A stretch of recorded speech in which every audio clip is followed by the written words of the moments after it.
There's the timer on.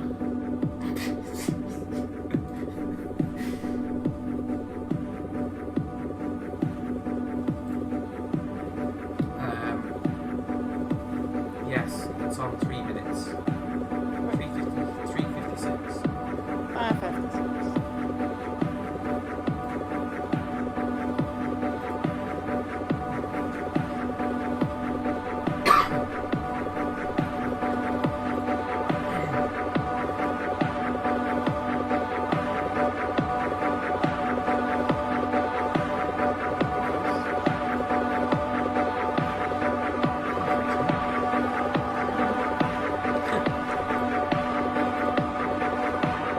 Is it on there? Yeah, it's all like that.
Explain how things are gonna work.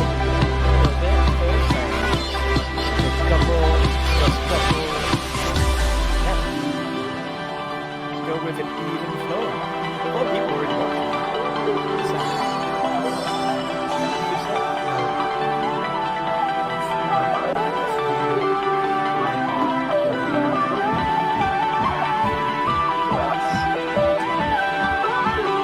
Still so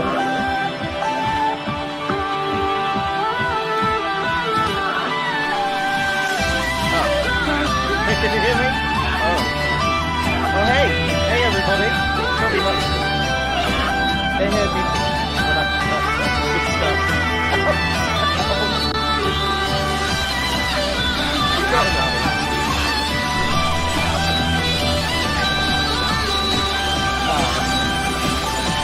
Glad they come back. 9, 8, 7, 6, 5, 4, 3, 2, 1, 0. Oh yeah, we're super quiet, mate. But we'll How? try. Once this timer is stopped. Timer has stopped. No, we're good. We're good now. We're Oh. good. It's just it's good. It's good. It's good. Oh, yeah, maybe it's just to do with that then. All right. Okay. And go. So now you know. Okay. All right. We're ready. You ready? You ready? You ready? Ready. Ladies and gentlemen, please welcome Alzinho and Tubhat to the Game of the Year podcast of 2018. Mild spoilers will be discussed in this podcast. Viewer discretion is advised, because there may be some naughty words. There will be some naughty words. Some It's very not, naughty. Not they may be, there will be. Okay, extremely naughty words. Viewer discretion is advised. I can't control myself, there will be. Right, well, hey, podcasts, yay! We're doing a podcast. Oh, and there will be nudity if there's 100. What? As per Twitter, it's agreed, As per it's verbally agreed by me on Verbal- your behalf. It's Oh, a contract. It's law. well, yeah, standard, yeah. Please God, no more hundreds. Don't worry. We'll be fine. We're fine. We're never gonna reach that much. So, we've decided to go for a podcast for the first time ever. And Yes. try something new. And Yes. we decided very early on last year that Game of the Year might be quite cool. And then obviously illness and Christmas has stopped it from being last year. So we're doing 2018 Game of the Year now. Now, right, like right now, right now. It's early enough So- that it's still relevant. Let me give it low down on what exactly is going to go down in this old podcast. We've got a whole bunch of lists to go down of a bunch of categories of games of the year, e.g. like best multiplayer and best this, best that sort of thing. Thanks, Gizmo. So the way what's going to happen is me and Alzinho are both going to pick two of our favorite games for each category. And now what we're going to do is we're going to have a discussion ourselves about it, as well as adding the chat into it as well. Now, I don't mean to get everyone excited, but we're also doing gift subs as well, which we'll give out right at the end of the stream. And we're also putting this on YouTube as well, so we're going to work out how to do like a full-on audio thing on the move. It'll be like legit real. Sort of, yeah. Sort of. Legit Sort of. real. Legit real. As in mildly to expertly crap. I think that's what you're looking for.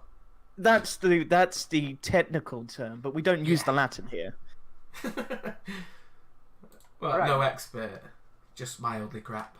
It's fine. We got like a whole bunch to go through now, guys. So we better crack into it.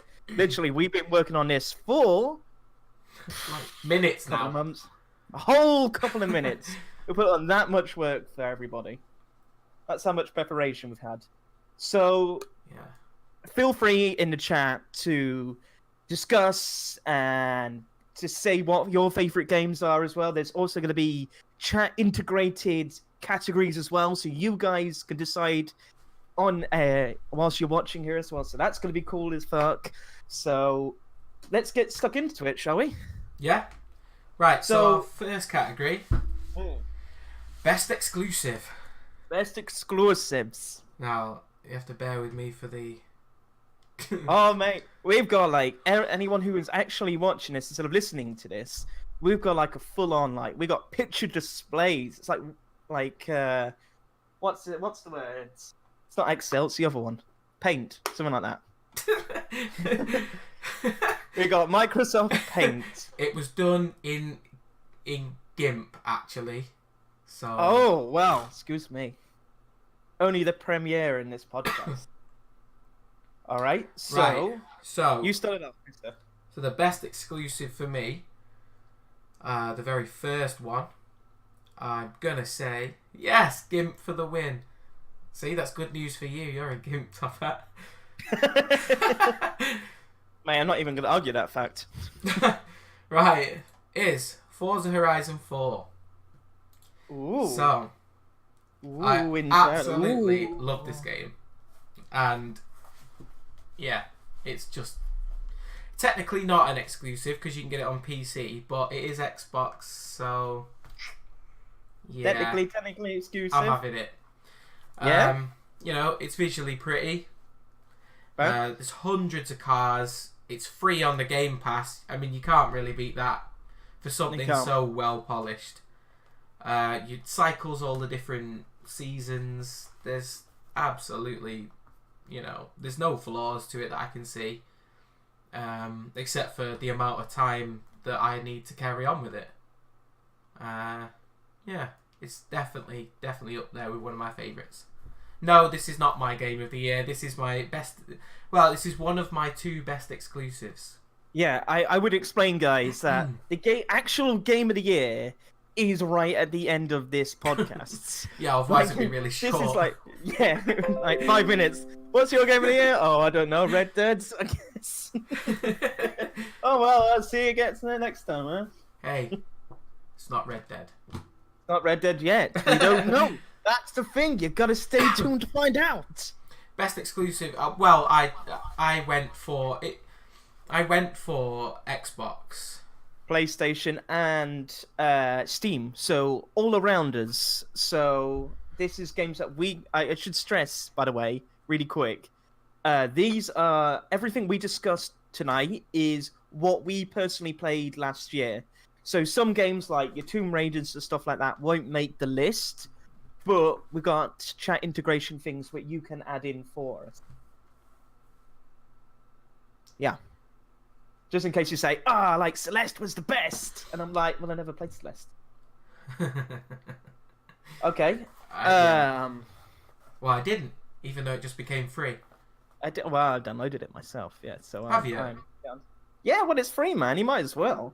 Yeah, I've just not been on the Xbox actually. Yeah, I haven't been on either, to be I honest. need to. Right. Okay. So yeah, do you want me to go for also- my second one, or do you want to go? No, I think I'll do.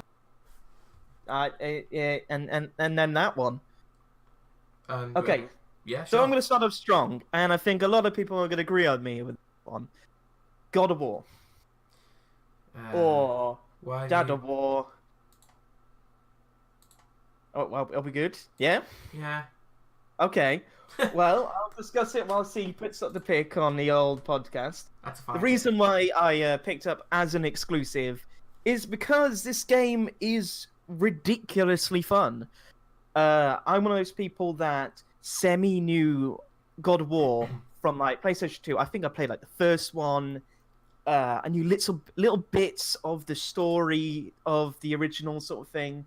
But I know that this one, like, everybody been raving about it. Like, even the biggest critics gave it Game of the Year sort of thing. So it would be a crime if I didn't add it into the best exclusives, because it's a PlayStation 4 only one. I won't give too much into this, because a lot of these games repeat themselves. Yeah. But what I will say is that the story and everything to it, combat, which we'll get into later on in the podcast, sorry, completely nails it to the point where you feel like a total badass, like a massive one, and really do care about the characters by the end. Do you? Do you though? Yeah, well, yeah. I mean, there's one factor why I've not played this. I may Alright, actually bring this up later because it appears, I think. okay, But Well- yeah, there's a factor why I haven't played this game. interesting. Yeah, actually, no. I'll let you. Yeah, big it up for now. But All right, may- I'll big I it may up, I'll tear big you it up. And anyone in the chat, just feel free to agree with me as well. Like saying, yeah, well, God of War was pretty freaking awesome. Yeah, I'm not bothered if you don't agree with me. All right, who's the next one? Yes, you're right, Atari. We're not going to review games we haven't played, which is why it's not going to be too many. We've pretty much played majority, except from the odd 1, 2, or 3. Yeah, there's not going to be too many that we both haven't played, or there's not a massive list of different games. Hey, Jeff. And we Wow. accidentally forgot to message Jeff as well, sorry, because Jeff. we're idiots. I bet, Giz, that you are wrong. But, yeah. So Throw us out with the next one. my Got a lot of best. second exclusive game, best exclusive, Yep. is Pokemon. Pokemons! Everybody loves the Pokemon. Yeah. For obviously for the Switch, it's pretty much my childhood. It's, how can you hate on Pokemon Red and Blue that someone's Well, made like sexy. if you're like a millennium, you wouldn't remember fondly about some Pokemon. So, how about you tell us why this game personally is good? Because it is. It No, is. it's- Well, that's it. That's the podcast, everyone. Just because it is. You heard it Yeah. first. No, the it's the best because it has the original Pokemon. All the ones that I actually understand what they are. The ones that don't look like ice creams and I don't know, don't look like a ring of keys that a baby is sticking in their mouth. They actually look like something when people had imagination and weren't just cashing in. Are you So- sure about that? I mean, Yeah. did anyone really? Did you remember Tangela? It looked like one of those Yeah. Play-Doh things you made spaghetti out of. Tangela is pretty much the belly button fluff you find in the plug hole. It's blue and stringy and weird. So Wow. Creativity there from Japan. yeah, they were having a shower and went, "Oh, I need one. There's some fluff. Let's have that. Smash some little red shoes on it. We're laughing. Boom, done. Next Boom. Pokemon. Yeah, Only 50 more left. We got this. but you know the ones right now are like, oh, I had so much success from them first games. I got so much money, and now I've got like I don't know, wife and baby, and all I do is look after this baby. What can I do for more ideas? Oh, babies like ice cream and chewing on keys and little block things. So let's make them. The imagination's gone now. That may be a Welcome bit to too the far. podcast, everybody. This is where we rag on Pokemon for their new generation, thinking of how crap they are. Yeah. So, but this is a throwback to the original, but with a better mechanic of it sort of includes the augmented reality. Alright, the reality's not in the background, but it's the throwing mechanic that Niantic used. So, yeah, I like it. Fair enough. We'll probably get into that a bit later on. So another biggie, and is for a PlayStation 4 because apparently I have one for a PlayStation 4 this year. Spider-Man, freaking Spider-Man, who is currently there we go aligned. Spider-Man, I really loved out of this year. I mean, like this is like one of the games of this year. I mean, to be fair, if you watched, the best way to describe this, because I will go into this later, is that if you say only really know a little bit about Spider-Man, you go, oh, he bit by a spider, he has spider powers. I watched the Tom Holland one and he died. Spoilers, by the way. Well, I didn't know that, but thanks. Right, well, you know, if you watch that and you go, okay, yeah, well, that's, you know, he's all right. Play this game. Just even if you know him a little bit, the gameplay to it, the story to it, everything to it is beautiful. It is the pinnacle of being a Spider-Man game. It's also made by Insomniac, who also did the original Spyro games as well. Just FYI on that one. Some old school developers. Yeah, So these because they guys got know what they're such doing. pedigree. Yeah, spoiler alert, see? Yeah, But yeah. the Spyro So the- developers that, you know. Yeah, oh, well, Spyro. Well, Leave Spyro out of this, man. Don't be talking shit on Spyro. hey, because we've got to decide out of one of these four, I'm going to pick Yes. like holes in all of everything that you've All right, got. then, throw it at me, mate. Then come on, then put Spider-Man. You played it, and you know that was good. So don't throw shit on it. Alright, I agree with you, yes. Because I wanted that for this category as well, so can't disagree with Spider-Man. I disagree with your argument that it's good because of Insomniac. I Well- disagree about Insomniac. They're guys who've been in the business for a long time and know what they're doing. Yes, they know how to make colourful dragons that fly around and collect stuff. Hey, man, all developers grow up. Do they? Remind me again, that Spyro game that came out this year? Don't be ragging on Spyro. We'll be talking about that later on. Did they grow up? Yeah, they did. Yeah. Don't be ragging on. Don't be ragging on. Don't be calling. I think you're just trying to start shit for just the sake of starting it. Yeah, pretty much. So are we in agreement then? Because this is gonna be we're just gonna argue with each other and go, yeah, all right, Spider-Man's good. Yeah, probably. So you want to say that it was better than Forza and better than Pokemon? I think Spider-Man is definitely better than Pokemon.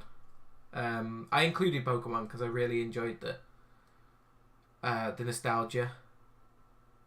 So you want to argue, mate? We always argue. Arguing's life. So I've removed Pokemon. I haven't played God of War. God of War, I mean, I will explain a bit later on, but you can take it off the list just because you haven't played it, I suppose.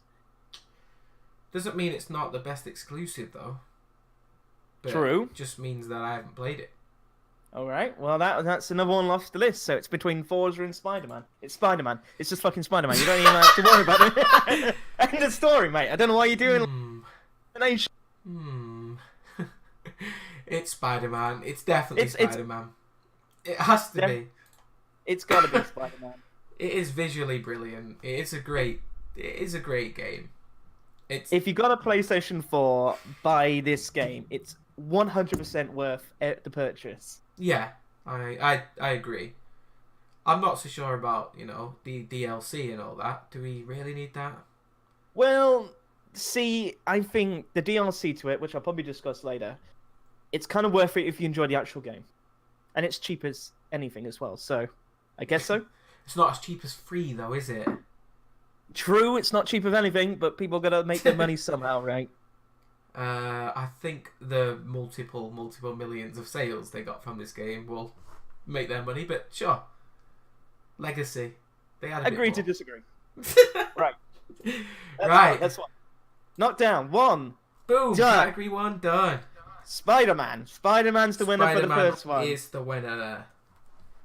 Best exclusive. By the way, people, we did not agree on any of the winners for any of this. We decided Yeah. to argue it out, which is why this could get heated. Yeah, literally, we just said the games we want, written them down, and said everything about discussing them and arguing with them remains in the podcast. Yeah. Ah. Right. Racing / fighting games of this year. We had to have them Yes. both together because we haven't played enough of them for them to make a full category by themselves. So, we know one of them, Forza Horizon. Do you want to care to elaborate a little bit more? What do I need to say? It's, It's got cars. It's got they cars. go broom broom. I feel like I own a Bugatti. Even, right, there's people on my Xbox gamer tag list that I know would never touch a car game ever. Right. A racing game, anything at all, and they've been playing it to death. So I can pretty much confirm that it is damn good as a racing game. But, as I say, Yeah. I can only go on about how pretty it is and how full of content it is until I'm blue in the face. It is not going to change my opinion of it, and it's not going to help us pass through this category. I suppose not. But yeah, as I said in the last one, it is pretty, it is full of cars, there's tons of races, there's loads to do, and it's really fun when you're online. It is really fun online, and we did some pretty good activity Yeah. streams. It is fun. In fact, yeah, we did a massive Top Gear Challenge stream, which is actually on my YouTube channel. Plug. Shameless. Shameless plug. But yeah, I do like it. It's good. Yeah, we'll gloss over that because we have covered it a bit. Yeah, we have. Right. So mine is a fighting game, and a lot of people that would Let's probably see. gloss over a little bit, but mine is Dragon Ball Fighter Z. Now, I know a lot of people are going, it's just another Dragon Ball game. It's just another anime game. To be fair, for myself, I'm not a really big Dragon Ball fan. I know the characters a little bit. I know a little bit of a little bit of each of it. But this game really interests me a lot, and I find myself kind of losing several hours to it. I think it's because I love its style of simplicity, but yet style to it. The graphics to it feels just like watching a TV show. It was just seamless. It's beautiful. It's amazing. I've never seen such a game that like uses that sort of seamless kind of animation to it. Using all your power-ups and everything, crazy easy. If you can do a Hadouken in Street Fighter, you can do every single super move in Dragon Ball FighterZ. Okay, Literally anybody can. But yeah, literally you can use each fighter on it. They've got a really diverse sense of characters, which all feel kind of different, but still have the same simplicity to it as well. It's just a lot of fun, and it's all online as well, which can add it extra intense to it, and a fully confirmed story mode, which is all right, but it's nice that it's there, which is fully voice acted and everything. And each character interacts with each other before a fight as well, which is always really nice to see. It's just a good game. If you like fighters and you like Marvel vs. Capcom, pick up Dragon Ball FighterZ. You won't regret it on that one. Really? I'm telling you, man. I'm telling you, man. Do you have to know about Dragon Ball? No. If you see anime man with flashy hair shoots fireball from hand, literally. So... everyone's saying you're way overpowered me. Oh, am I too loud? No. Then... I'll just drop to you a little. We'll see what happens. Okay, just a little bit. But yeah, if you like flashy guys with extended hair that look like maybe they've used too much hair gel, and that's fire fireballs out of their hands and scream an awful lot, then yeah, that's all you kind of need to know. Fireball at your friend. Have full-on intense battles. Really? Mm. Alright. Alright. I'll take your word for it. Okay. Yeah, there was nods to other fighting games this year. That I played, but they weren't from this year, were they? No, I think Soul Calibur's the only one. But I've not played enough of it to have warranted putting it in. So it's a nice nod. Yeah, it from what I've played, it is very good, but I can't say whether it's amazing. I like the character editor, especially that's pretty cool. If you look around the internet for it. Oh, I've seen some stuff like freaking like I don't know. SpongeBob and that, and Patrick Starfish are brilliant. I saw a Teenage Mutant Ninja Turtle, and it looked like a freaking mutant of just awful thing. It just looked awful. Yeah, well, they're not. They can't be too detailed. Some of them are really creative, but some of them are just like, you spent hours on this, mate. What's wrong with you? Yeah, I made a pirate. It took me about 35 minutes, and then I gave up. I couldn't be bothered. He's got an eye patch. That will do. Throw it out there. I have got one more in this category. All right. Burnout, the Paradise remastered. Again, yeah. Nostalgia. I played a lot of this when I was younger, and I definitely needed to get it when it came out. It was around Easter time, I think, this year. Late March, something like that. Something like that. And yeah, I played a lot of this, including I even did a little stream of it, which is gone now, thankfully, because I decided that this was the perfect time to prank all my audience, and every time the license came up, I had a photo of my arse on it. But it was only briefly on screen, and it was one of those, did anyone see that? Will anyone notice? So... Highlights of the year. Show my ass to everybody on Twitch. Delete, quick, before Twitch sees us. Do you see the comment then? I missed that one. Oh no, wait, I remember. Yep. Oh my, it's a full moon tonight. It was a full moon all day. Because every single race that came up, my ass would appear. And then explain to me, what exactly happened? You're full on, you're full on, ass showed for this one? Is that like why you want to remember it? I Well, remember when I remember this game no. because my arse was shown to millions of people all across the world. No, I just like the fact that I got away with that, and that lots of people will have subconsciously remembered my moon, but will have not.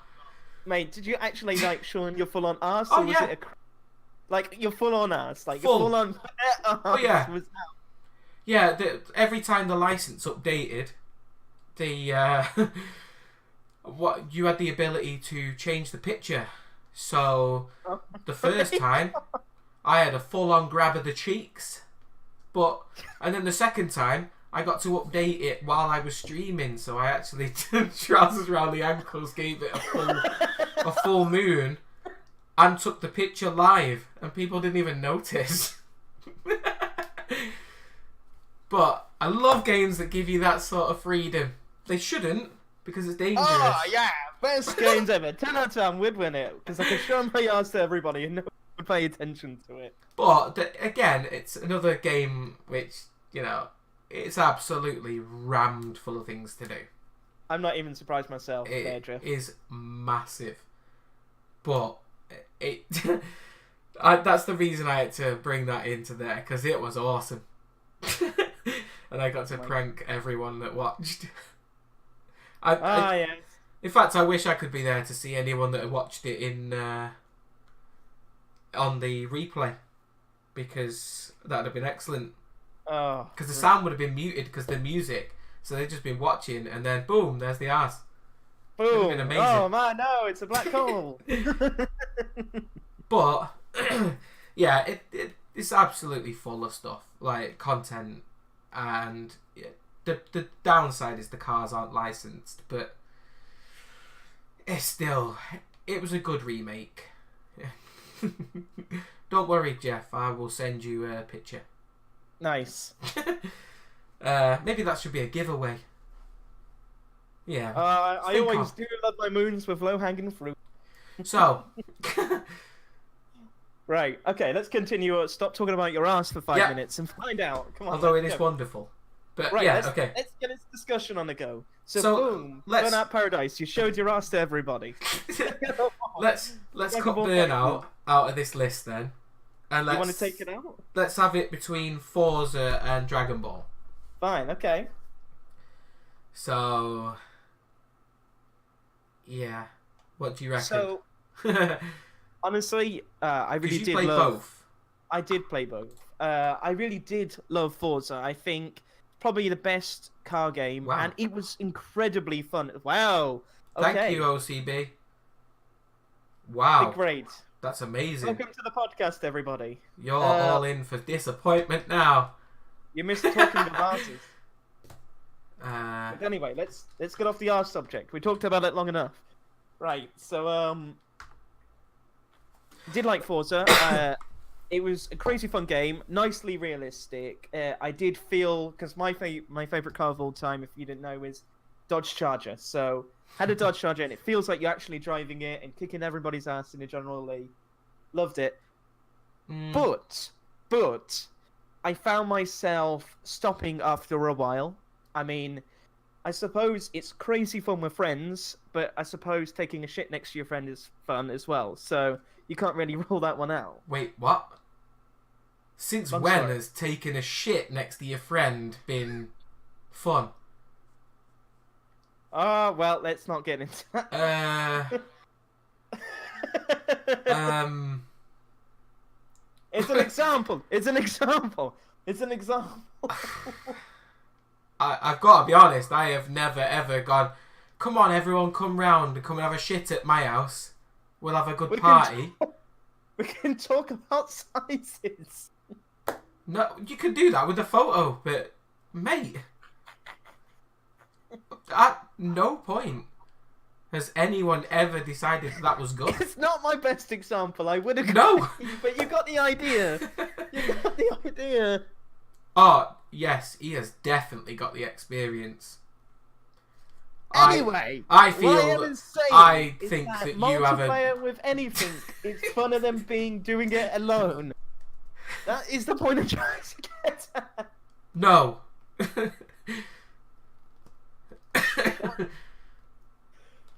No, I'm not buying it. You're not buying it. You're saying that doing something with a friend is not as fun. Your particular example, no. Okay, well let me try another example then. Yeah. Welcome all the raiders, and yes, you are in for the most random day. But thank you for joining, and thank you OCB again for that massive raid. If anyone isn't following OCB, you definitely need to be. It's very good. But what was I saying? Let's play. Multiplayer basically makes everything a lot more fun, is what I'm trying to get at. But I found myself, if you're alone and you just want to chill out for a fighting game, Dragon Ball Z Fighters. Something you can just, if you want like a really intense battle, where you're like, oh shit, that was close, and all that. It's the way to go, something easy to pick up, bing bosh done. Really? I'm going to Dragon Ball Fighters. I mean, if I haven't swayed you, we'll go with Forza. Oh, I do love Forza. I don't think that I'll ever play Dragon Ball Fighters. You would never pick it up. I don't think so. I've only ever really done one anime thing. And we'll find that out in a minute. You would never take a shit next to me. That's just. And I will certainly never take a shit next to you. I bet you're the kind of person that shouts your mum upstairs while you're having a Brad and then squeezes it out quick so you can show her the size. Oh. So, no, definitely not. Okay. I knew this would go downhill dead early. That's what viewer discretion is advised. Viewer discretion is advised. Yeah, but there's 25 people that didn't know that. But, Well, anyway. Right, I personally think we should have Forza for that. Alright, Forza wins for Yeah. racing/fighting games. Hooray! Right. Okay, so, next category. Wait, hold on. Where? What? All these images are in a random order, aren't they? Well, then sort them out. No, I can tell that that's sarcastic. It's gonna be a long. This could be a long day. Right. Okay. So, are you ready next for the category. category? Go on. All right. Do you want to All give right, it? You do yeah. it. I'll do it. Yeah, and I won't talk about shit. Right. So this is the most played games of any year. So this is a game that we played this last year, I suppose now. Yeah, 2018. But didn't necessarily come out in 2018. So this can mean anything, but it had to have been played in 2018. Yeah. So I'm going to throw my first one out there, which is Stardew Valley. I recently got introduced to this by Jave. And I've been playing it with these guys and this twat next to me as well, so it is ridiculously fun. It's almost, the best way to describe it is it's like a ASMR sort of game, to be honest. I found myself... ASMR type game? Yeah, like, the best way in the ways of... People breathing at you. People breathing at you and scratching their microphone type game. Relax!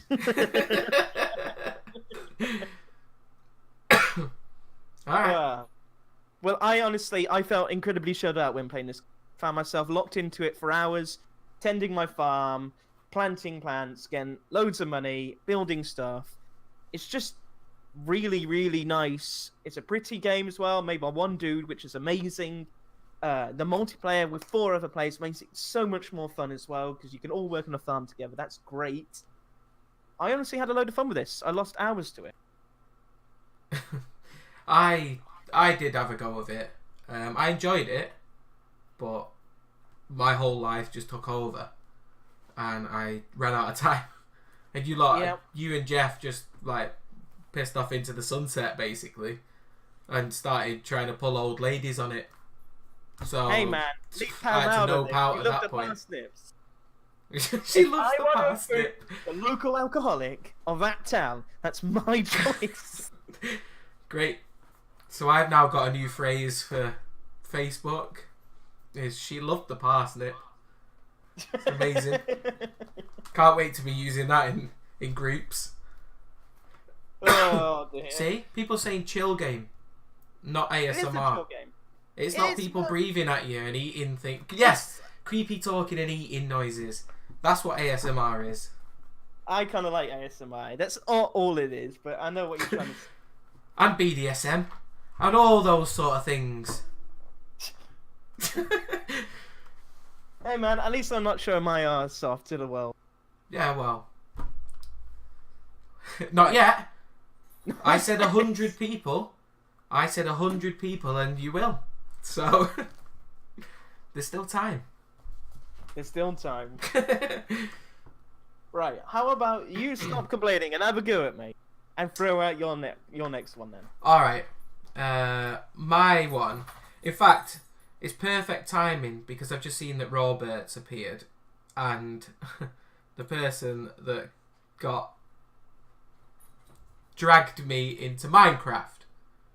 So, I'll admit I have spent a lot of hours on this year. On a game which I almost 100% said that I will never play in my life ever. I now own it on 2 different platforms. I have researched video after video on how to make redstone and how to just pretty much do everything. Not everyone should show their ass onto. No, exactly. Only me. And it was great. You're very unique. Let's just say that. It was great, and I got away with it. So, You did get away with it. I give you that one. You did get away with it. and the evidence is gone. Everyone. It's gone. You can't even prove it, even though you said you did it. Yeah. Soon to be 3 because you need the Xbox. I don't know whether I'll be getting the Xbox version. I have put a lot of hours into the PlayStation 1. And similar, me and Jeff have just started to do some good stuff on the PC version. I never said I'd hurt you. I just said I would not be very impressed because I told everyone I'd never play it. And yeah. So let's get that straightened out. I never said I would hurt anybody.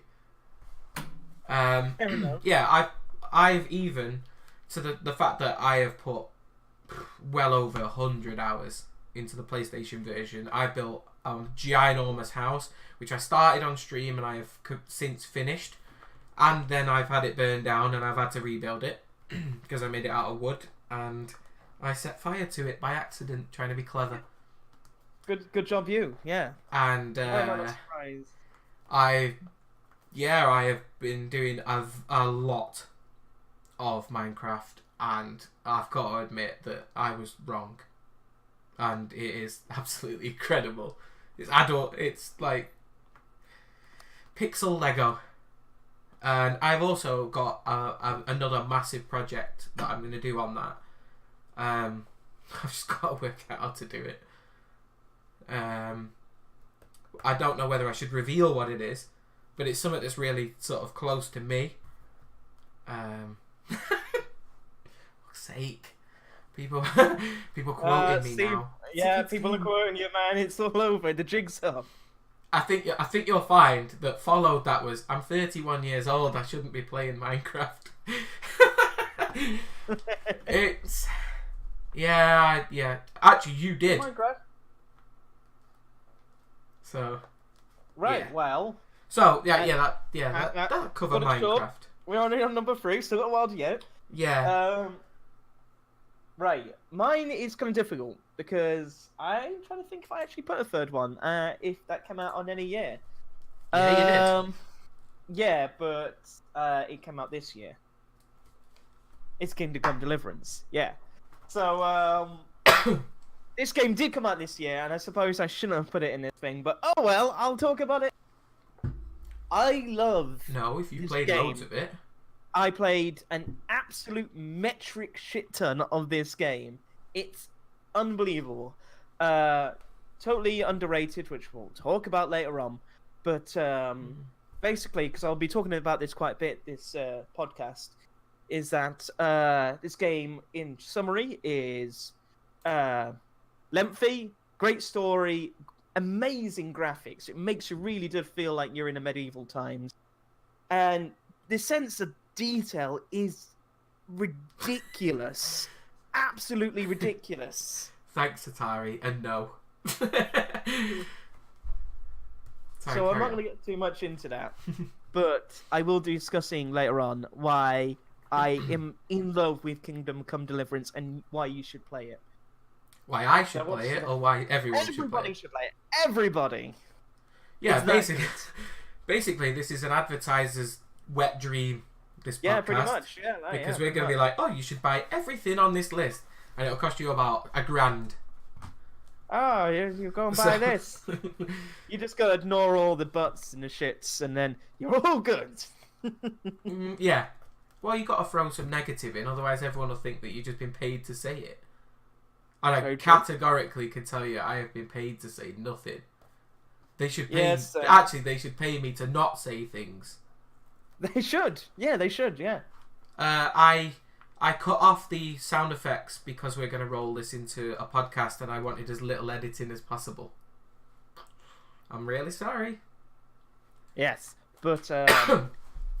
Yeah. Come to I'll obviously mention it. So if you go into your last one of this one, So my last one, which will please Jeff, and I'm going to have to move Kingdom. Oh, there we go. you got it. Hell yeah. So, no, you're not. Alright, cool. No, I'm not. Yeah, Persona 5. Yeah, see, told you it pleased Jeff with the words, hey, Persona. Yeah, this is another game that I presumed I would never play because I don't do anime.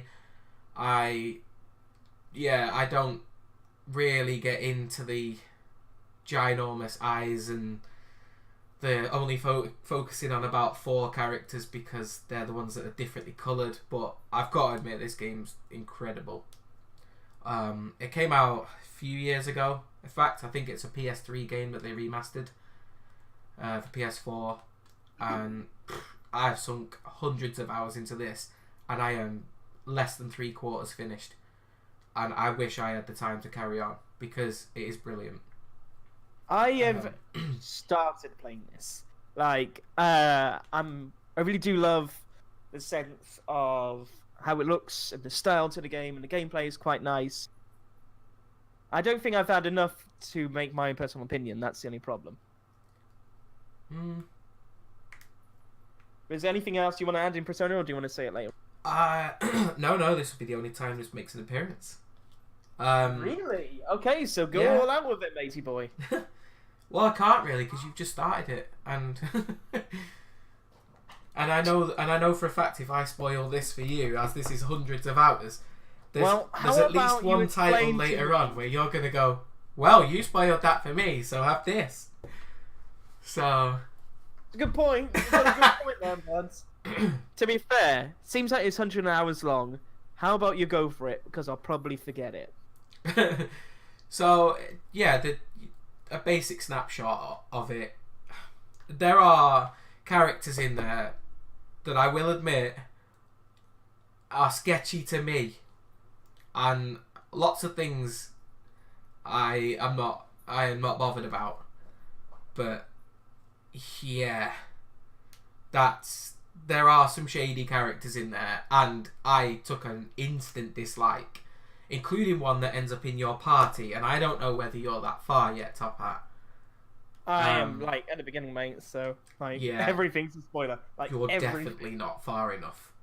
One of them Definitely ends not. up in your party, and I hate that guy, and I will not let him go in my party, and I will not talk to him neither, because I'm that petty about a game character because he's a prick. So he's a little bit rapey, and that's not good in my eyes. So Oh, okay. if you're I like hearing the way this, that's where you draw the line. Okay, Yeah. nice. I like where you as draw a the line. public service announcement, don't do rape. So there you go. There we go. Hey, There we Crypt. go, everybody. Yeah. So if you take anything away from this, don't do rape. It's bad. All right. Good sound advice there. Thank you. So yeah, but Persona is brilliant. It's very, very anime. Everything's over the top, but it's turn-based. It reminds me of old Final Fantasy, and yeah, it's just really, really interesting game. The stories are good. Yeah, Jeff, you'll probably have to enlighten Top Hat. Probably will. And get him a bit more enthusiastic about it.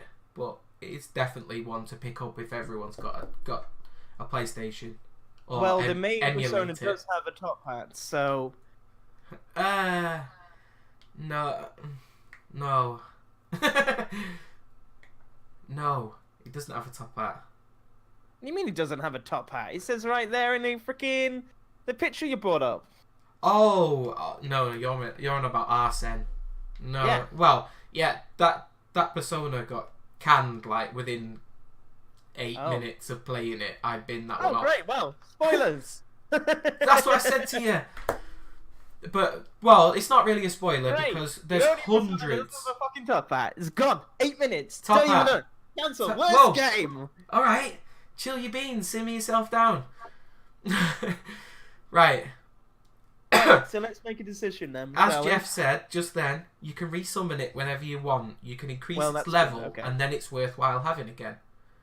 But Okay. there are hundreds of these, and you can combine them together to make even more powerful ones. So even you will bin off the top hat dude at some point because He's just You not as will. cool. you definitely will.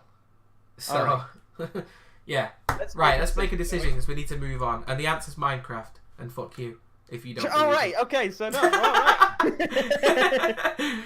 Honestly, my opinion is Stardew. Like, Stardew? Cut down Kingdom. Honestly, mine is cut down Persona, cut down Kingdom Come, Mm, Stardew. I think it's Stardew. Like, I feel like as a multiplayer experience, it was great. I can recommend it to anybody. And mm. just Minecraft, like just at the beginning of it, you have to have mods, man, to get it exciting. No, you don't. You see, I have got both of these games, and I have put countless more hours into Minecraft than I have Stardew. And it might be down to the fact that I'm not on my PC all the time. But also, the category for those that have just joined is the top game we've played this year that is from any year. It doesn't have to be 2018. Which is why they appear together. So, I've put way more time into Minecraft, including downloading it on the PC as well, and still playing it more than Stardew.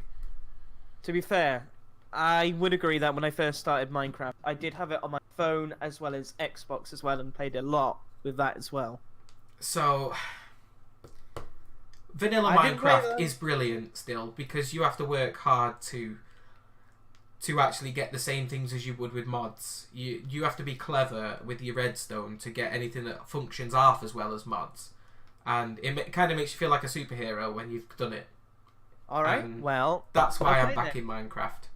So and I'll have my bollocks Lego twisted off by a Builder couple of people in the Simulator chat. wins then, I guess. And what? Lego Builder Simulator wins then. I Are you guess. agreeing? Yeah, I agree. I agree on Minecraft. Yeah. Yeah! Swayed at me. You swayed it. You swayed it. I am the weird. I see. I stress that Kryptonic, but apparently no one gives a fuck. Wasn't. Yeah, but Minecraft was very first designed in 10 days. So.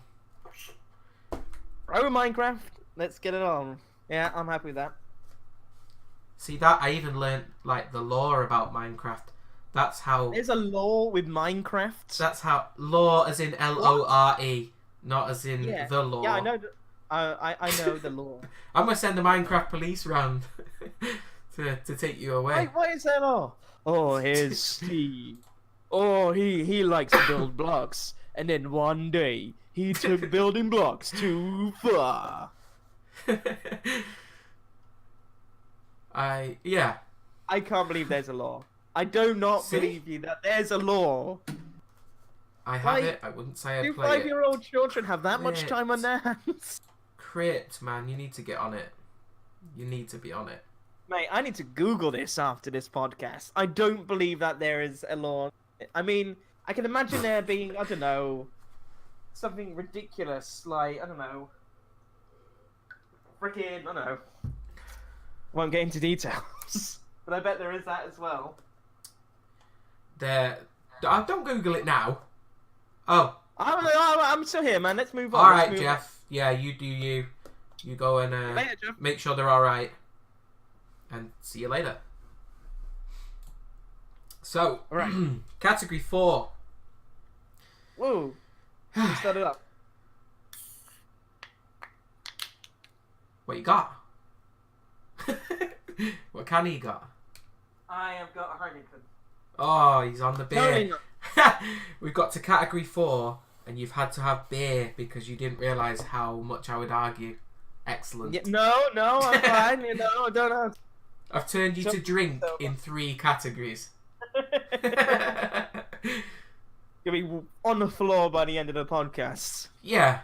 Oh, there you go, Top Hat. There's the Reddit. All right, well, I'll check that below. out after the stream. Yeah. No, don't give it a read now. Save it as a tab. All right, okay, I got it. Don't be a witch. Right. Get on with it. Right, category 4. Action and first-person shooter. We've lumped these both in together because where there has been a lot of action games, we kind of wanted them, some of the lesser ones we're going to talk about, to feature. And then it didn't turn out that way. And it turns out that we just picked ones that are going to feature a lot. Yeah. So we combined them, but we did combine them together because we didn't have enough first-person shooters that we both were into. So, yeah. Do you want to start us off, or shall I? You start off this time. Right. Here, I'm actually going to bring up one of my favourite games of the entire year. All right, throw it at me. Far Cry 5. It's a good choice. So- I never actually played it. Throw it at me. I am actually annoyed that you haven't played this. I was skins at the Because- time. Well, I will send you this if you really want, because I like it that much. That much? Is it that good? That much. It's I know it's a Net Hero mod. humongous. It's a massively open world game. So there's a lot of these games are on this. Yeah, but there's actually a lot like going on, and yeah, I still have to finish it. Oh, Atari, you are gonna have to switch right off at the end of this, because I am gonna ruin it. We'll go like spoiler alert, and there'll be alarms going off and everything. So, this contains some of the best characters that have been in any game this year, because Okay. they, I just love the cult aspect of it. The guys that play the characters are brilliant at making you immersive and thinking, you know, these are really screwed up people. It's littered with questionable practices, and it makes you feel good to whoop everyone. And yes, Bert, I agree with you, because I was thinking about this about a couple of hours ago before we started, and I was like, I'm gonna play this again, but I need to do it again Mate. from the beginning. Mate, you're saying it like you want to play again, but you got so many games to Oh, I know. freaking finish. I know. Ridiculous, man. But that's just how good this game is. That I've got like 9 games on the go at once, and I would still want to play this over pretty much everything that Fair I've got enough. on the go. Alright. Yeah, I'm not so into the hunting side of it, but that's because I'm even passive against like animated animals. But you know, you've got to improve your equipment. So I did. I don't think it's ever going to be worse than the Red Dead. Oh, it's not. It's not at all. You only have to kill like, I know, 3 maximum. I think 3 of one type of animal. And you don't have to cull the rest of them. Yeah, it's a beautiful game. we literally have the last guy to kill. Hello. Okay. You'll be interested. Right. I- well, I know you got. I may actually have to, like, I'll spoiler warning you later on, because this will appear again. And you may have to go for like 5 minutes while I explain something about that guy. Right. Yeah. Yeah. But it was so good, and it was so well rendered, and so, like, such a good story. They're actually bringing out another part of it this year, and I it's saw early that. this year because they don't have to do too much to it to make it, to carry it on. Yeah, but will it have the same effect that it had for Primal? So it kind of looks like that. No, I hated Primal. That's the only Far Cry game that I have started and gone, you know what, I can't be bothered. Because All right. who I'm wants willing to to give play it a a shot. massively open world game when you've only got a stick? Not me. It's a good point. Oh, no, 72 no. Tiger. That's not technically true, Atari. I'm not going to confirm yes or no for that. Spoilers. Because the answer is ambiguous. We'll explain later on. Yeah. All right. But Well, I know that you got. yeah, it's great. I know you got a lot to say. Like I know it's in Love Cat, so I'd say don't blow your load in. Well, I wouldn't be male if I didn't blow my load early. I like to disappoint later on. Right. Go on. So, Big one for me. For freaking action, right? And Yeah. I guess first person as well, and not first person shooter, but first person in general. Again, Kingdom Come Deliverance. no. Love it. No. What do you mean no? I suggest you have another read of your categories. What do you mean? Hang on.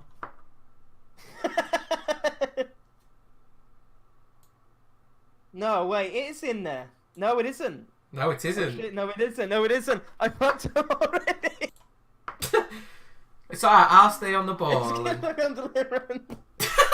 I'll stay on the ball, and you just... Action. And cut. Oh, right, okay. Spider-Man. Not Kingdom Come. Right. So, Kingdom Spider-Man. Come, again, Spider-Man delivers. Right. Same thing. Tomato. Right. Again, the reason why I put it in action is because Spider-Man had the best combat, actually, I played of this year. Last year, I suppose. Keep on saying this year. But, the combat was diverse enough for you to really do think about every attack you make. You had gadgets, you had like sticking people to walls and really did feel awesome. Stealth missions were awesome because you really did feel like you're like, ah shit, he saw me sort of thing. And when they do see it, it gets really fucking intense. So, yeah, I mean, I won't go into it because it's in a lot of categories. Ugh. But yeah, Spider-Man, everyone. Spider-Man. I agree with you about the combat system. I genuinely did think it flowed very well. I really haven't written down my notes very well. Right, do you want me to tell you what the other one is? What No, the- no, what I the already, other- I know another one. I already know it. So these ones we're actually in agreement with, and are going to Oh. discuss at the same time. I remember now. So Monster Hunter. Woo! Well, this is its very first appearance actually. On It this, is. which is surprising, considering we played what 300 hours of Monster Hunter this year. Stupid amount of it. And it's Really quite ridiculous. apt that there's a quote just appeared in the chat too, because a lot of quotes have come out of Monster Hunter this year in streams. It's pretty Man. much been the main game on this channel for the entire of last year. The most exciting and the most challenging game I think I've ever played in multiplayer. Yeah, Dark Souls with dragons, pretty Mm. much. It is, With friends. yeah, with friends. That's great. I mean, It's, I won't go too much, but I've written a lot on Monster Hunter. I'd say what I love is that every monster in it feels diverse enough and has its own sense of challenges to the point where when you first fight it, it will kick your fucking ass. Mhm. Like, you really have to think outside the book every monster you fight, because if you don't, it's going to kill you instantly. Just like that. Yep. Nergigante, for example. Behemoth, for example. God. Yeah. God, Nergigante sucked. But I think the only problem I have with it is it has a very large difficulty spike. I feel if you get past the difficulty spike and you tough it out, you'll be rewarded, sort of thing. Yes. Yeah. That is about right. And then the more times you actually, you know, that first time you scrape by, you just about get enough bits to improve your armor to have another good go at it. Yeah. And then you sort of slowly grind away, and then it becomes easier, and you feel like, you know, like a superhero in the end. Yeah, I liked the music in the game. It is a really good feeling to it. To the point where when you took out your first big thing, and still one of my favorite monsters, and oh yeah, it really was a battle of health potions and really working together and really just taking down this freaking T-Rex bird piece of shit, and then you're like, God, he's dead! Fucking piece of shit, he's dead! Well, to the point that I started that game unaware about what the difficulty curve was, and I got as far as Anjanath, and I was like, that's it, I quit. I'm gonna snap my disc. I hate this game.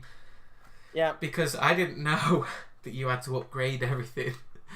So I was going at it with level 1 everything. I was getting my ass kicked. And it was just dreadful. But then it turned, like, once you sort of learn the mechanics and get well into it, it just turned into, you know, one of my favourite games of ever. Yeah, it's true. I had a lot of fun with that. I mean, we got it in a lot of the categories, so again, we won't go too much into it. Do you want to go into the next one? The reason... Oh no. Yeah, the reason I laughed at the music is because when you played 300 hours of hearing that music, you don't even notice it's there. Because it's not annoying. It works really well with everything. You just don't... You're that concentrated, you don't actually notice it. Why have you uninstalled Far Cry? Get it back. Fuck Red Dead. Get Far Cry on there. As long as you completed Red Dead, of course. Oh yeah, and what was the last one on that one? Is Call of Duty. The pinnacle of first-person shooters of last year. Well, biggest one, in fact, I think. Like, yeah, multiplayer-wise, and really made a comeback as well, I think, in my opinion. Like, man, I hadn't looked at a Call of Duty game and got excited for it for a really, really long time. Such a long time. I agree. It was really nice. I mean, yeah, it's one of those things where Call of Duty were like, hey, Battle Royales are really good. How about we add them into the game, sort of thing? Yeah. That's my least favourite bit of Call of Duty. But, you know, they retained what is... also makes the Call of Duty series great. So you got Zombies, which is still extended. You still got a bunch for your bang for your buck on that one. You still got multiplayer to it as well, which it still has all the modes as well and still can be really competitive, intense. Yeah. And then, obviously, you have Blackout mode, which is the Battle Royale mode. Which, honestly, in my opinion, is probably the best Battle Royale I've played. Yes, I'll agree with you, it is. I'm just not really into Battle Royale. Because the way I play it, you end up looting for ages, then hiding, and then some knobhead will run you over right near the end. Yep. When they don't even know you're there. They'll just jump a car, and then they'll land on you, and then for a brief second, you'll hear an 8-year-old laughing, going, "Ha, I killed someone!" That's not good enough for me. Because I don't get my chance to then go and murder them in cold blood like you do on, you know, Team Deathmatch. So... yeah, it bugs me that I spend hours getting the right equipment, getting ready to pick someone off, and just getting hammered from absolutely nowhere by accident half the time. I mean, so I think... yeah, but I love the multiplayer. No, I don't play Fortnite because I don't like building stuff. I shouldn't have to build up like little houses and fortresses just to be safe. I get tired of this crap very quickly. I may add that this list has no Fortnite reference of any kind. Correct. None at all. It's not even in it. It's not even existing. I actually didn't really. I know it's gonna be like divided, but it didn't come out this year anyway. Last year. But I couldn't get into it. I just really didn't like it. It's That's popular, okay. and I get it, but That's okay. I don't mind if you disagree. That there'll be more people that disagree with me than agree. yes. It's just my personal preference, as I just don't. I'm just not that into battle royale. Yeah, I've got chicken dinners on PUBG, and so I don't think I've got it once actually on Call of Duty. Not once. It is so much more difficult, but it is a lot more fun. It's got a lot more to it than your PUBGs. And maybe I don't like Fortnite is because I'm rubbish at it. I literally aim around. I'm like, oh, I'm dead. Okay, great. But I have absolutely hammered the multiplayer, including like I even did an hour of it at lunch today, like mid work. Like I took my lunch break and just did an hour of Call of Duty instead of eating. Yeah. And I've prestiged. I've got gold camos on all sorts of guns now. Yeah, I love it. But it's the very first Call of Duty game that's actually taken my attention since like Black Ops 2, where I fell out with Call of Duty for like, in my mind, forever. I was never coming back. And yeah, this is another one that took a bit of convincing to get me into. And a lot of convincing. I think it's the game. This last year was the games of changing your mind, I suppose. Yeah, basically. I started off closed-minded at the beginning of the year. I only like this one. Okay, that's pretty good. Alright, that's pretty good too. Oh yeah, that's pretty good too. I got convinced to play some games, and then I still ended it closed-minded, but with just like 2 extra games in there. Or 3. Pretty much in a nutshell. Yeah. Right, but the question is, who are we going to delete for action and first-person shooters? Ooh, this one's a difficult one. So, my opinion for this one,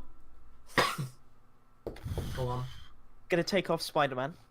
You're taking Spider-Man off. I'm taking off Spider-Man, but it was very, very good. But compared to the rest of them, and for this category, I'm gonna have to turn it off. Your opinion on that one? I mean, would you agree? I don't think I agree. Okay, so what are you thinking then? Because I'm gonna eliminate 3 of them. action-wise, you can't say that Spider-Man is not the best one, because there's action all the way through it. That's a very good point, but we've got to eliminate 1. So out of the 4 then, what would you say then? What would be your first one to take out? First one so action first-person shooter. Right. Yeah. This is going to be This is going to be a bit controversial now. Then. Go for it. As much as I absolutely love Far Cry 5, I am going to lose that because because it's such a massive game, and it's not entirely all action. So there is, because there's like hunting, like there's hunting where you got to slow down. There's like fishing, and there's I guess there's still fetch quests, even though they're very rare in it. But they're disguised as other stuff. The way you gotta look at it is Far Cry is heavily focused. You got your rocket launchers, you got your driving. It's more adventure than action and first person. There's a lot of action in it, and you are shooting from first person, but I think we've got to lose it from this. All right, we're gonna lose it. So yeah, Far Cry's out. Even though it's my choice. Call of Duty, Monster Hunter, and Spider-Man. I'm actually, out of those 3 games, Action-wise, Crypt, you need to play it, by the way, for your free. Spider-Man. You've got Monster Hunter for free. You should play that. You should totally do that. You won't regret it. You'll get addicted. But Didn't yeah, play Spider-Man? Assassin's Creed. Yeah, sorry, Spider-Man. because it has the same problem as you said that Far Cry did. So you're not only just swinging around punching dudes. You're web slinging. You're finding things. You're doing a story developed thing right there. It's not all action a go-go. Out of those three, and for this category, I say Spider-Man. Lose Spider-Man then. Maybe Spider-Man. Okay. All right, this one is where it gets difficult because both of these, oh, Both of these like hold a lot of hours in my year from last Yes. year, and they both filled this category up perfectly, almost perfectly. so what would you say? Yeah, it's the best way to look at it. Is Which one?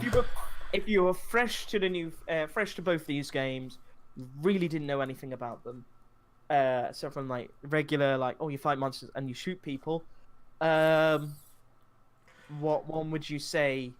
Would you sway to playing it with friends? I might add. So posing that question to me was Banging probably the buck. I had already got an idea of what I wanted to win by that point, and then as soon as you asked that question,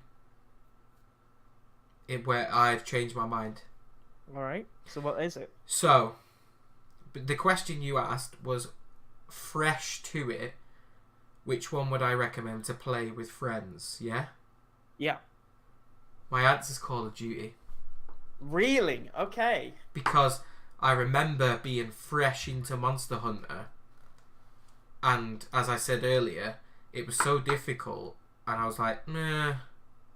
And I even said to you at the time, I'm not sure. I said looks brilliant. It was a great game, but wait for it to go on sale. So, I mean, and you that's didn't, true, but and I'm glad you didn't, because we've had so many amazing hours out of it this year. But that question you asked of fresh into it, what's the easiest to pick up and play with friends? It's Call of Duty. It's not a difficult thing to get into.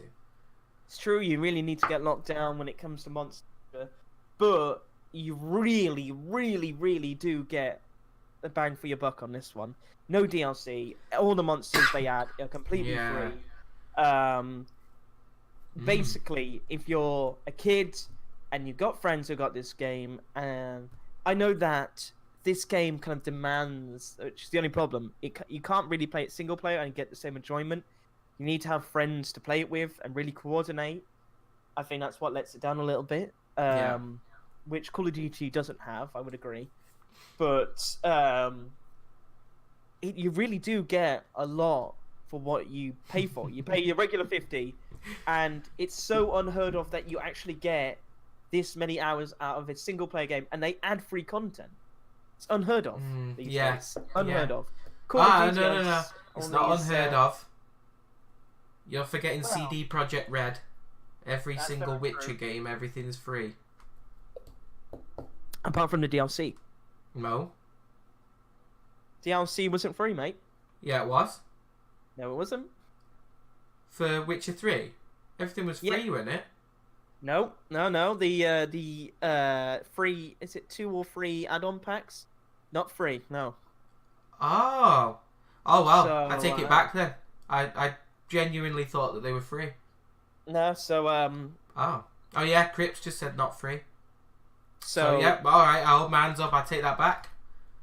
So this is a difficult one, but yeah, you got to look at what would you suggest to a friend, really, and say The overall with me. experience, for ease of getting into, it's Call of Duty, but the overall experience is Monster Hunter. But you have to put some time in to get going for it to that's be very worthwhile. true. You got a very good point there. You really do need to put hours into. At this rate, we're going to be flipping a coin because we're on category 4 of 21. Right. Okay.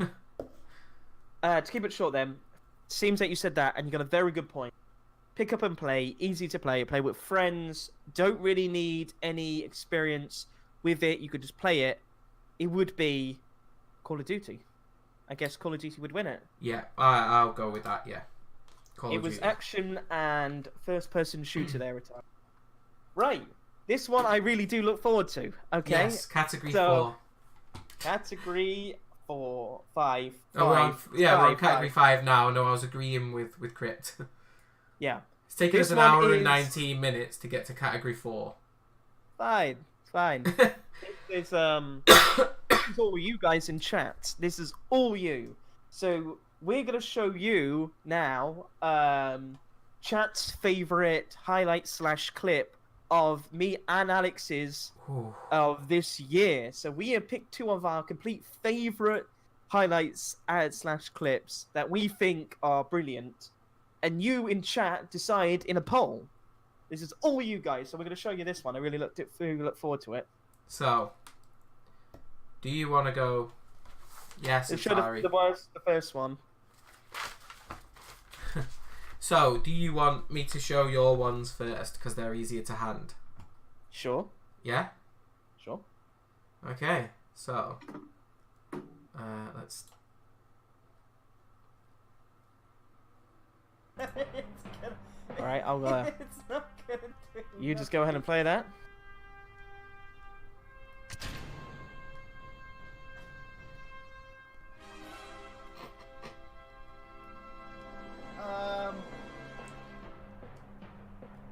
Know that people on the podcast are actually listening to this audibly. We're just watching highlights. Just FYI, we're not staying. Well, you didn't. Your podcast didn't die.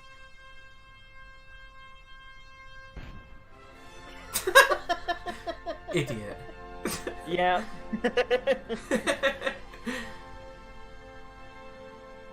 I kind of like that one. Wow. Highlight the moment. I really do love that one. I really do. I can watch that for hours. It's brilliant. That was something else. Right. Right, this next one gotta be a highlight from me for this year. Easily, my sister Diana doing her first makeup tutorial. Maybe this glove Gotta is be. here. Let's see if I can tidy up a little bit. Totally know how to play with mascara on. But don't know what you talk about. Okay, I'm done with the mascara. No. No. I think I'm Ridiculous. done. I think I'm done. Yeah, Tari, it was Kerbal Space Program. Bloody difficult game that was. What? I know you lost a bet for that. I did lose a bet. I lost a bet against Bulky Gizmo. Him in a round 5 or round 4 situation on him. I know you lost a bet for that, but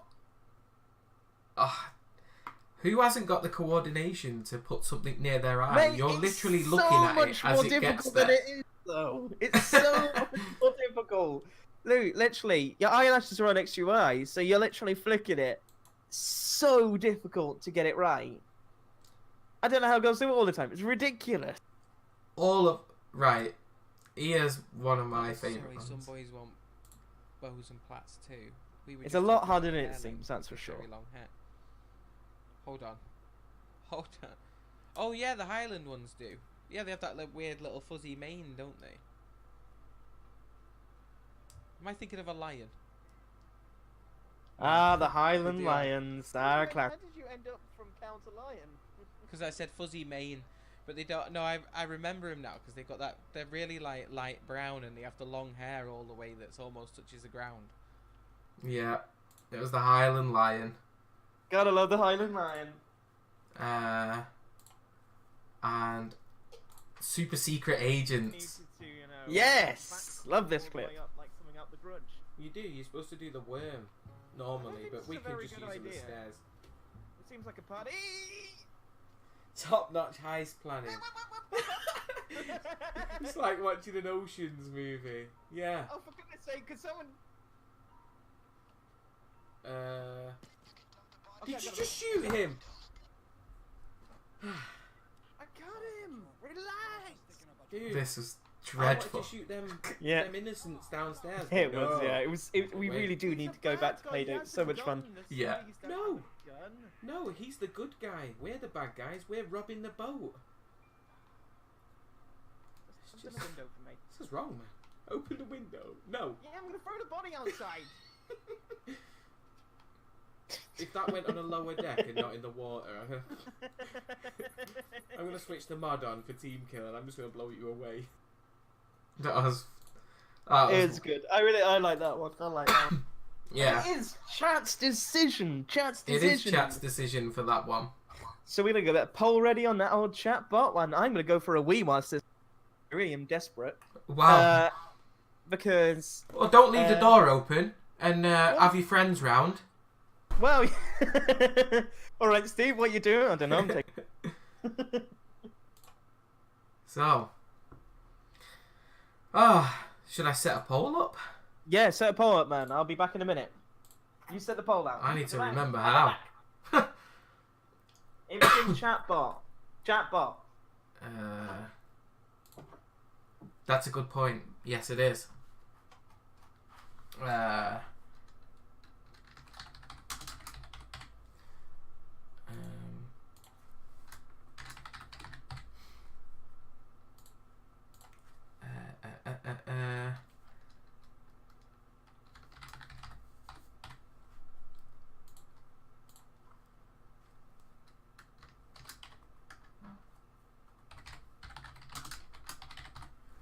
Right. I will send this poll up any second now. And we'll see.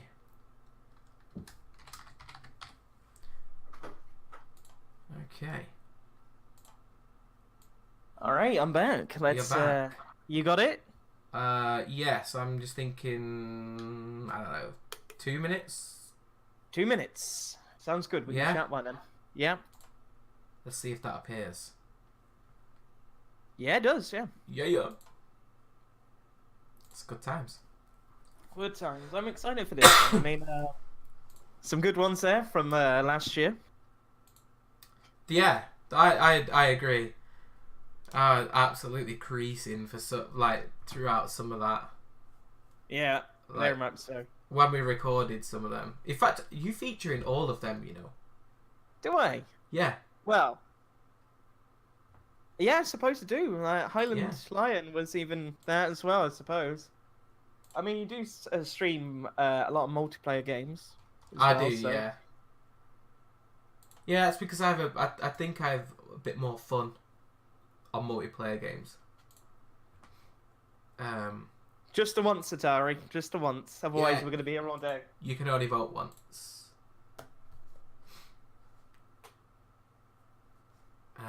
Yeah.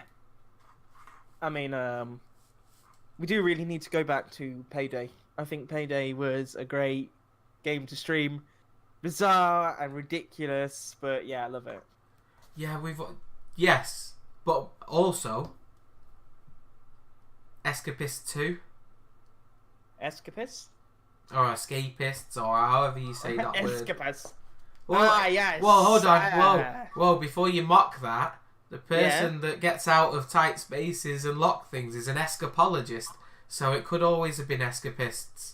So, Oh, well, whoa, Mr. Fancy Words. I am Alex, and I know the fancy words. yes. Escapist was a good one. I do look forward to streaming that, actually, because that's going to be a good one. It's been a good game to play, actually. But we actually haven't streamed it, which we should. We'll do that this year, I guess.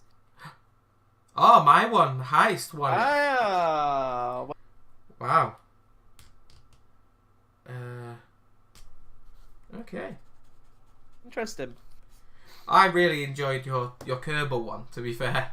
Yeah, the cover Because one was that was set up for such a monumental, like, it could have been an amazing launch, and it was just wet. Basically. And the music was perfect as well, and it just flopped and went. "Da-da!" Oh, that's funny.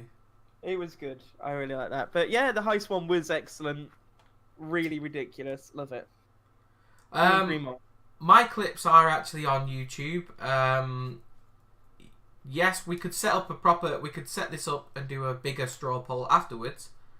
Yep, that's fine. If you want. And we could run, like, obviously, I don't know, we'll decide on Twitter in a couple of days. Yeah, that's very true, yeah. I don't know why the YouTube link didn't just come up there, Atari, but... Weird. Sure. But we'll put it in manually in a bit, I suppose. Yeah, in fact, I could probably copy and paste it now. Oh, there we go.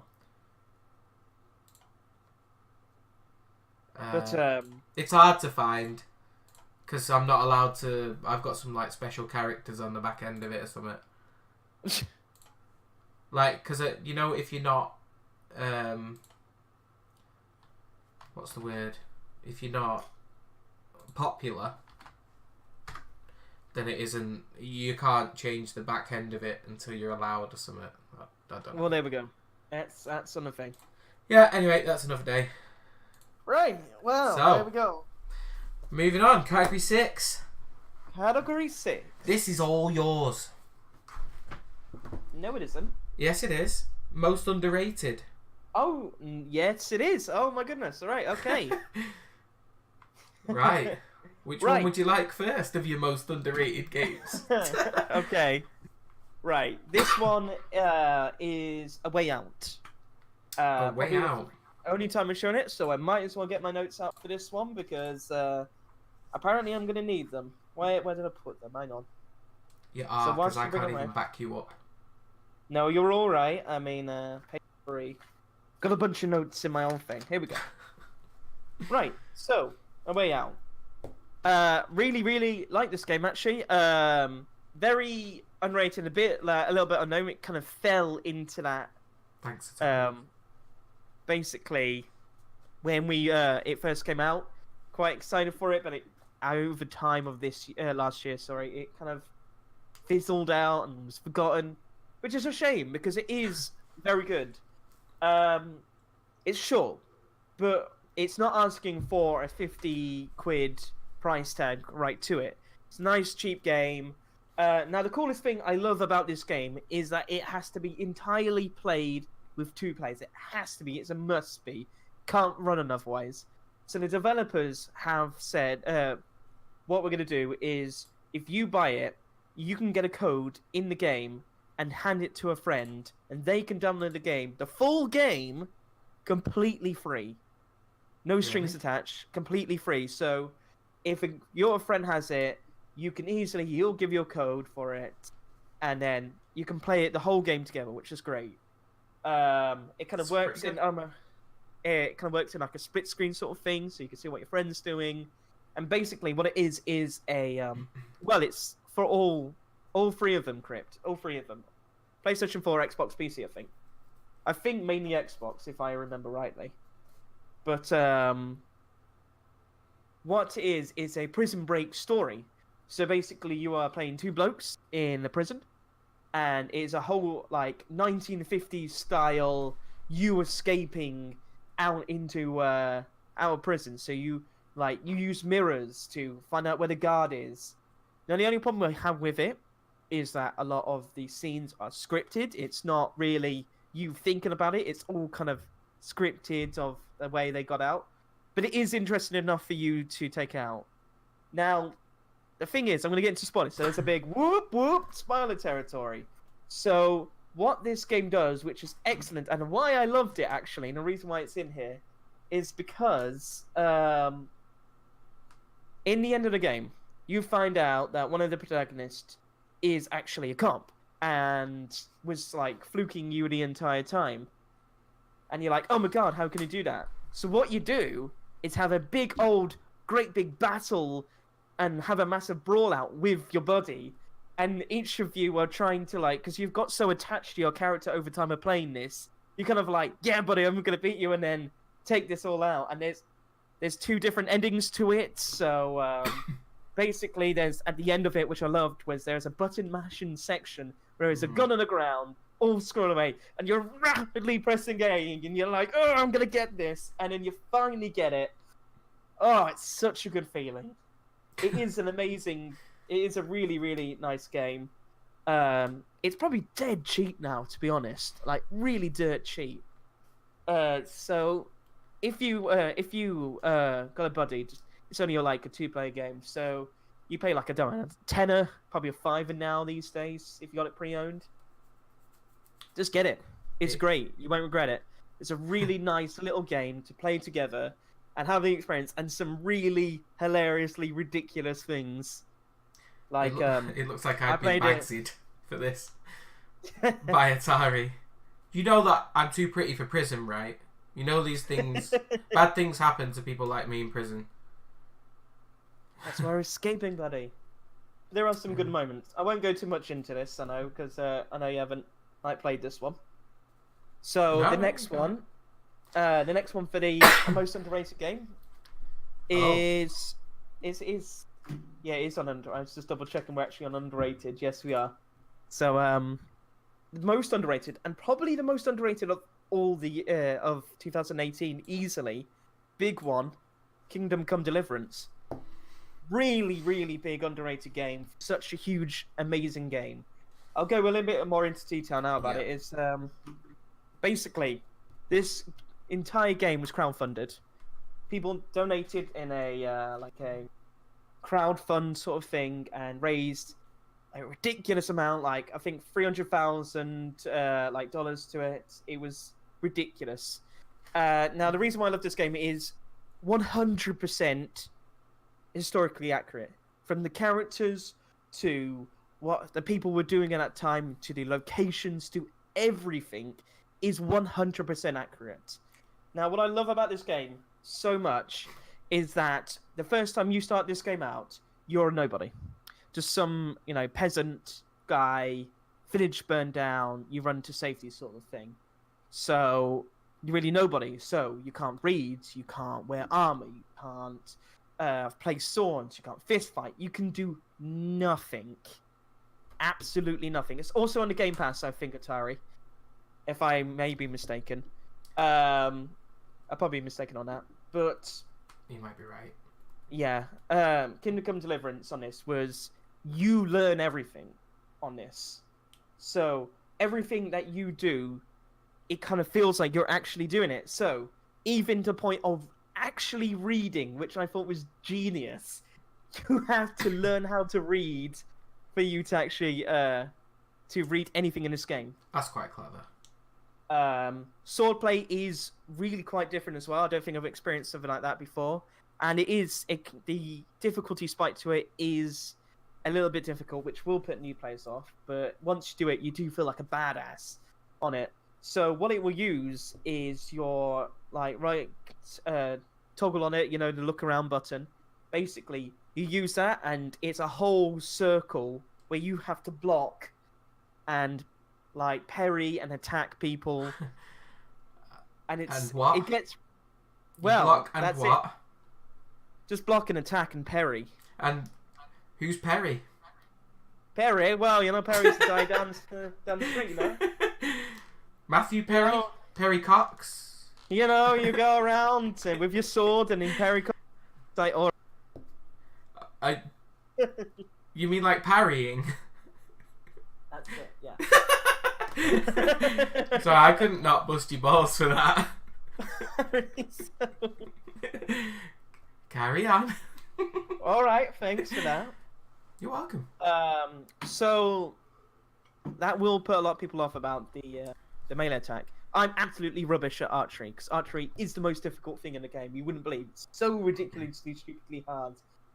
But even saving in this game is difficult. So the only way you can save in a game is to sleep in a bed, or if you drink a special peach schnapps, and that's it. You can't manually just press start and go in it. So the peach schnapps costs like 500 golds if you buy it off the market. So it's really expensive. So you have a very small amount on that. So you really do start to feel it. Which, can be a bit annoying, especially when you got so much progress and then you find out some guy on the road decided he wants to prod you from the back without you knowing.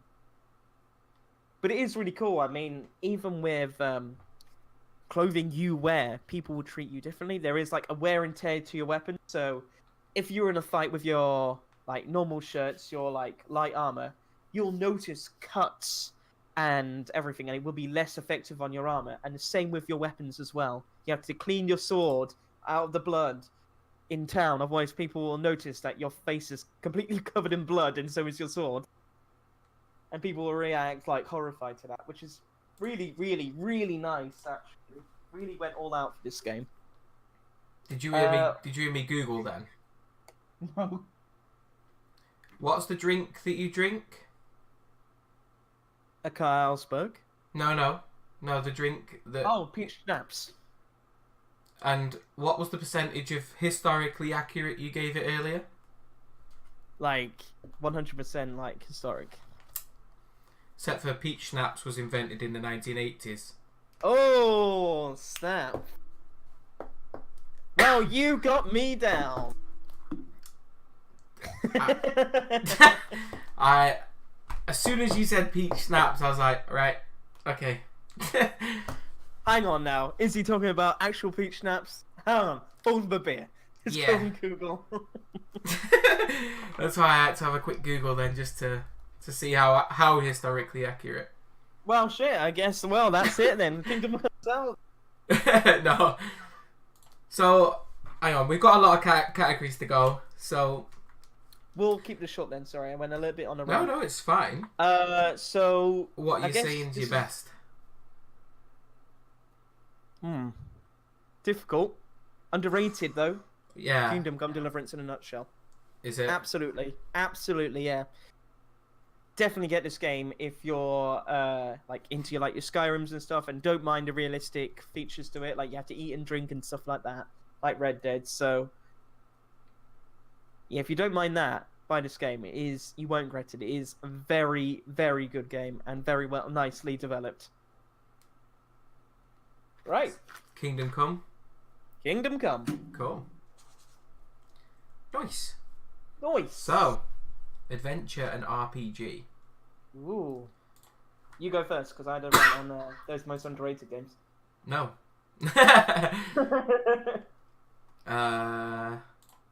Right.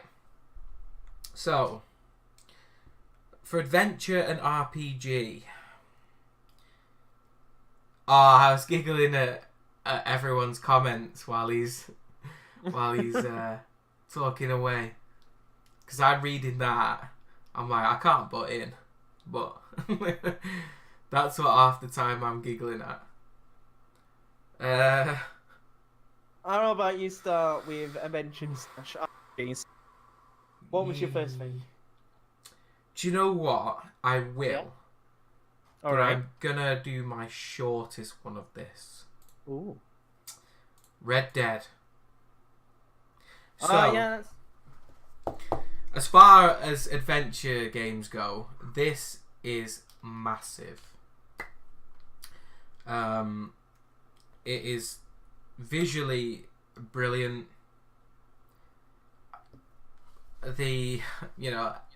All the characters are rendered great, and you can tell they're all individual personalities. Even they even went as far as rendering horse testicles that shrink. They did.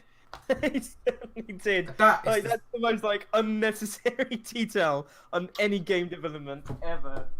that is the sort of detail that has gone into this. It's, it's a humongous map, which you can really only traverse on horse, so it takes hours to get from side to side. Yep. But there's sort of different biomes in it. You've got like a jungle area, you've got desert, you've got not jungle, what am I after? Bayou. Swamp. Also, mountain and a lake sort of area. Yeah, and it's incredibly well detailed. It's just no, not humongous testicles. they are horse testicles, I suppose. Well, I don't know. I'll be honest with you. I don't go around, holding on to them and weighing them and stuff. I don't like to know. But yeah, there's a lot of side quests. You know, there's a huge expansive story, which I'll admit I have not finished yet. And that's because I'm a completionist and I want 100%, and I'm making sure that I get all of the correct side quests that are missable all at once. So I am being dragged all over the map. Yes, this stream always goes lewd because I'm here, which is why there's a warning at the beginning. That's very true. You did say that there will be crude and you can't hold it. Normally stream after 9 too, which is the watershed. So I know that's not globally the watershed, but unlucky. Yeah. But, yeah, I agree on that one. Just had a mild whoop spoilers on that with the map. There is quarter of the original Red Dead map in there as well. In the desert area.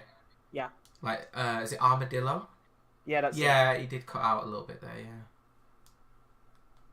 yeah. Yeah, it's around that area. Yeah, I'm actually still locked off from going there. I do have the 18 plus ticked. Yeah, I'm pretty sure we do it. We Always. did make sure and all that. We took all the precautions. Even if I stream in the day, I'm having that ticked. I can't control this mouth. Words come out of there that just shouldn't.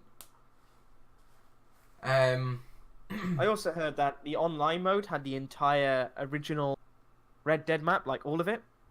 But I've never played the online version of it. I didn't. Well, I think it's back, isn't it? It is. 'Cause Well, I it's a fired it beta, up right? the other day, and it seemed to say online was now a feature if I pressed the left button and the loading screen. So, there you go. Yeah, online and Mexico is in it, Oh, that's pretty cool. which is cool because that was my favourite area in Redemption. So that's good. Oh yes, confirmed. Online is released. Cool. Yeah, so, you know, it's a short little piece of Red Dead in this category for me because I haven't completed it, but I've got to as far as Act 4, and I love playing the game when I'm in it. I'm immersed, but it does take a lot of time up, which I've not really had the back end of this year, so which is why I'm not complete. And there's a lot of horse riding to areas that are absolutely miles away because I'm a completionist and don't want to rush straight through. That's very true. There is a lot of horse riding.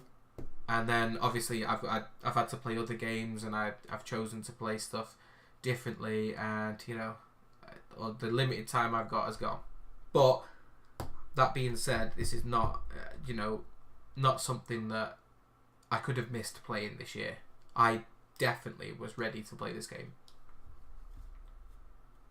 I know that. We'll probably discuss it as well, like full on in depth why it's awesome. Oh yeah. We will do. So have no fear, everybody. It's still in there. So my next one is probably the most the second most controversial game in the entire.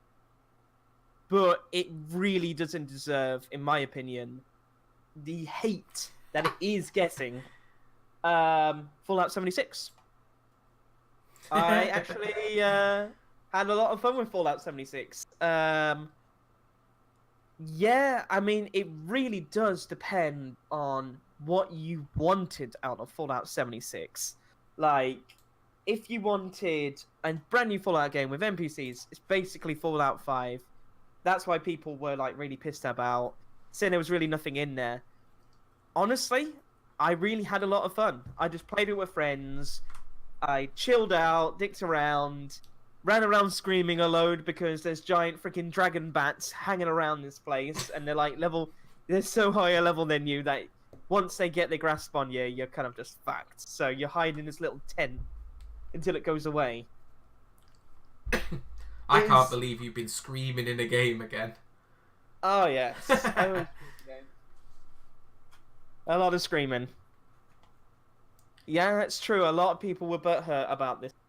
Honestly, it doesn't deserve it. The base building is really fun. I had like an absolutely badass tree house on a mountainside that looked over a city. Amazing.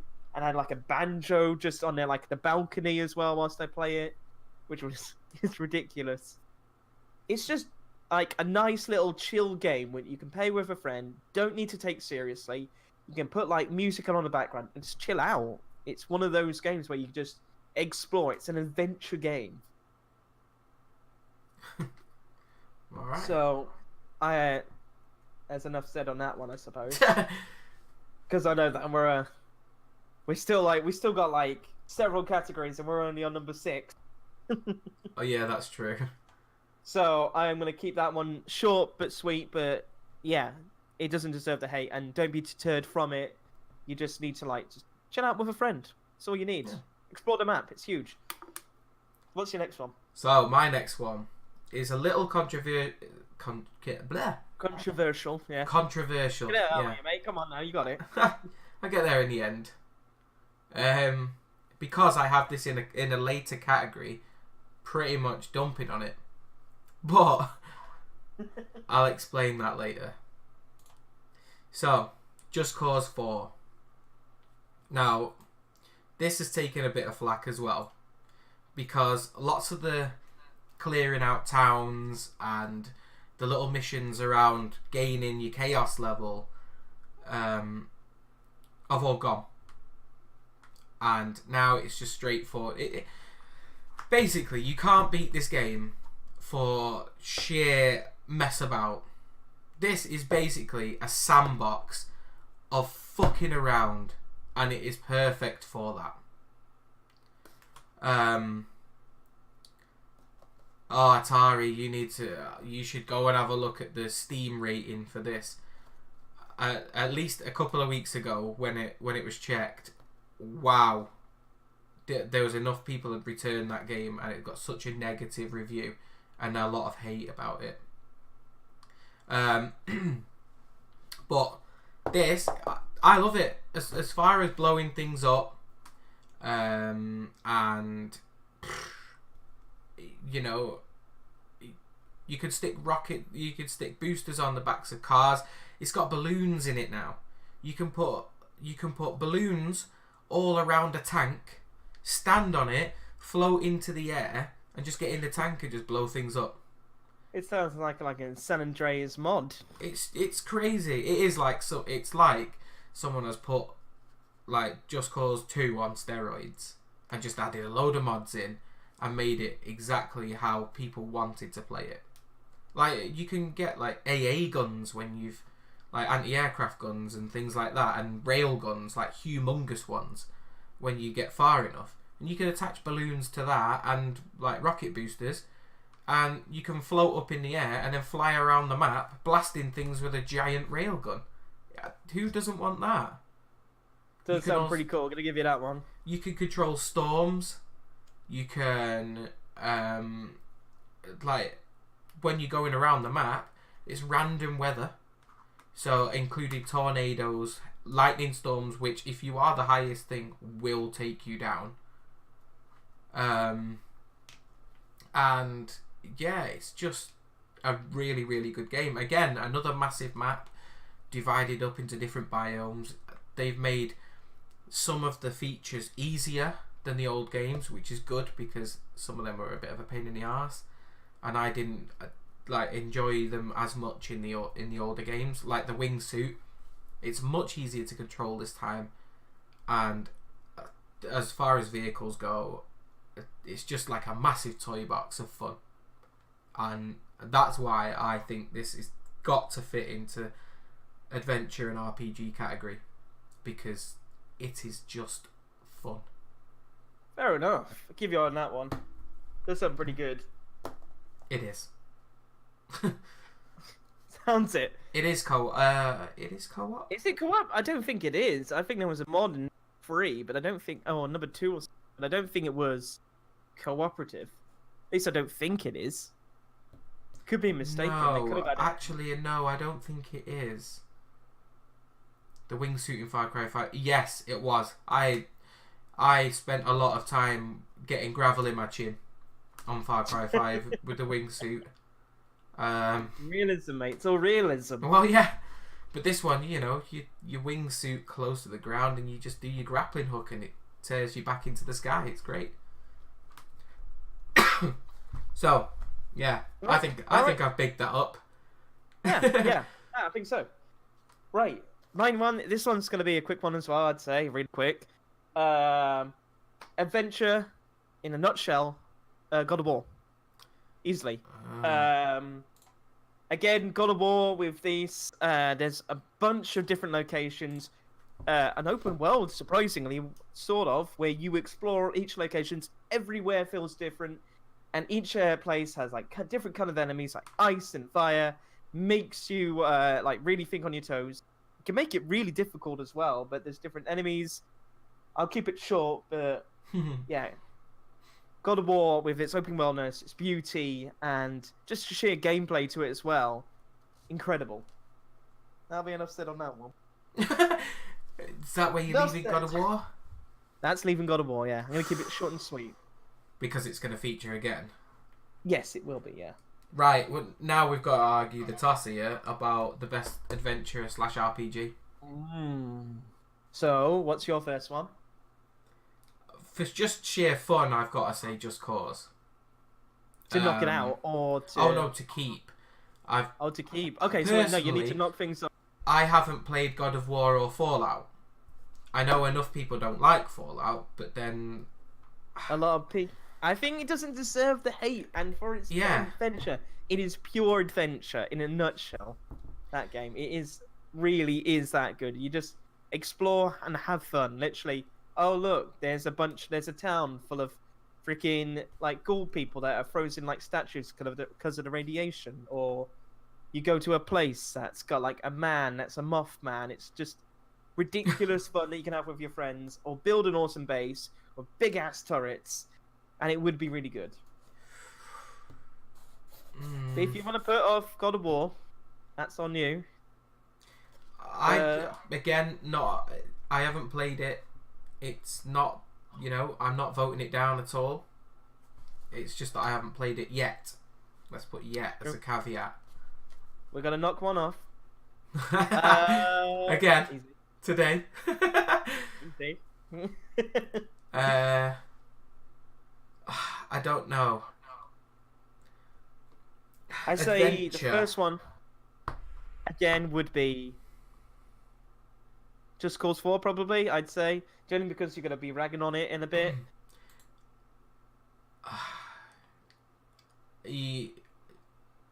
Okay, yeah, I get. Yeah, okay. All right. I will bend to that will then, because there are two others in here that I'm kind of. Yeah. It is a difficult one, I would say. Now, what would you say then? What was your next one then? because I haven't played Fallout 76 and God of War, I can't remove either of them at the moment. I wouldn't feel right removing them. So I think that you have to take one of them away. Oh, alright. Or you take Red Dead away. I wouldn't say I would want to put Red Dead. Oh, maybe. That humongous map, all that stuff to do. It is a lot of adventure. I don't know if I want to slate it though for that because it's in other categories, or if I want to if realistically, I'd say God of War. Mummy had to knock off our adventure RPG. God of War would have to be the next one to be knocked off. You think God of War should leave this? Okay. All right. I know that's gonna be a split one because it is a very excellent game, but adventure-wise, has to be between Red Dead and Fallout 76. Okay. Is that because God of War it's open, but it's also technically on rails? Yes, I would say Right. that. Each location you go to is a traversal of a story, so you have to go there anyway. There are some bits to it where you can go off exploring to the side missions, but compared to say Red Dead Redemption and Fallout 76, which demand you to adventure it, yeah, I'm gonna have to say it. It's only for adventure, I'd say. Right. It's not. for adventure-wise, yeah, I don't know. This one's difficult, and I know that Fallout has a monumental amount of bugs. But so Red Dead was actually very smooth, but there were some little bits. But adventure-wise, going around doing stuff and actually having fun with it, we're gonna look at it.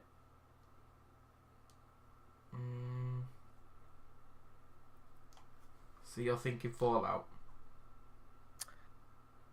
Well, I mean, what you're thinking? So I feel like I've not This played is your Fallout. opinion. I can't compare the two. I know I know it's a little bit on. Well, Red Dead wise, what would you say? Like, give me a discussion on that. So, As far as adventure goes, yeah, let's say we take the story out of it, and just put it on sheer, scale, and like the amount to do.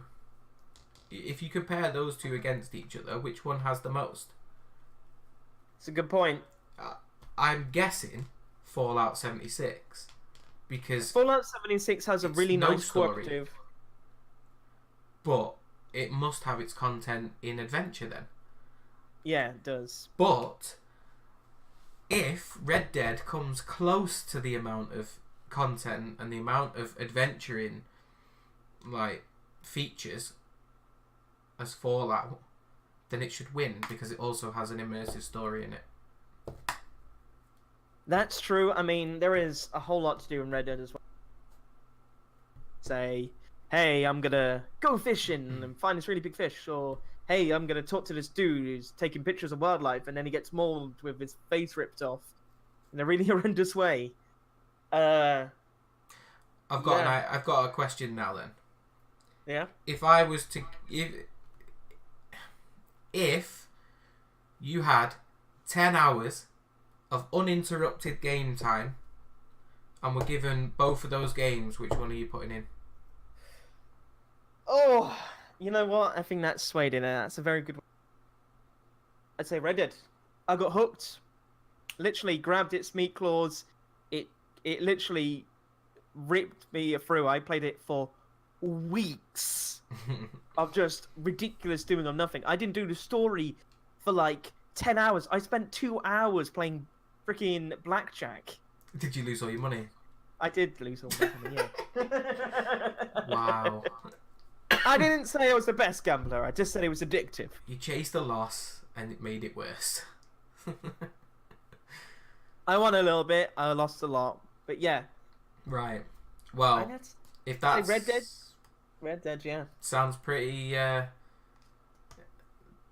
pretty nailed on to me. Red Dead? Yeah. No. Difficult. Is the but answer, Atari. The reason I haven't touched Fallout is I think I've said this to you before, like to multiple people before. Oh, wait. Stop talking. I've lost the stream. Okay. Stop talking entirely, or? Well, let's just announce it. Hey, Red Dead's won. Yeah. Okay, yeah. We know that Red Dead's won. Right. Okay, I'm back. Cool. Great. Welcome back. Oh, thanks, Crypt. It is, Right, so Red Dead won that one. Interesting. It was difficult. Yeah, Atari, I haven't played Fallout for the express reason of 50s music weirds me out a little bit, and with me being in technology, I can't get by the Pip-Boy being in AS400 in green screen. I just can't. Which is fair enough. It I needs to be suppose. in colour, otherwise, this is supposed to be the future, and there were still colour TVs, even if a nuke was dropped now. That ain't gonna mean that we're going back to green screen. That means that you're going to adapt something with a colour screen still. So yeah, I can't handle the Pip-Boy not being in colour. So Which is fair. it's minor things that stop me playing Fallout, but it just bugs me. Right. So Number 8. number 8, Yeah. Only number 8. How long are we going for? Like, I don't know. 2 hours. Oh, we need to pick up the pace. Um, Right. Told you we'd get through it easy. Right. I'm gonna make this quick then. Go on then. So number 8 is horror. And now, I couldn't really find too much on games that actually came out last year. I keep on saying this, but it's last year. These are games that I actually played last year, but didn't necessarily come out on 2018. And I know that Alex here didn't really play any like horror games. No. So I've got like a few that I would suggest, but I will make it quick. Seems that we're only on number 8 because I didn't realize we'd get too heated. We could always pause at some point and then come back and do another day. Very good point. That's a very good Or point. we fly through because most of these are going to repeat at some point. Very good point as well. We'll see how it goes, Yeah. shall we? All right. So, first one is Simulacra. Simulacra is probably the most unique horror game I've played. Oh, I'm trying to Really, find it's. it. I think it was made like by students. They brought out like a free game, which was like, it was something like Emily was away. It was something like Emily was away, something like that, which had similar premises to this Simulacra. But basically, what it is that you found somebody's phone, and this phone has a sense of almost Siri, but Siri is kind of a bit smarter and leading on you. Thing. And you have to find out what happened to this person who owned this phone. So you find out, oh, it's this girl that you know, that's completely random. You're trying to find out bits about her life. It's a puzzle game. You go around these applications and try and take down notes of people she's talked to, her friends, her family, and trying to get a gist of exactly where she is and what exactly happened to her. And it turns darker and darker and darker until you actually find out exactly what happened. But it had some amazing comic effects to it as well. So what it let you do, which I think I dicked around a bit too much on it, was it let you change stuff and post comments on her phone, like an actual phone. So you'll have her Facebook page. And I just went there for like half an hour. I was like, every comment I was like, oh my god, yes, Great. love that. Amazing. Totally not dead. And then go around a Tinder thing and change profile. I remember seeing you play Ridiculous. that. Swiping It- away. It is really funny, but really, really engaging as well. I've really, really got down to it and really wanted to find out. I got the bad ending, unfortunately. So I need to replay it and find out. But Yes, sorry. yeah, it's on there. Don't worry, it's on there. I'm going to talk a lot about that. That's my favorite. But I make this one quick. Spoiler. Simulacra is a very cheap but amazing kind of game, which I can very much recommend to anybody who's not too much into jump scares, but into a good mystery into it. Okay, the next one, it would be The Observer, which is also on the Game Pass currently. Definitely this time. It is. I saw it. This is actually really nice and nicely graphics. It's old man RoboCop, basically. You are a detective. It's old man RoboCop in a nutshell. You're RoboCop. You're an old man, but you're a RoboCop. And you find out these string of murders that have been happening. And basically, all you can find is everyone's kind of a cyborg, and you're a cyborg because you're RoboCop. So you go around and you plug in their memories, and it kind of gets fuzzy because it's a steampunk game. Everything kind of gets fuzzy in between reality and what is the other people's memories. And you're trying to find out what happened to these people. And in a mystery, and then you find out it's your son, and you're like, what? It gets really good. A lot of jump scares, some really amazing moments. Engaging, really hooks you in. And really nice steampunk game. And then obviously, finally, because I'm going to keep this brief, Yes, steampunk. which, let's face it, let's just say this is already one. We've already even announced, because it's got to be Doki Doki Literature Club. Now, Alex doesn't have any clue about this game, so I'm going to be explaining a bit to him about this and why I love it. I think I can guess. This is Right. Japanese anime lolly porn simulator. You nailed it. That's it. Well, shit. Well, that's it. Yeah. That's Right. what I expect. When Okay. you put up this game, it is very much that, and you feel like, oh yeah, what girl? Like I'm gonna pick this one. I think she's my favorite. I'm gonna go and like hang out at her house and all that cool stuff. The game puts you. It's probably the most smartest horror game I think I've ever played. Puts you into that false. You play several hours of this, and you like. I think, right, all right. Am I really playing this ridiculous anime dating game? It gets ridiculous. It's like, and it puts you into that really false sense of security where you're honestly thinking that you're playing like this dating sim. And then it turns its head. Like the game really like turns its head massively without you even noticing it happens. So first it goes with the first girl, who's Sayori is her name, and basically it goes through her extreme depression that she has, and goes into a really in-depth monologue of her really finding it struggling to get up in the day and nobody loving her, and you saying, no, I'll love you, we'll hang out and we'll make this right, we'll get some help. And then you're like, great, okay, that was weird, but we'll go ahead and we'll like move along with this, fine. You find out after that she hangs herself, and you walk into a room thinking, oh, she slept in.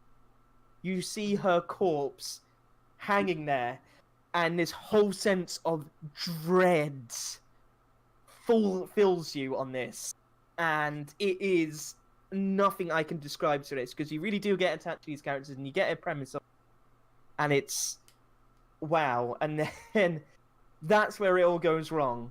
Then you go in like, and then the game just randomly restarts after you've seen this corpse. So you're like, okay, well, that was weird. Game crashes. You boot it up again. Sayori is now missing out the game files. She does not exist anymore. Then you play this game and you carry on with it. So you've only got like, there's 4 girls in it on total, and then you carry on with the 3. And then you kind of go through each girl, and then it turns out nice for like a little bit, and then it goes really, really weird, and then there's like cut wrists in one of them, and she stabs herself to death, and then you kind of like, it's almost like a madness of all of it. And then you find out the main girl, Monica, was the one who was controlling all of this and was breaking the 4th wall and controlling the game itself just to date you, by killing off your opponents, to make them insane, to make this just her and you. And there was a bit where everyone else is gone, and it's just you and her. And she was like, oh, you know, I'm really just... And then she goes, hang on, are you streaming this? And you're like, how the fuck does she know that? How does she know that I'm actually streaming this right now? I've got this clip of this in a thing. Really, really, really free. And then she goes, oh, like, hey, everybody, and then interacts with, like, the chat. It gets ridiculous. So you're stuck in this purgatory at this moment with Monica. The only way to beat the game is to physically go into the game's files, the actual game files, and delete her. And then that's how the game will end, where you just delete it and everything reverts back to normal. Wait, hang on a minute. So, if you did a second run through, Yep. and just straight up deleted from the off, what's Well, the game like then? Well, that's the thing. The game has several multiple endings. So say if you go, oh, I'm going to delete Monica straight off the bat. You do that, and then everyone kind of freaks out, realizing that this shouldn't be, and then the game crashes, and starts again. And then there's all of that, and if you do that with each of them, or do different things, there is multiple different endings to this. It's ridiculously good. And the main thing about this, which I think is amazing, and I cannot wait for the developers to make the next game, is it's all free. The whole game is free on Steam right now. They're not asking for a penny. No, they're not, because they're reading your Bitcoin wallet by going through all the files. That's why. That's it, yeah. No, they're I got all my emptying your bits. Steam balance. On the sly. But yes. Wake up with that Shark Simulator game. Like, Oh, it well, let's not bring up mysteriously that. added. Yeah, let's not go to that route, shall we? Let's not Like go there. Valentine's last year. That didn't happen at all. I wouldn't watch it.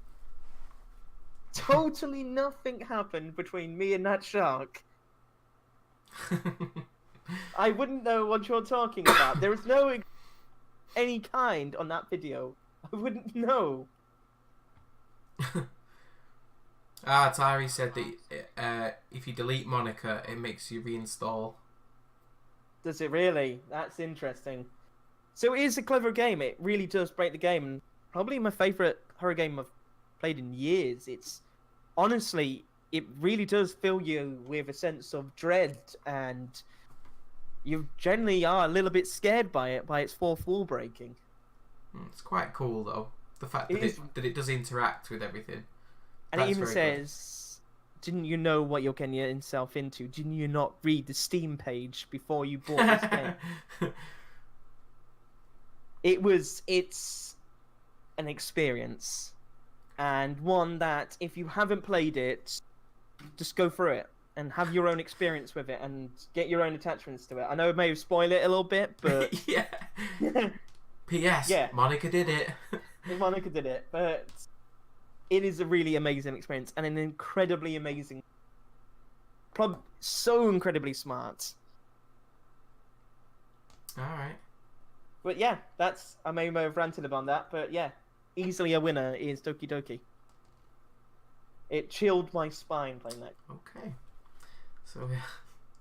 All right, so that's it. That's Your done, winner I is guess. Doki Doki. Wow. I actually didn't get that opinion from you yesterday when we were Well, I wanted to confirming save it. them. I really wanted to save it for the podcast because it is amazing. And anyone who is listening, download it. It's completely free off Steam. Play it. It's amazing. Or even better yet, watch someone on YouTube and play it and get that reaction as well. Same thing. It's the same thing. It's It doesn't the make a same- difference. It's all It's free. the same It's as all owning free. it. Watch someone else own it. And yes, Tari, there is a lot of emotional things to mental health, especially with the Sayuri who hanged herself. It hit a bit close to home for me, and I had a bit of an emotional breakdown halfway through because it hit a bit too close to home for me. But yeah, it's incredibly smart. But I'll move on now. I've had enough talking about that. Right, on that dark note. Super dark note. Right, category 9. We're almost halfway. This is quite... Woo. It's quite impressive. It is impressive. I didn't think we'd make it halfway. Best, Just about halfway. best and worst enemy. So these are two together. It's like a quick one. The best enemy means something that you repeatedly fight Yeah, you repeatedly enjoyed fighting and repeatedly hated fighting. and repeatedly hated fighting. Yeah. Can you guess which one that I've gone for? I wouldn't have a clue. I picked Behemoth from Monster Hunter Oh, well, total surprise. because we have fought this thing about 30 or 40 times and not beat it once. And every time anyone suggests playing the game and going, should we take on Behemoth? I think, no, go fuck yourselves. But I join in anyway to help out on the one chance we might defeat it. But no. And do you know what makes it worse? Them bringing out an even harder version this year. And Isn't- what's the point in bringing out a harder version of something that I can't beat in a game I put 300 hours into? I hate you all for developing a harder version. Know this, Capcom. I hate you all. It is pretty much Satan. It's actually from Final Fantasy series. It was a crossover and some free DLC, and it could have stayed uncrossed over for all I care, because it's the only monster I've not been able to beat, the only one that I don't enjoy fighting, and pretty much it can suck a big fat penis. I was going to be really, really offensive then, but The rage is real. I really, really hate that thing, and I have no interest ever in fighting that again. It's also, that's a Monster Hunter, by the way, guys. And that is Just Monster to Hunter, go- yeah. Yeah. Just, All right. just so that people know. Let's go with. We'll stay in a thing of annoying. Mine is the Scorched out of Fallout 76. I've actually thought they were interesting at one point, but I actually found them really irritating at the end. They were everywhere, every single place you went to, fucking Scorched, and they'd be things Scorched. It almost feels like there was no other enemy but the Scorched. Everywhere you go, Scorched. It gets incredibly repetitive. I mean, I really do love their design and the fact they to stone over radiation, which is amazing. It's cool, but it's annoying. They're basically just ghouls with guns. It really felt. I just got annoyed by them. I really did hate them by the end of it. Every time I see them, I'm like, freaking Scorched. Anything else but Scorched, man. Can you? Well, it's massively multiplayer online. Can you just not lead them to someone else and then run off? I suppose, but Someone once else's there's, problem then. There's an objective there, and then you go in and clear out this village to get this point. Oh, they're Scorched. What you do is Oh, you run hey, round let's- in a circle, rounding them all up so they follow you, like They you're the don't follow Pied me. Piper of the Scorched, and then go and take them to someone else and leave them. They regenerate, mate. A new Ah. player enters the place, and they respawn. Oh, That's how it works in the game. They are the alright. easiest things to kill, but they are the most annoying because of how many and repetitive they are. That's fair enough. That's what I would say about it. All right, Oh. I'm interested in this one because you never really gave me one for this one. No, So- I cannot think of a single, foe from a game this year that I have enjoyed repeatedly fighting. All right. I can think of one from a game from that I have played this year, but the game's not from this year. And the only reason I enjoyed fighting them is because they are such an unbelievably creepy, horrible prick that I didn't mind smashing their face in. So, yeah, I have to abstain from giving a best for this category because I haven't got one. Fair Simple. enough. But you do. I do, yes. My best enemy, it's Monster Hunter again. Hey, look, we mentioned Monster Hunter again. Remember Hunter? I remember. Oh, I remember, yeah. Anjanath. Anjanath is my favourite monster out of Monster Hunter World. Absolutely love this thing. Just basically a T-Rex that can breathe fire and is also like a little bit like a bird as well. But I really did love Anjanath. It was kind of the first kind of big things that you fight and was generally quite tough on your low levels. I know it's easy now when you kind of look back at it because you know it's like moves Yeah. and everything. But yes, Anjanath.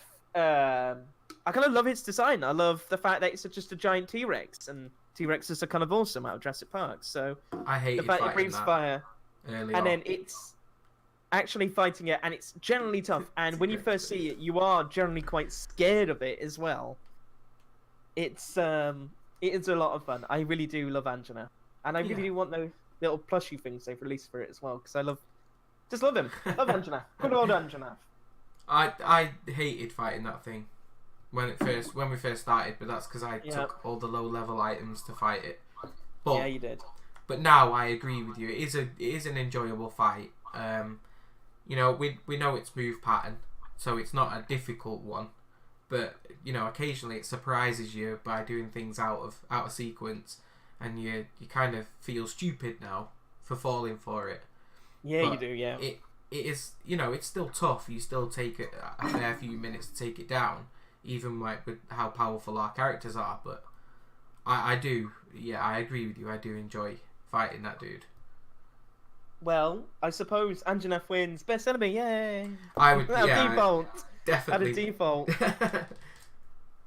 Yeah. But worst enemy. Honestly, not as difficult as it seems. However annoying Scorched were, nothing compared to Behemoth. Not in any slight. The No. Behemoth kicks your ass and doesn't even give you a courtesy of saying sorry. No. Like, it will, as soon as you're in, bang, dead. Already straight in, straight off the bat. No thing. You're like, oh yeah, I'm beating you. Yeah, I chopped off your big horns. No, it will fire a meteorite Yeah. at you, killing your entire squad and losing all your knives. Yeah, that's the bit that gets me the most, is the fact that it's got an area of effect attack that will kill everybody. And end the whole thing. You could be fighting that for 35 minutes and it'll do one attack that kills everyone instantly. There's like only two ways of getting away from it. One is hide behind a little boulder that it called in earlier, if it hasn't broken them. And two, pull off a 1 in a million shot jump using a special like animation that you need to have timed to the perfection and known when that meteor was coming. It's next to impossible to get away from that attack, and it squad wipes us nearly every time. And for me, yeah, I hate it. So Behemoth wins. It's got to. It's got to, because I'll burn this mother down if it doesn't. One day we'll kill it. One day, but yeah. You can't beat it before that move comes, because it's written into it that is part of stage 2 of 3. It'll start calling them in. You actually can't get around it, and it's annoying. But yeah, that's Yeah. That's I guess that's it. So let's take them away. This one should be quite a quick one. Category 10. Yep. Best returning. Oh. Yes. Love it. So Best returning. So this is, I suppose, sequels or remakes or reboots, just returning franchises. yes. So I tell you what, I will. Yeah, you go ahead. So I've got Far Cry here again. Because Fifth one. Yeah. It's brilliant. Effectively. You gotta You know, give it to Far Cry. They really do a good. Yeah, they spend a couple of years making them good. Although this next one, is literally a year later that they're bringing it out. The one that comes out in 2019. But it is off the back of this. Same settings, same everything. So there's not a lot that needs changing. They just need to continue on with the aftermath.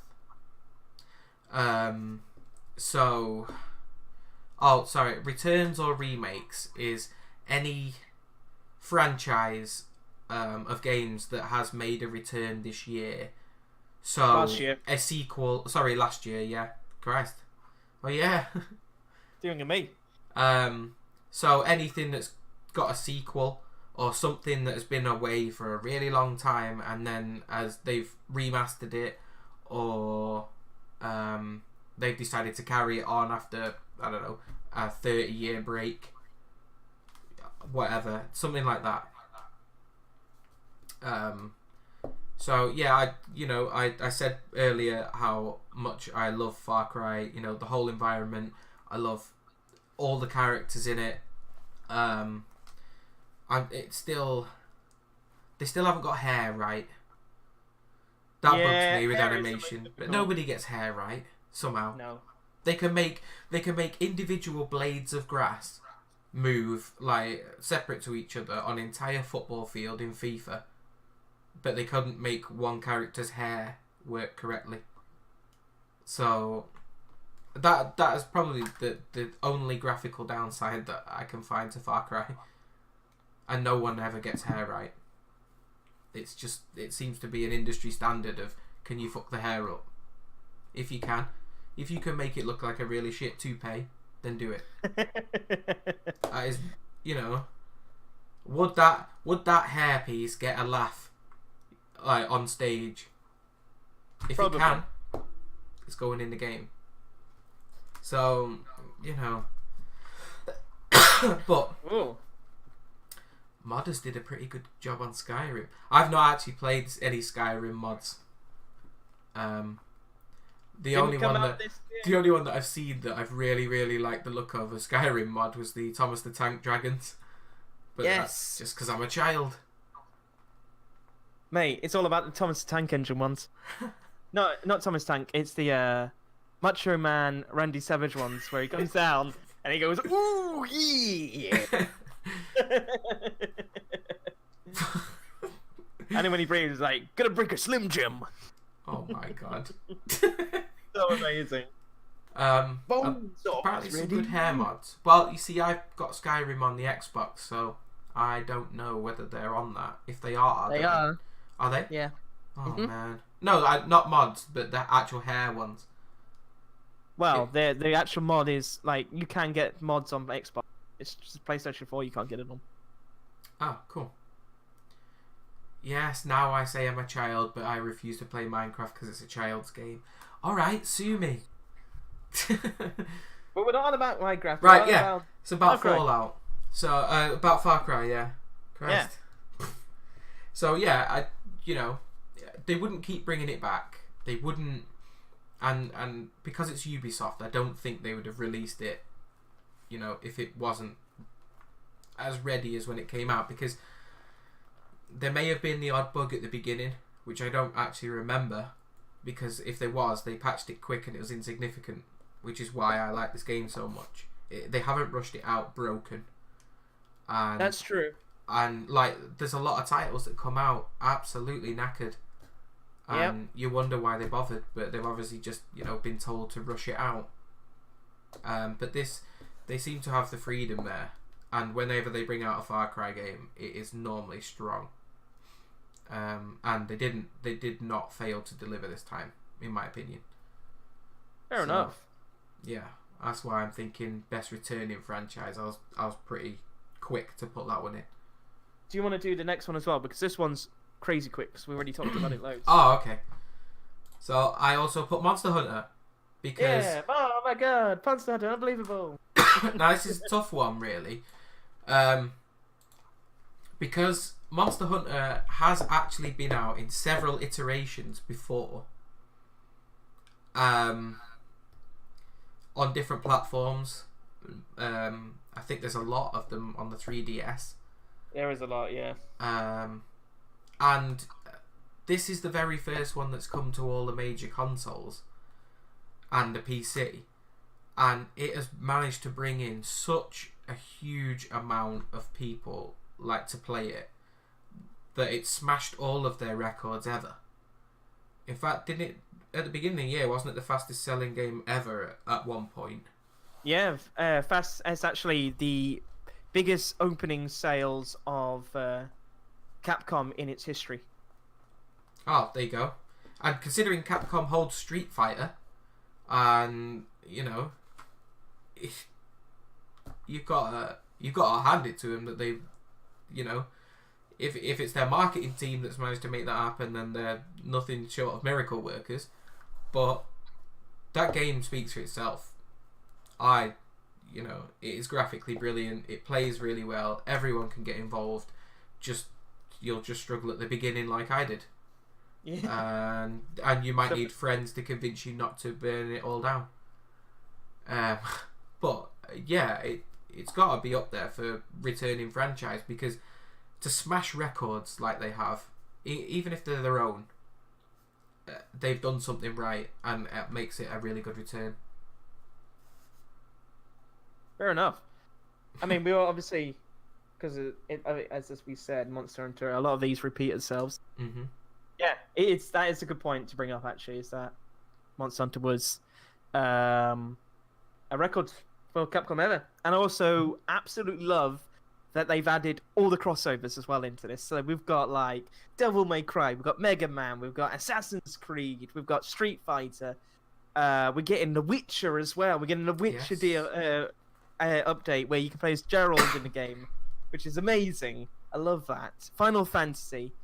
The list is endless, actually, for this game, which is amazing. I think I carried around Dante armor for ages from Devil May Cry. Yeah, you did. Awesome. You really did. Until you It's got so smashed by the chicken. Yeah, I did. Well, let's not And bring then- that up. And then that armor disappeared for some stronger armor again. No, well, no. But yeah, that's what happens. Forgotten. Yeah, I mean, it's fine, I guess. Fine.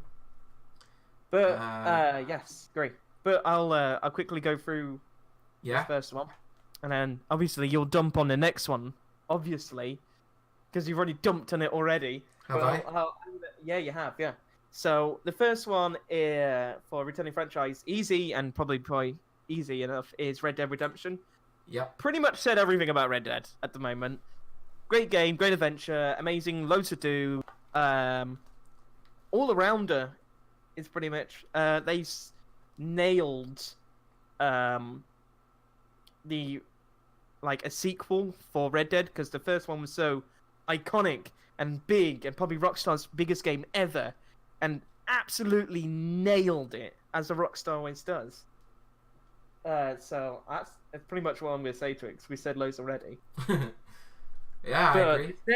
this next one is obviously, I'm going to stand to this because I am in love with this and I still love it. Spyro, the reunited trilogy. Man, they got back Spyro. Yes. Oh, hang on. I might need to reorganize some of these. All right. Yeah. Well, we got Spyro. There's Spyro. There's a little picture of Spyro there, look. Love Spyro. I've had, out of everybody that all the reboots that came out, when I was younger, Spyro was my main game as a kid. I have so much nostalgia for this game. So to make a reboot of it, like they did with Crash, had a lot riding on its shoulders to make that film. I mean, I know they nailed Crash and all that. It's great. But Spyro held a lot more. It's so good. They added so much more to it. They've added, graphically, his movement and how where he plays, sound, the music as well that you rebooted. It's incredible. I absolutely loved it. I've already gone through the 2 games already. I'm just going through the Year of the Dragon now, the 3rd game in the series. It's really good. They've also brought it back, so if parents bought this for their kids, and they were like, oh, hey, I remember playing this as a kid when I was your age. They've brought it back. How about you play it? It's enough for it to, for modern kids these days, who've got so much go with the Fortnites and everything, to keep them engaged with it and to actually fall in love with it as much as I did as a kid. It's amazing. The graphics are beautiful. The gameplay as well is incredibly fun. They've even redesigned all the dragons that you save in the first game. So, in the first game, you had to save these dragons from crystals. In the original game, they were just dragons. This one, they've full-on rebooted it and, made them completely individual. So every dragon you save has its own character, its little style to it as well. If you played it, even just for a little bit of the first Spyro game, and you were like, oh, well, yeah, I wasn't quite sure because it may not have the same feel. This game nails it. When I was playing it, I was like, yes, this is the same feel I had 20 years back when playing Spyro the Dragon. This is it. That's all I'm going to say to us. I know you're going to dump on that. No. All right, okay, fine, because you were I had to go at Spyro earlier. Yeah. That's because you tried... You brought it up in a different area where I don't think it should have been, that's why. No, if for pure nostalgia and for the fact that they brought it back with all 3 games attached in one, that's Yep. that's good. But It does have its difficulties, obviously, because it's a retro game, but yeah, it's good. It's not. It wasn't a game I played back then, which is why it's not what I've not played it now. I can't imagine myself sitting down for a nice game of Spyro of an evening. That's true. I mean, I know It's not that's a just fair made that sound ridiculous. Like, that is a completely crazy thing for someone over the age of 9 to be doing. But that's just how I envision it. It's like a really colourful, fairly easy to play and an easy to access game. That's all. it's true. But Right. I do see how you enjoyed it so much if it's all nostalgia and they've actually made improvements to it, and it doesn't look like the PlayStation 1 anymore. That's So- true. But yeah. Yeah, I knew I'd start getting attacked for Spyro on the chat. Yeah. Right. Okay. Let's nail this one down because we're halfway through, Yeah? and it's only 3 hours. Actually, hang on. What's the uptime to this? How long have we been on? 3 hours, I'd say. No, less than. Okay. Oh, 2 hours 40. I don't know why I Oh. typed that in because I could actually see. But sure. We Well, can get yeah. through this. We could do it. We'll just keep it an eye on it. Same as that we're in the halfway We're just going point. to cross into someone else's time zone. We're going to start off in Europe, and like, I don't know, the sun will be up, it'll be lunchtime in Australia. So, That's it. yeah. Let's nail this down. So, what would be the first one you would take off? Returning For best returning franchise. So, something that you've honestly played, like, well, I suppose the best way to look at it is have you played the past ones or know about the first ones? Yes, this is a good one to return to. See, I've played Red Dead Redemption. And I still think it's slightly better. It might be controversial. Very controversial. But, But, yeah, out of yeah. 4 of them, like, returning wise, I know Red Dead was great, but I think, yeah. I agree on that. Though I do prefer the second one. I think out of all of them, yeah. Out of all of them, yeah. Yeah. Out of all of them, you agree with me that we lose. Out of all of these, Red Dead. Red Dead is the weakest one, yeah. Agreed. Okay. So That's off. So what would be your second one? I have not played any Spyro. So Love Spyro. If anything, Spyro would be my number one out of this I thought category. it might. If it had me, if it was just me, it would be Spyro in a nutshell. In a Hard. nutshell. Almighty Zing. I haven't finished it either. But There I will be get spoilers, the but feeling at the there end, are going to we'll- be spoilers, and I'm going to make a guess. So Yeah, we did discuss Yeah. Doki Doki spoilers. That's fine. I mean, we did say at the start there will be spoilers of games. But we always warn you, we always say, spoiler alert, spoiler alert. So, yeah. So what would be, out of Far Cry in Monster Hunter, returning franchise? I've got to lose Far Cry then, because you Ooh. you can't bring a franchise back, smash a load of records, bring it to people that have never played it, and increase that audience tenfold, and have it in one of the highest streams, like watch streams of all the time, Yeah, that's very true. You gotta to get, I agree then on that. take it away from this category as a returner. So I agree. yeah. Ouch. So, You've played this one both is- of these. I have. So this is, I guess, it's on me on this one. I mean, I'm deeply in love with Spyro, but I have put 300 hours into Monster Hunter, the most game I've ever played ever in freaking life. Me too now. And I can't deny it's record breaking, and I can't deny its content and its free updates, and the fact that they are releasing a brand new island with several monsters in it as well for Monster Hunter. How much I'm in love with Spyro, and I think how excellent it is. And if you've ever played the original, buy it. Definitely won't regret it. I think I'm gonna give it to Monster Hunter. I think just out every other category, I think Monster Hunter is probably the greatest returning franchise turning something that was mainly a Japanese audience and making it Western and making it huge. Mm. Yeah, that's yeah. I think Yeah, you've Monster. made the right choice there. Yeah, I- I think I- Monster Hunter wins this. I think it has to. It has to.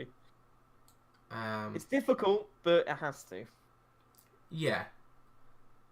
It's just the sheer record-breaking size of it.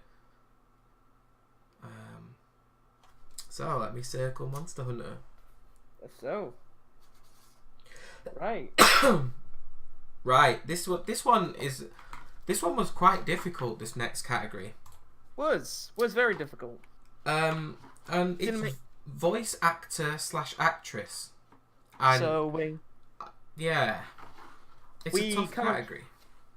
we kind of looked through everybody who did voice acting, and all that to this. So, we'll say in advance that they're all the actors, but we did look through all the categories and stuff like that. Unfortunately, I didn't play the new Tomb Raider, so I couldn't put like Lara Croft in it. Unfortunately. The biggest Tomb Raider fan in this chat just put Yeah. not Lara Croft. And I know Unfortunately that's not. because- I mean, if I probably played it at a time, I would honestly probably put Lara Croft because she does a really good job. No, the I think that was a previous hated version of don't put Lara Croft. Oh, Yeah, I'm getting the feeling that was not well received voice. well, this one I think you've got like a twofer in one category. I I guess have, so. yeah, so do you want me to put them both together? Yeah, I think you should put them both together. The words no, she's rubbish. Should I say one of them dead quick and then you can start with your twofer? Yeah, you So- can do. It's up to you, man. I don't mind. Yeah, no, you go for it. Yeah, you go for it. Right. Where's so Lara? the first one I got was Tom McKay, who is Arthur. Not Arthur. Sorry. Keep on forgetting the main protagonist's name. Yeah, it was Arthur. Yeah, Tom McKay. Arthur was. Oh, I thought it was Arthur.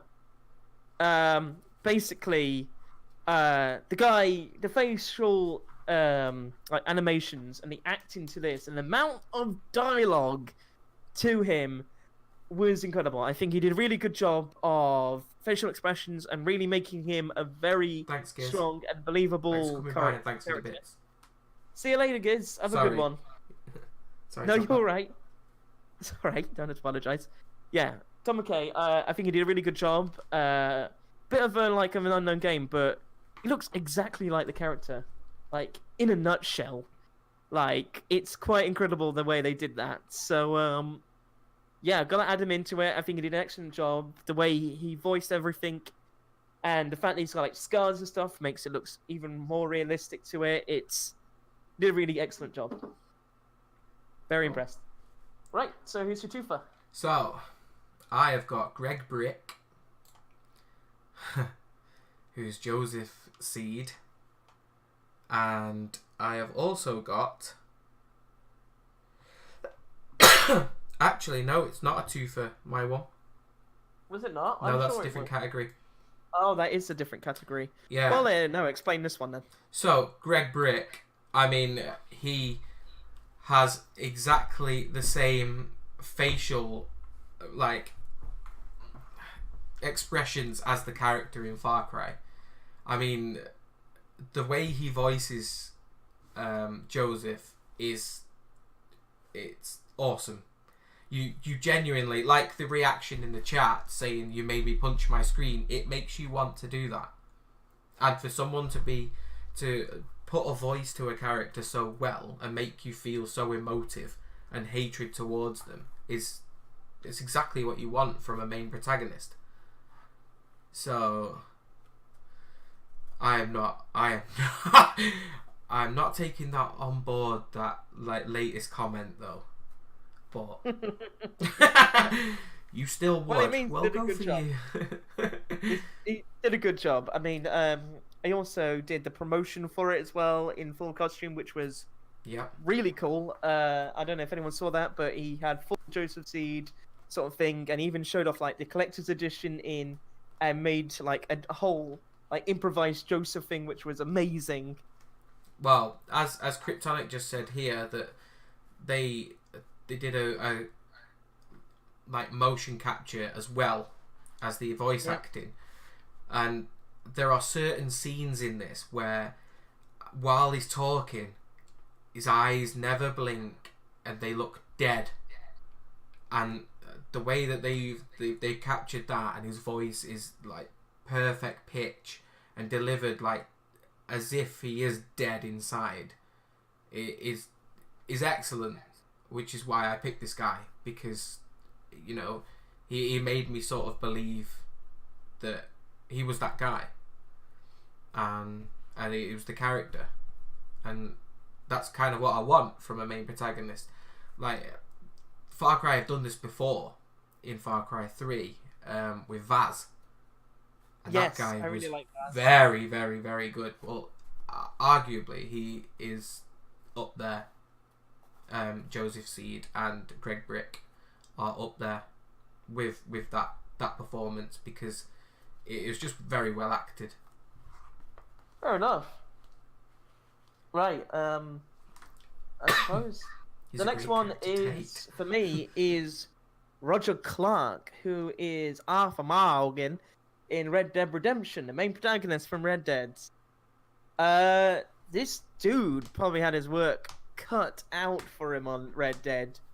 The amount of acting, I can't even fathom how long it took for him to act. He nailed everything, like absolutely everything. Like you really start to feeling for the character and his facial expressions and the dialogue and everything he's interacted with is incredible. I kind of was in love with the character, to the point where I even loved him more than John Marston out of the original Red Dead Redemption. I thought Arthur Morgan was just a more well-developed character and just extremely well acted as well. He was. Amazing. I mean, he even started developing a chesty cough, and it sounded real, like deep down. I mean, it is really, really impressive. Just the fact that someone managed to beat John Marston, who's probably the most well-received person from the entire games industry. It's impressive. I didn't think they'd be able to do it, but Roger Clark nailed it. Absolutely nailed it. And to nail someone who's you know, whose voice would be a lot older than yours, like considering his age. Yes, very much so. As well, and nobody knows the difference. He's very, extremely very good. impressive. Right. Well, this one is, I like this one most, actually. Out of all of this one, I Right, absolutely yeah, love this one is my last one, and this is more of a nod to. This is more of a. I'm not going to go too in depth. But it's enough said, really. This one is Stan Lee. Yeah. He had a cameo in as per usual in Spider-Man. And hello, Dogman Hamburger 7. Yeah, he had a cameo, and you know he spoke in it. You can't not have best voice actor or actress category without a nod to Stan Lee, especially as it's, you know, it'll be potentially the last cameo he'll make. It's just not possible. It's really nice, and the animation actually exactly like Stan Lee as well. It was really, really nice to see him. I was totally surprised. I wasn't expecting it. I had no clue. But yeah. That's all off there. Yeah, I would agree that the animations were absolutely incredible to him as well. They were. Like, really, really nice. But yeah, definitely a nod to him. You know, yeah, I'm not saying to win the category, but I thought, you know, you can't have the late Stan Lee not appear in this one, especially, you know, with it being of 2018. Yes. Because they ain't going to get a chance probably to put it in again. and yeah, for the services to actual, to all of Marvel, and especially Spider-Man, you can't not really go for it. So Agreed. yeah, it was more of a nod to. Does deserve a separate award all on his own, but yeah, that was definitely a nod. So I suppose the one we should look at is, as a whole, it's just those three gentlemen. Then It is. Let's put them back. honestly, this one's actually very surprisingly easy. Despite like the amazing things from Tom McKay and Roger Clark, I gotta go with Joseph Seed with this one. I couldn't agree more that I've seen him act just out of character. I've obviously I know a lot about the Far Cry games without actually playing them, but as a whole, and the fact that you actually physically hate him, I'm almost scared of him as well. I gotta give it to him. Yeah, I couldn't agree more. It was going to be a close one between him and Roger Clark for me. Yeah. But you kind of made my mind up, really, and at least one person in the chat at least agrees that it's because he does give you that immediate hate, and But also, but it's that. when you actually see him in real life, you're like, oh no, actually that's not, it's not that guy. Roger Clark, for playing up age, was going to be a close run. And obviously I don't know Tom McKay, but Tom McKay did a good job, but yeah. But we're giving it Greg Brick? Greg Brick, yeah, Nice. give it to Greg Brick, yeah. Oh, we're getting there. Slowly but surely. Okay, do you want to introduce the next category?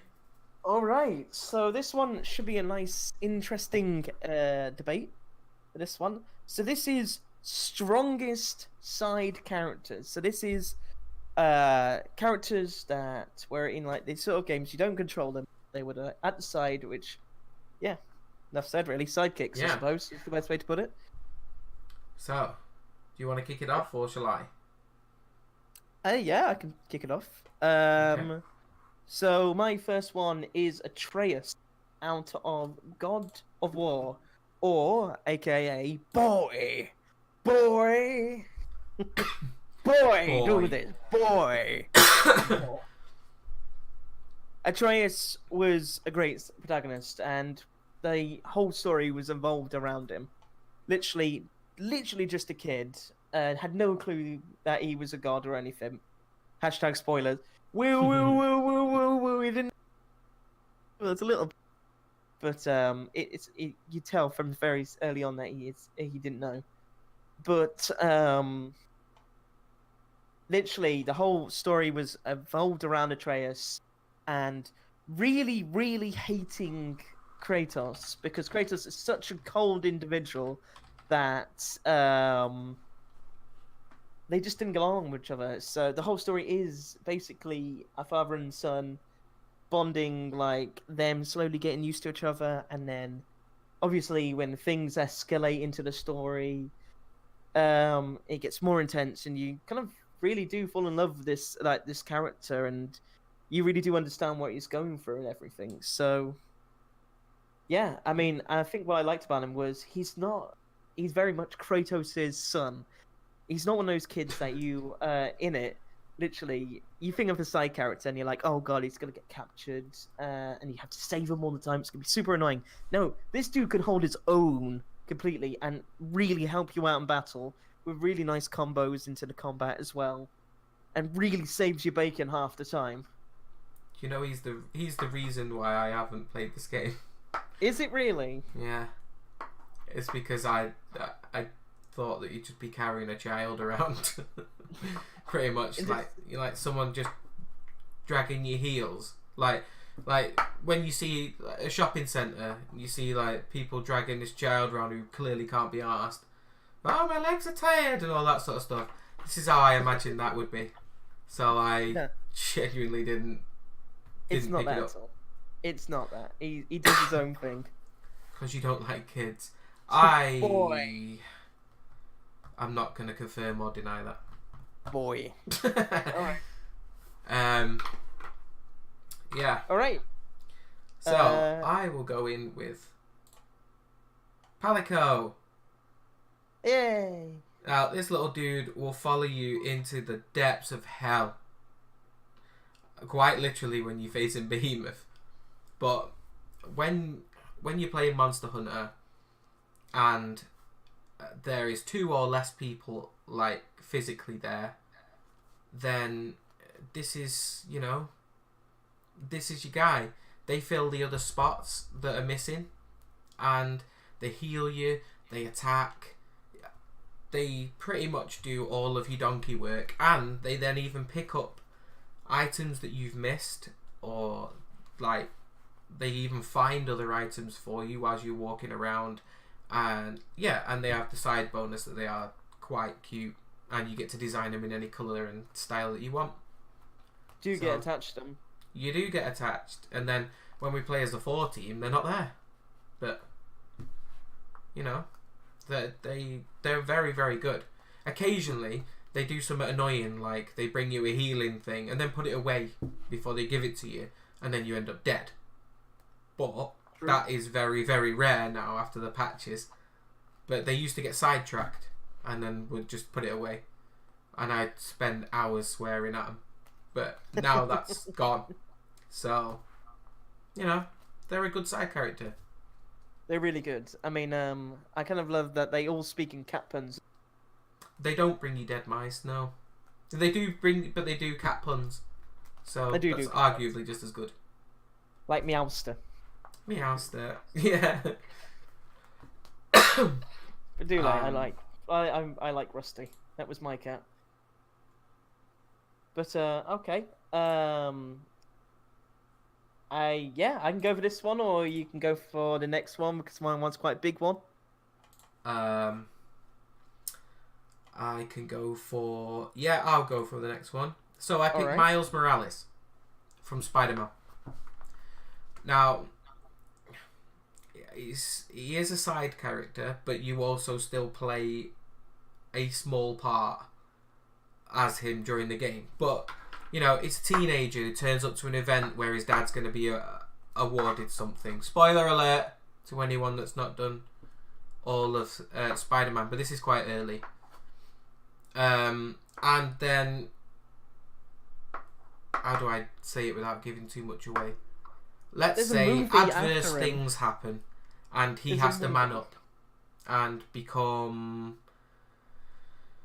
He has to become strong, and then, you know, you play as him a couple of times and throughout the game, and he develops throughout the game. He becomes stronger, and he's actually now in the comic book he is one of the Spider-Men, and potentially could be in the sequel like that.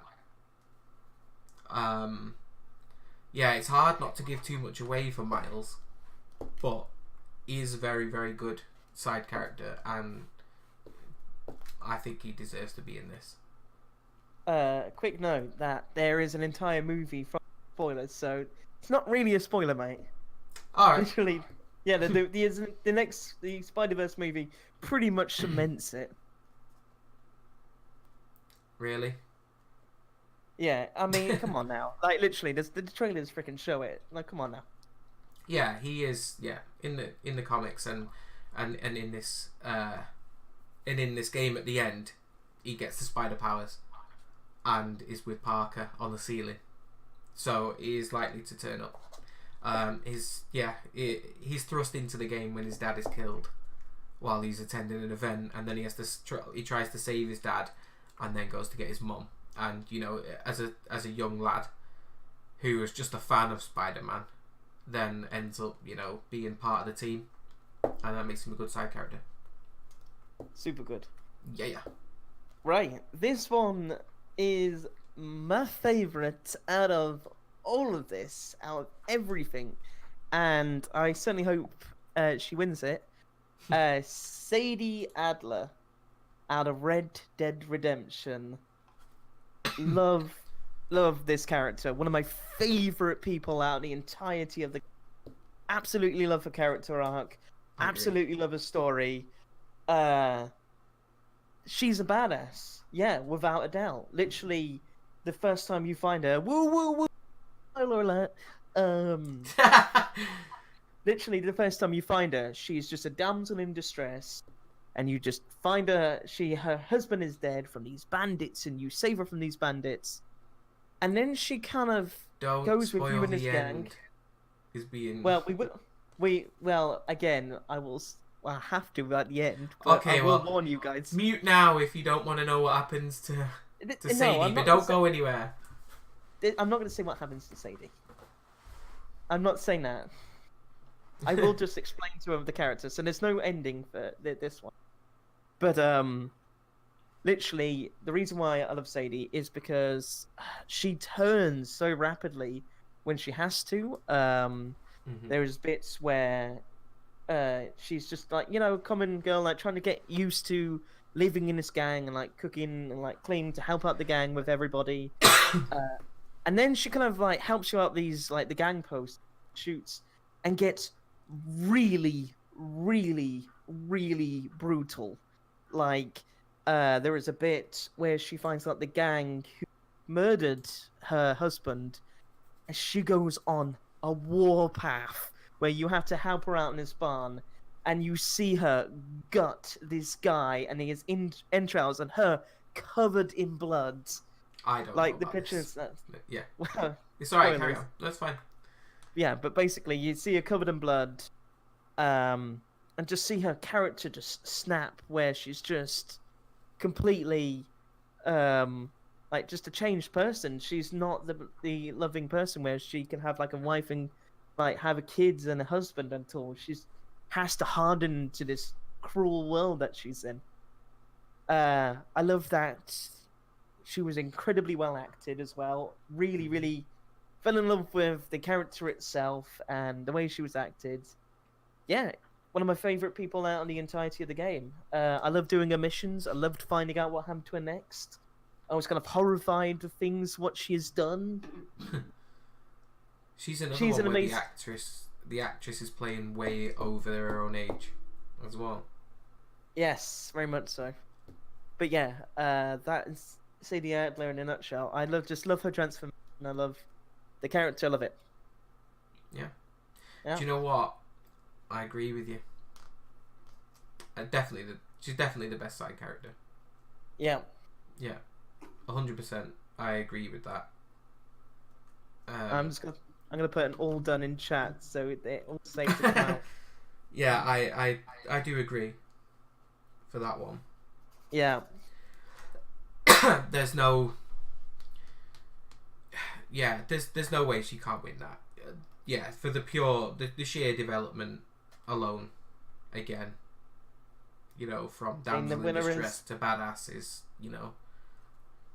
In a nutshell. yeah, I can't dispute it. I agreed, I agreed with you when we came up with the categories that I definitely gets my vote.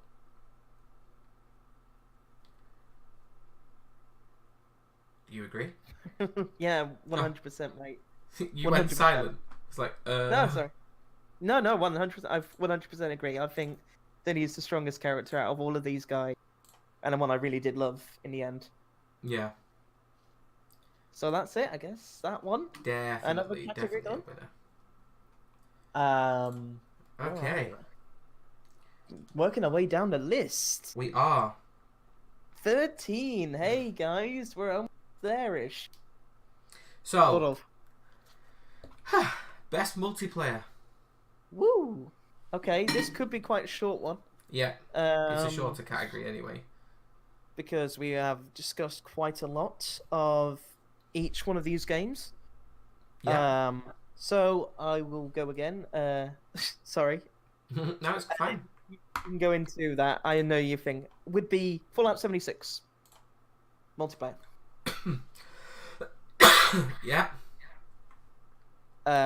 Again, amazing to play with friends, fun, adventure.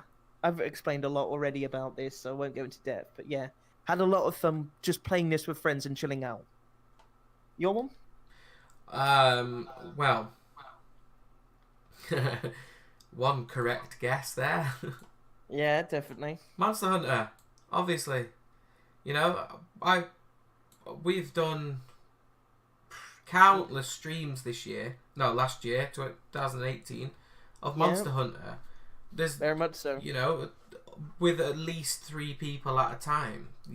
You can't dispute that kind of, you know, longevity from a multiplayer game.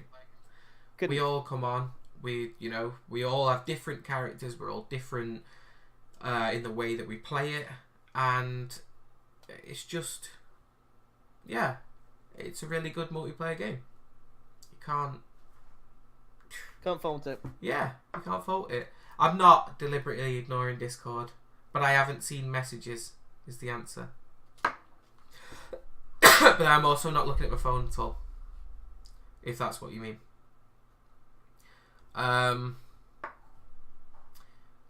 Yeah, and then the last one in this category, because we did say this was going to be a smaller category, because we have mentioned all these games before, is Call of Duty. Yeah, standard. Probably a great experience for multiplayer. Multiplayer. Yeah. Multiplayer, in a nutshell. So,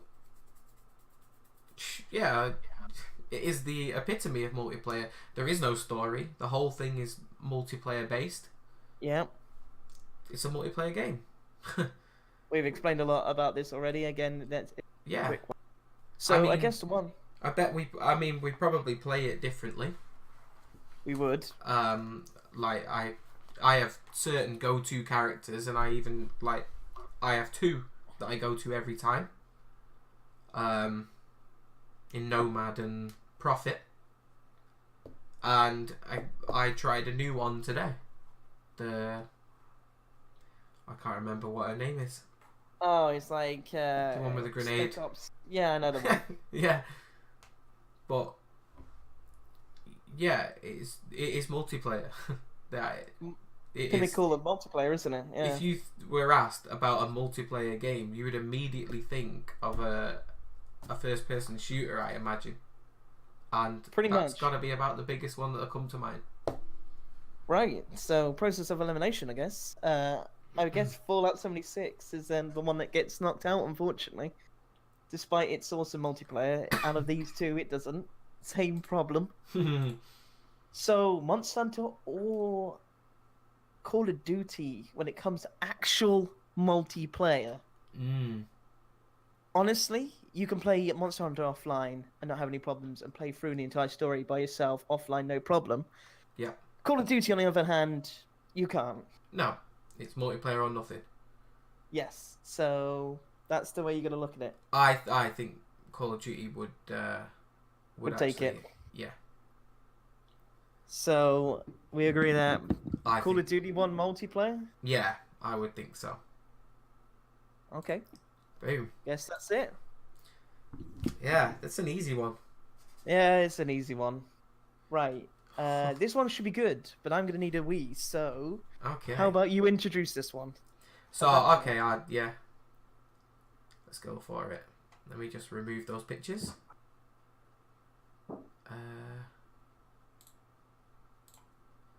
So this one, you can solo through Monster Hunter Crypts. Yeah, it's it isn't easy to do.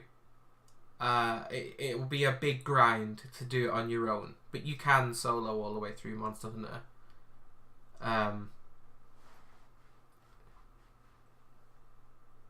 I'm not peeing. So COD doesn't have a campaign. It has like sort of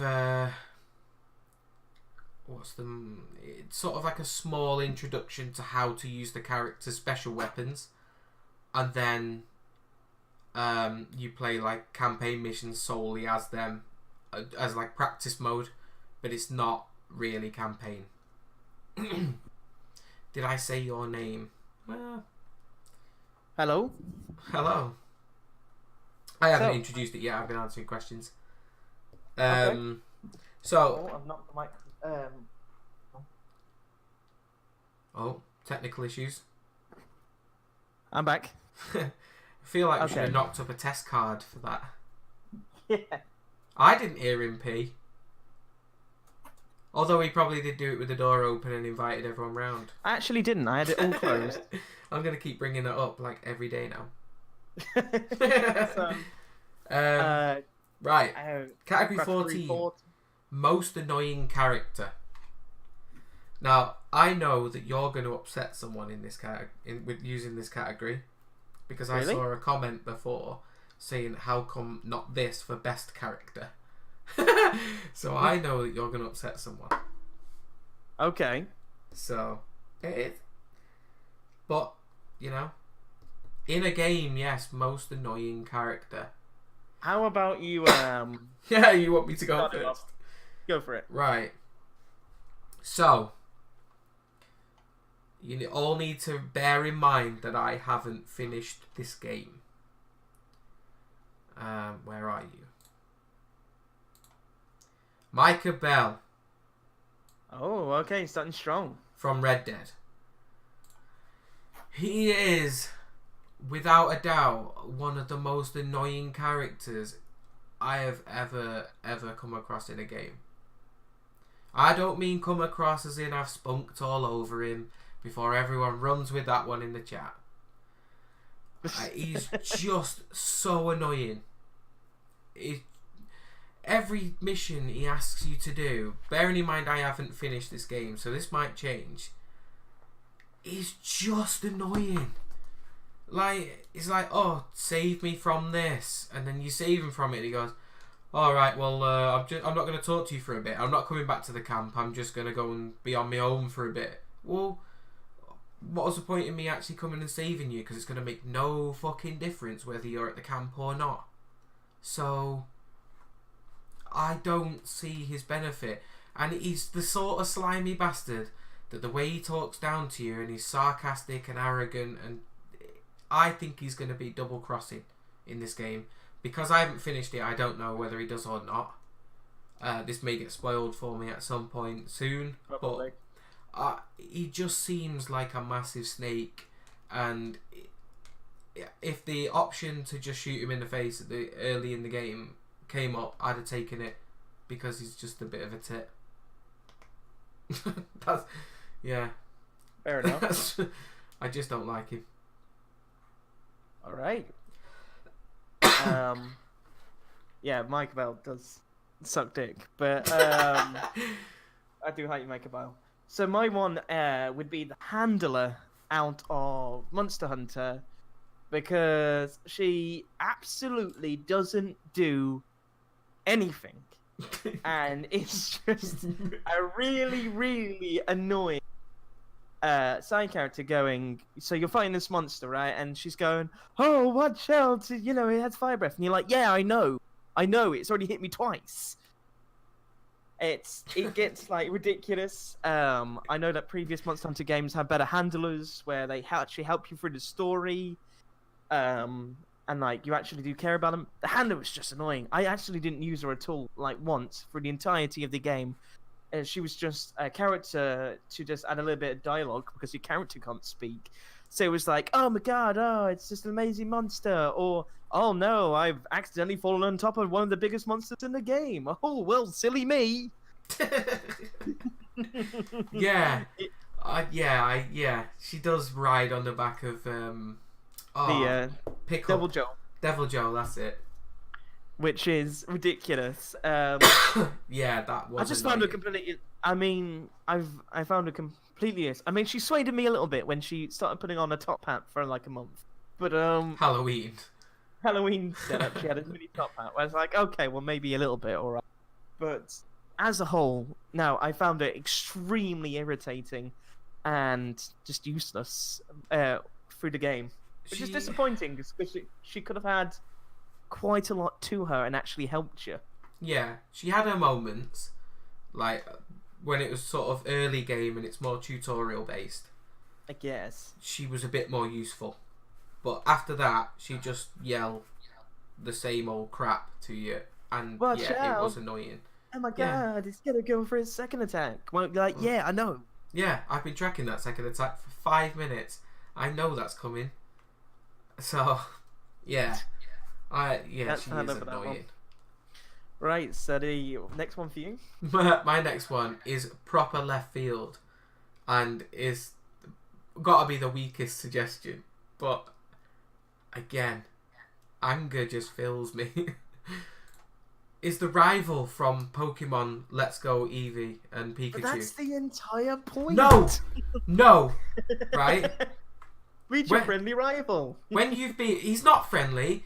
He's just a dick, right? He's a spoilt child that hasn't got what he wanted, and he's a little knob about it, right? Does You anyone come out think of a that gym. Alex hates kids. You come out of a gym, right? All of your Pokemon are exhausted, and he goes, "Oh, let's have a battle." No, let's not have a battle. Why don't you go through the gym, you little prick? Why you got to take down all my ones that are already knackered? No, I don't mind twatting you all over the place because you're a dick. Right, and he's called the friendly rival because they changed it this time from blue and red version.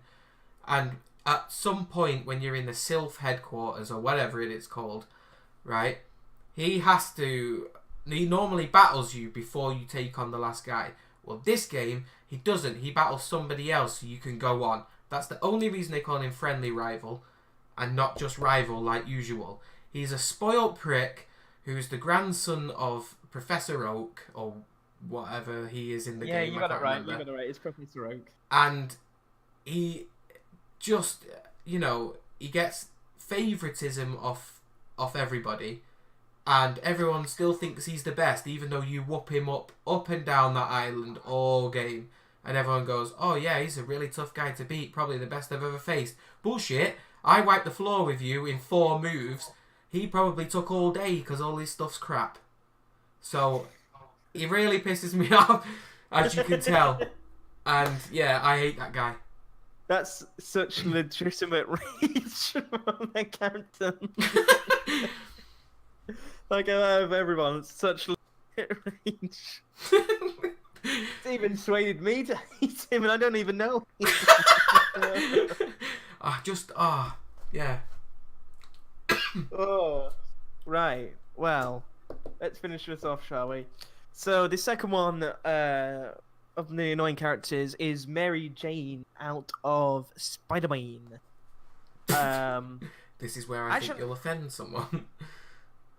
I don't. Well, I'm just saying. I like her character. I think she's a very well developed. I like the Parker. That's great. But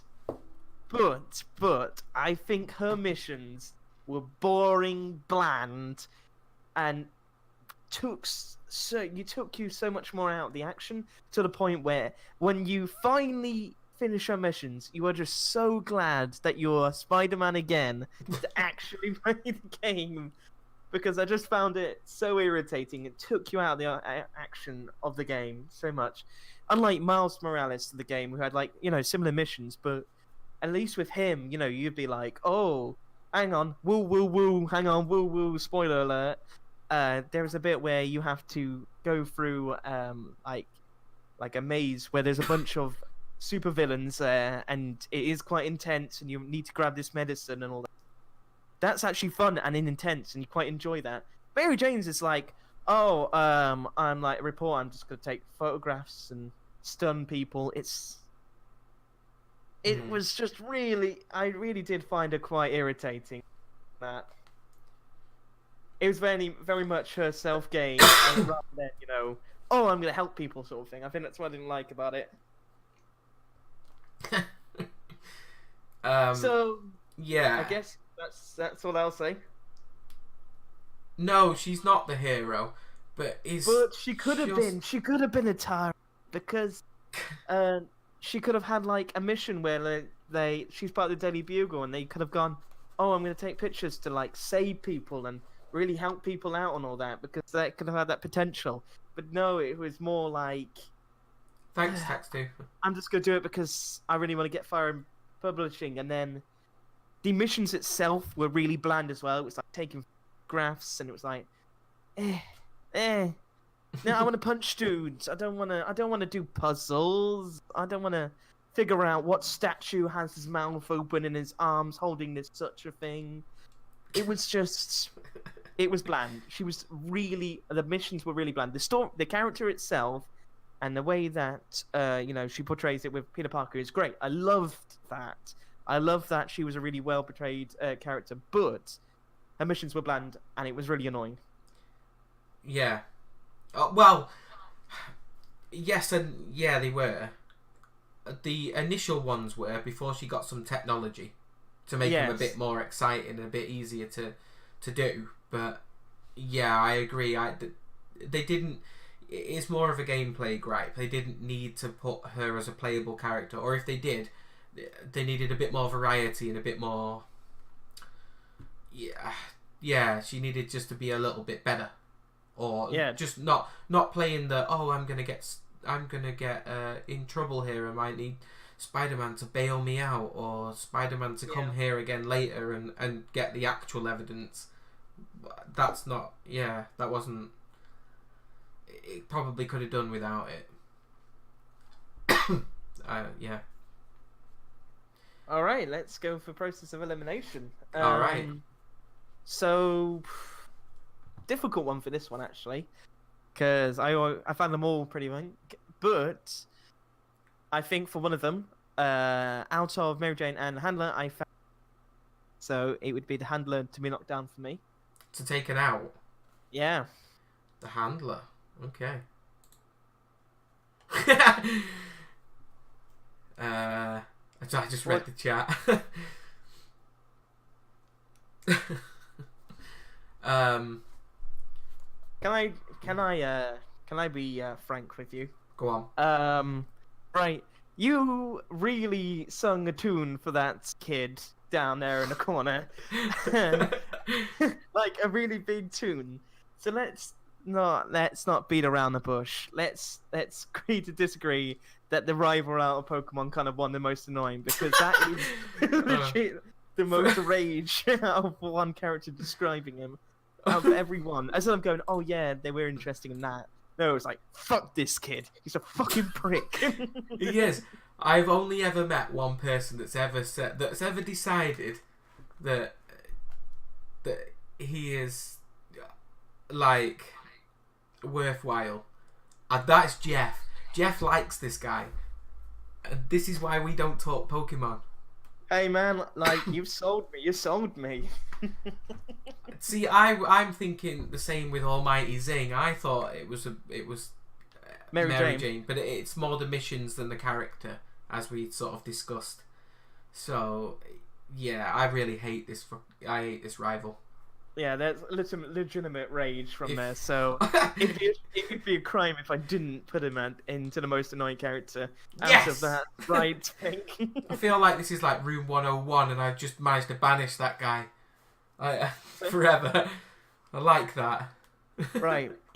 Rival 1. This one I am excited for, actually. So, everybody in chat, Taxi, you've made such a great timing, because we are now going to discuss chat's favourite game of the year.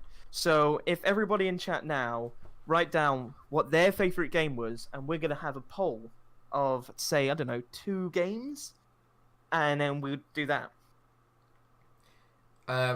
While they're typing, then I am going to disappear and grab a drink. Have a wait. I shall do some talking, I guess. Yeah, you talk amongst yourselves. Talk amongst yourselves. Welcome anyone new in that are just going to see Hello. a chair. So yeah, Also, everyone. if there is anyone new in here that wants to give me a follow, and also Top Hat, because Top Hat is also a streamer, then yeah, feel free. If you think we're annoying knobheads, drop it in the chat. I don't care. So yeah, you can say out loud. And That's I'll the be back in a idea. Yeah, second say it all with out a loud. drink. Don't keep it to yourself. No, literally, everyone in chat, write down in chat your favorite game of 2018. We'll pick the 2 games that repeat themselves, and then we'll kind of, pick them out then, and then we'll make a poll, and then you guys can decide which one, and me and Alex will decide as well which one we think, yeah, that one deserves it as well. We'll have a big thing. You can only pick one, Taxter. You can only pick one. If you could only pick one game, guys, it can't be two. It could only be one. So, favorite game of 2018 has to be coming out in 2018. It can't be a game that you played in 2018. It has to be released in 2018. You're gonna only pick one as well. You can't pick like a handful. It's one. So I'm interested to see what you guys actually put down for this, because there are a lot of games, as like we discussed so far tonight, and there's some really tough choices on what you think. But this is you guys' overall favorite game.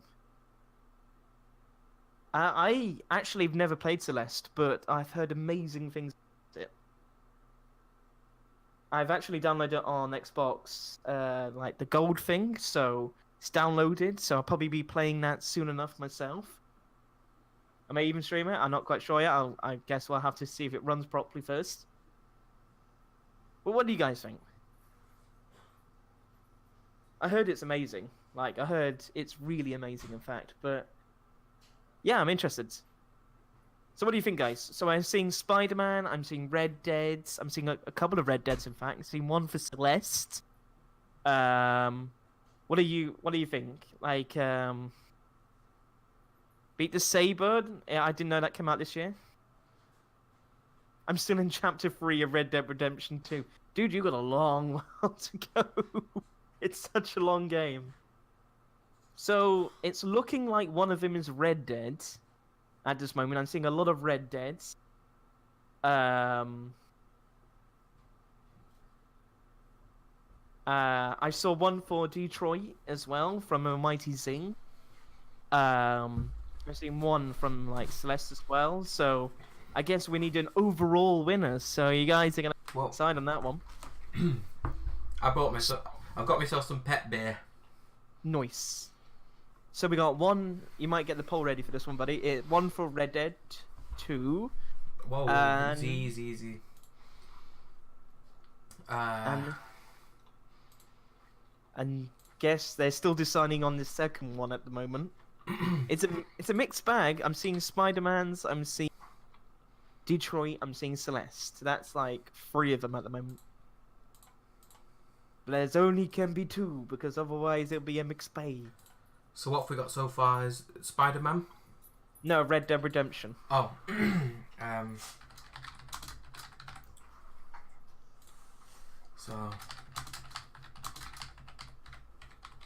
So let me go down a thing. You can only suggest one that you think is your favorite of 2018. One game. One game. So if you guys can decide the one game that you would suggest your favorite of 2018, what would it be? We got Red Dead Redemption for one of them. Oh, Smash Ultimate. Oh, I was gonna put Detroit into one of my other categories. One of the ones that's gone. I absolutely agree. I love Detroit. That's again another one I've not finished, which is why it didn't make it. But it's from what I played, like, I must be over halfway. It is awesome. So, let's think. Give me some yays for Spider-Man. How many years have we got for Spider-Man? Ah, Beat Saber. That is a game that I wish I could play on PlayStation. It's actually on PlayStation, mate. What? It is on PlayStation. It wasn't. It is. Shut up. No, it is, mate. It Are totally you pulling me is. plonk? No, I'm not pulling your plonk, and I don't want to either. Put it away. It's a big plonk for you to pull. Yeah. Are if you say having me so, on? mate. At this rate, it kind of looks like we don't need a poll. Yeah. I think there should be a poll. Let's make this interesting. Shall we say Red Dead and Spider-Man? Are we all in agreement?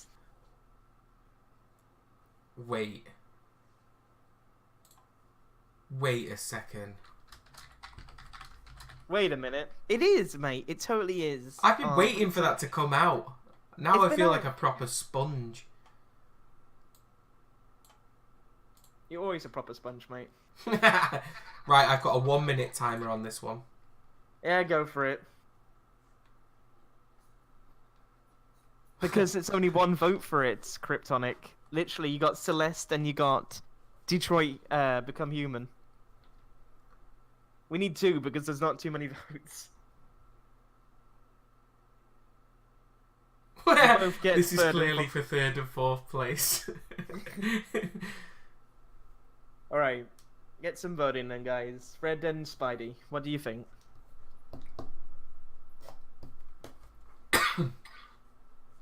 I'm annoyed that I didn't know about Beat Saber being on PlayStation. I actually googled it near the beginning of the year, going, "Oh, when's it gonna come out?" And it was like, "Oh, release date to be confirmed."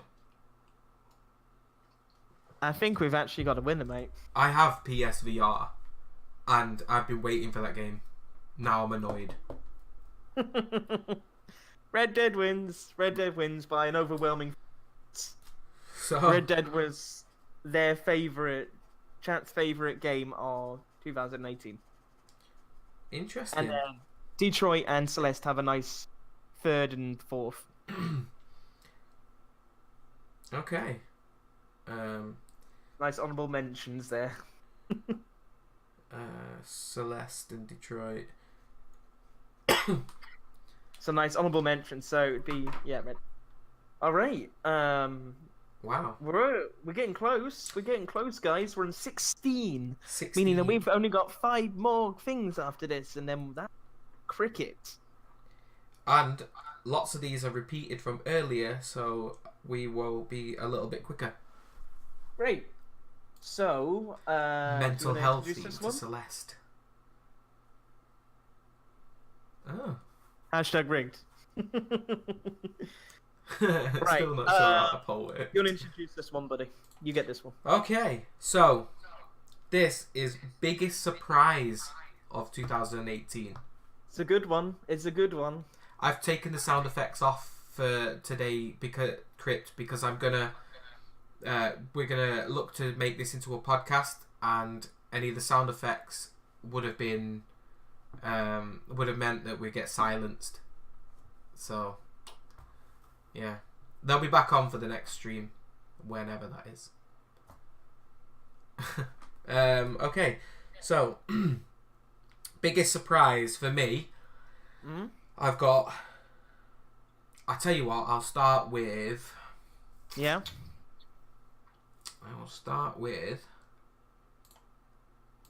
Call of Duty, It was a big surprise. I'll give you that one. because I swore I'd never play a Call of Duty game ever.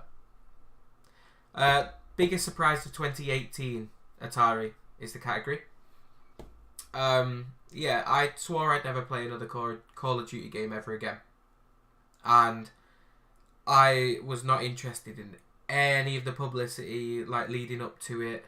I was not, I was like, it's just going to be another Call of Duty game. It's going to be a ton of kids online just going, "Oh, I've done your mum," when they clearly never even seen a fanny. I just thought that is exactly how it's going to be. And the old days. Yeah. The old days of cards. so I was like, I'm not bothered. I'm not interested. And then I was convinced to get it. And what I did before getting it was I watched a couple of YouTube videos to see how it looked, see how it played, and everything. And I ended up getting the special edition and spending over £100.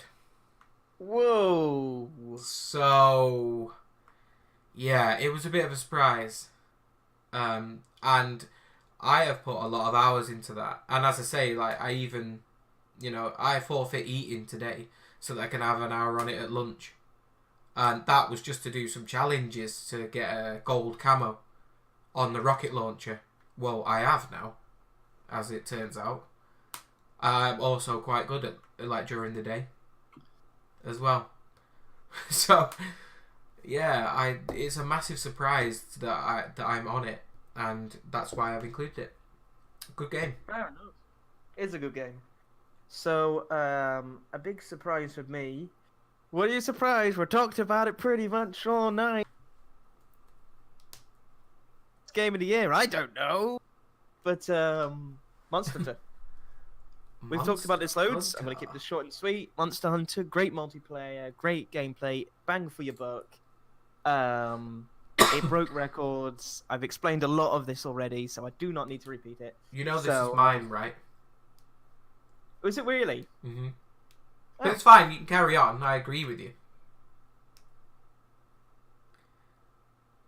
Oh, it is. Oh, no. Bollocks. Do you want to continue, or should I? Well, yeah, Monster Hunter. Okay, yeah, Monster Hunter took me by surprise.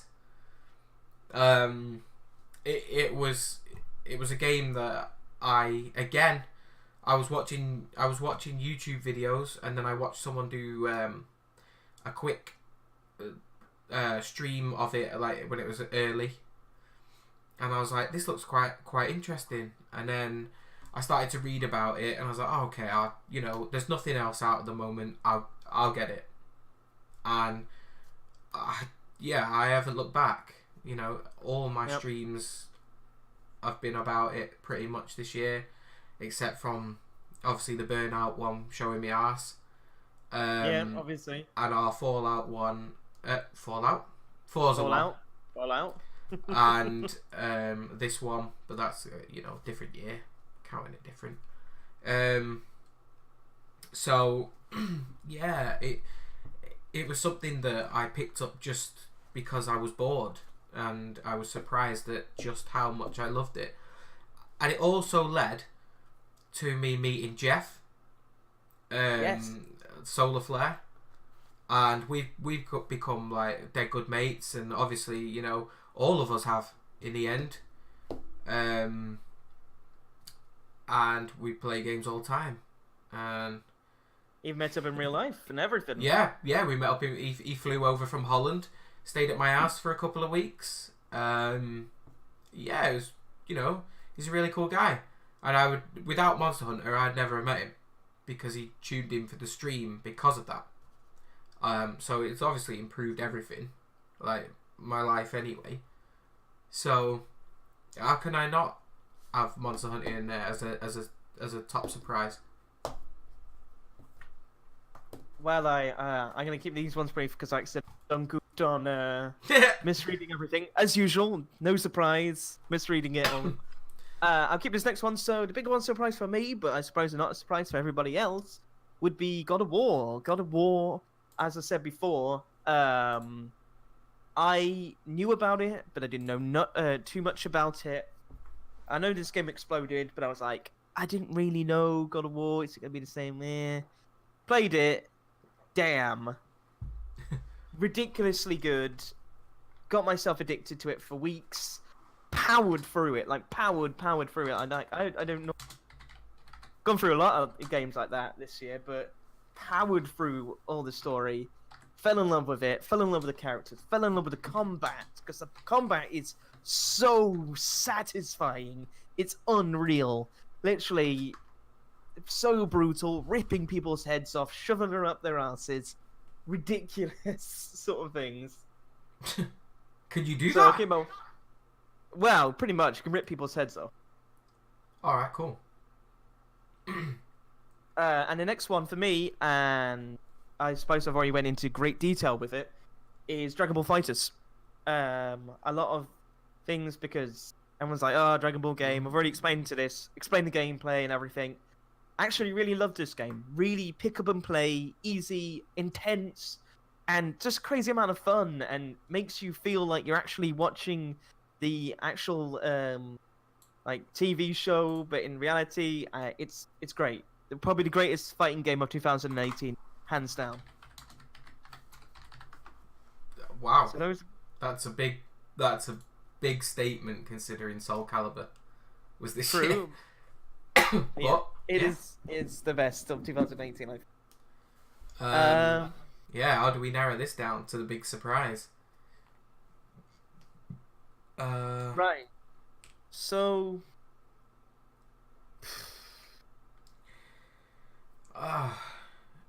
seems that you haven't played these ones, and I suppose we always knew, but I mentioned what I need to do, and they were surprise for me.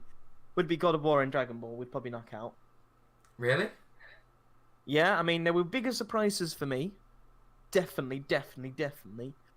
But as an overall for both of us, because that's what the discussion is. Yeah. Wow. Okay. And God of War as well. And God of War. Yeah. So it is between Monster Hunter, which, as you said before, is a big influence on both of us during 2018. Really big. 300 hours. Same with Call of Duty. I think I'm going to give it to Monster Hunter. I just wasn't expecting to love it as much as I did. I think I agree, yeah. I kind of fell in love. I love my giant ass katanas. I love chopping off tails. I love the Anjanath. I love everything. So, yeah. Got Monster Hunter. It's got to be the biggest surprise for me and you, I guess, now for 2018. It was definitely the biggest surprise for me, yeah. Considering I picked it up because I was bored. Yeah. It's a surprise and a half. Tax would have picked God of War. God of War is a good one, and it was a big surprise. It's because I haven't actually played it, so That's it. I think that's why. If we both played it, I think we would have thought differently. maybe. But I did yeah. I wanted it added it in as a surprise for that category. Cool. Okay, so the next one I suppose would be number 17, which was the best story of 2018 out of all the games. The best story, yeah. You want to take this one? Right. So, best story. I've actually only got one in this category. I've got one game. Far Cry. Boom. It's simple as that. Far Cry 5. I picked that from the minute I picked that game up. I hammered it, and I didn't stop. Story-wise? Like story. Story. Oh, what am I? 3? I want to win the story. Story-wise, I'm not a religious person, so I don't know any scripture or anything like that, but they quoted a lot of it, and I can only hope that it is genuine, because it seemed to look genuine, and the way they sort of twisted it up to create to have evil protagonists because of it, and sort of making it fit around a cult, and the way that a cult would stretch religion to be evil. It worked nicely.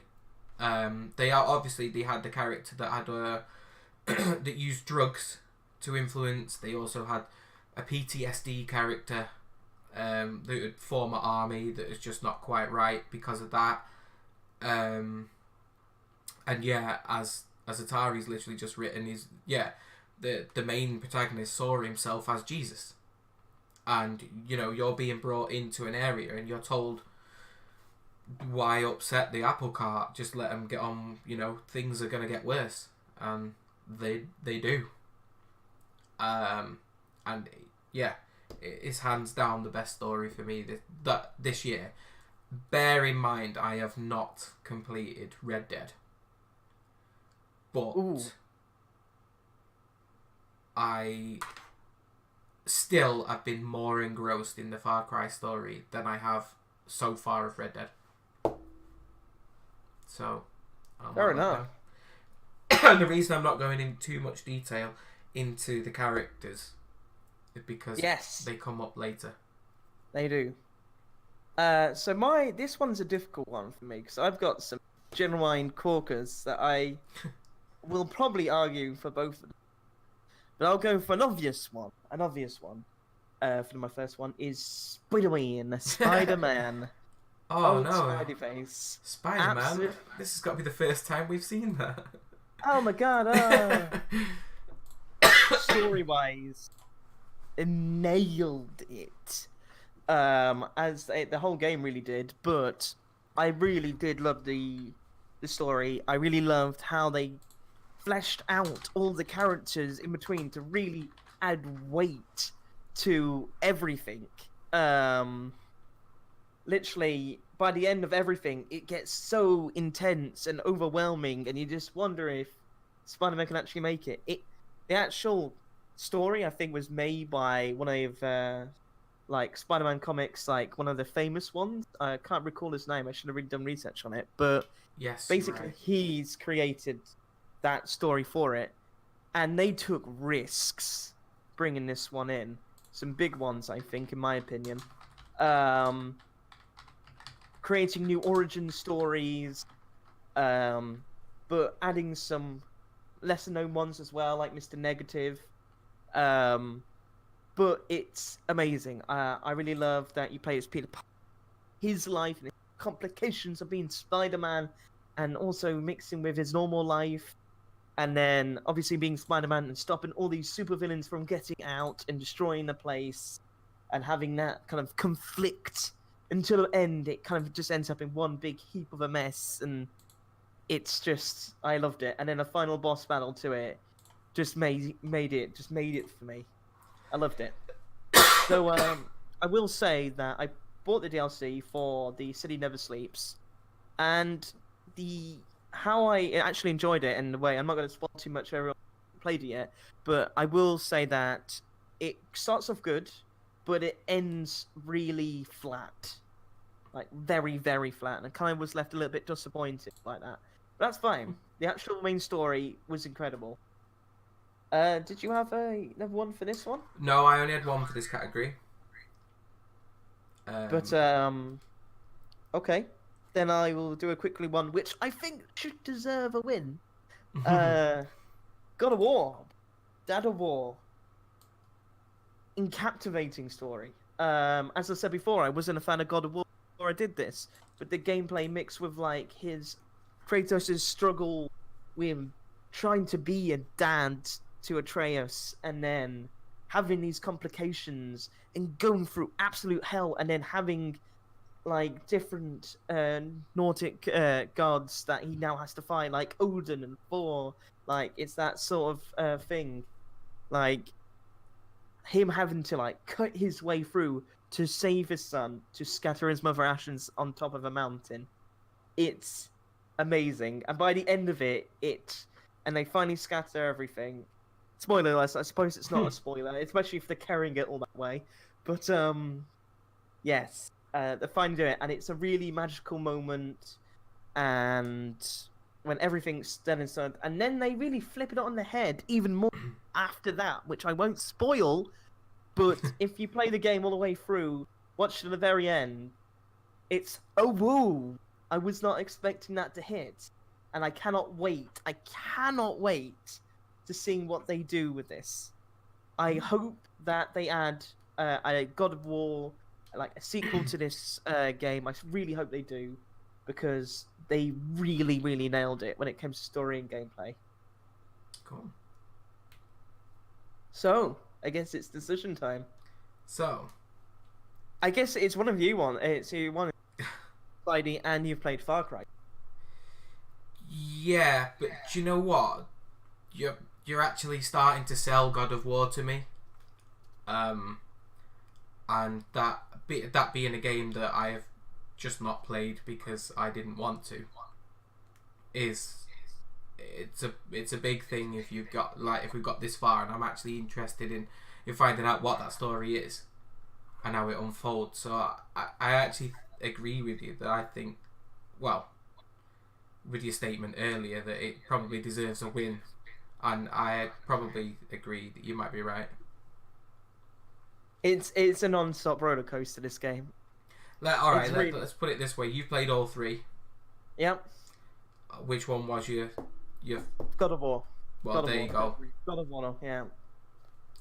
And then also Crypt in the chat again. He's played all three, going with God of War. So God of War gets a win! Yeah. Yay! cool. All Alright. right. Hey, This is gonna be interesting. this man, I got a big one. So you go ahead. If someone wants to quote that, that'll be good.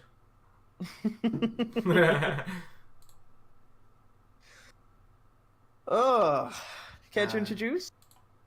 So, category 18. Yes. The worst or most disappointing game Oh, 2018. of 2018. Now, I have two in here. For once. All right. Would you like me to kick it off with one of them? Yes, please. So this is the one that I have least opinion on of why I was annoyed. It may be me, Atari. I'm moving back now. Elder Scrolls Online Somerset Isles. Woo! Yes. Now, this is a game that I actually pre-ordered thinking that this was going to be a new Elder Scrolls Online. We're off to the Somerset Isles. Screw all the old crap. This isn't just going to be an add-on. This is not going to be a version of basically World of Warcraft where they just keep tacking on stuff until it's unrecognisable. And I was wrong. So I cancelled my pre-order just before it arrived because I didn't want to play the same old crap that I've played in the past. Now, I am fairly certain that this is available on the Game Pass now. And I've made a good choice in not getting it anyway. But I wanted to play something new. I didn't want just bits added to the same old crap. I don't want to go over that over and over and over again. I don't want the grind of a character that I left behind 3 years ago because I couldn't be bothered. I don't, just so that I can go and see the Somerset Isles, like, that is not in 2D rendering. I was disappointed that they didn't go and do a Skyrim and come back, you know, with a Somerset Isles just as a standalone thing. So that's why I was annoyed. Fair enough on that one. All right. So my next one is kind of really immediately forgotten as soon as it got in. I mean, it had a good couple of weeks to itself, and I was like, oh yeah, this is not too bad. Kind of really quickly fizzled out, like massively, and now at 2019, it's all but forgotten. And that is State of Decay 2. I'd add it into like the most disappointing more than anything because I was actually really forward to this game. I played the first one and I thought, yeah, it's all right. I mean, if you play it with friends, it could be all right. And they added on multiplayer. I was like, oh, great, you know, play with 4 players, going around, traversal, make your own base. That sounds amazing. It's not. They basically reskinned the very first game, and with everything on the first game they had, added nothing new but multiplayer. And sure, it's fun to go around with your mates and bash somebody's brain in to get some, I don't know, some water or something. But it's the grind to it. Literally, we had, you go through and you make the space, and it's just the same crap going around. I mean, it's all right when you're hanging with mates and everything, but it kind of just left me flat. There wasn't anything exciting or anything new added to the game enough for me to go, yeah, that was amazing. That was a really good game to play, sort of thing. This kind of left me a bit flat by the end of it. And it kind of just fizzled out then after, like, later the game kind of crap as well, so yeah, it kind of just fizzled out by the end of it, and now it's non-existent. Oh, you're breaking up a little bit there. Was I? All right, okay. Heh. You got the gist. You got the gist. Ironically, you were sounding buggy, talking about a buggy game. Right. What's your second one then? So my second one, oh right, this is the controversial one now. All right. Because I actually had this as a good scoring game in another Yeah. in another Yes, category. you did. Yeah. And it is not going to display for some reason. Oh. There, Just Cause 4. Now, I bigged this up as a really fun sandbox before, and basically just described it as if you were going to buy a game to have sheer fun and enjoyment, I'd just be playing a game like you were a child again. Then you know, this is the game. But when it first launched, I nearly threw up in my living room because of this game. I got motion sickness, sat down, playing on my TV from this game. Because when it first launched, they had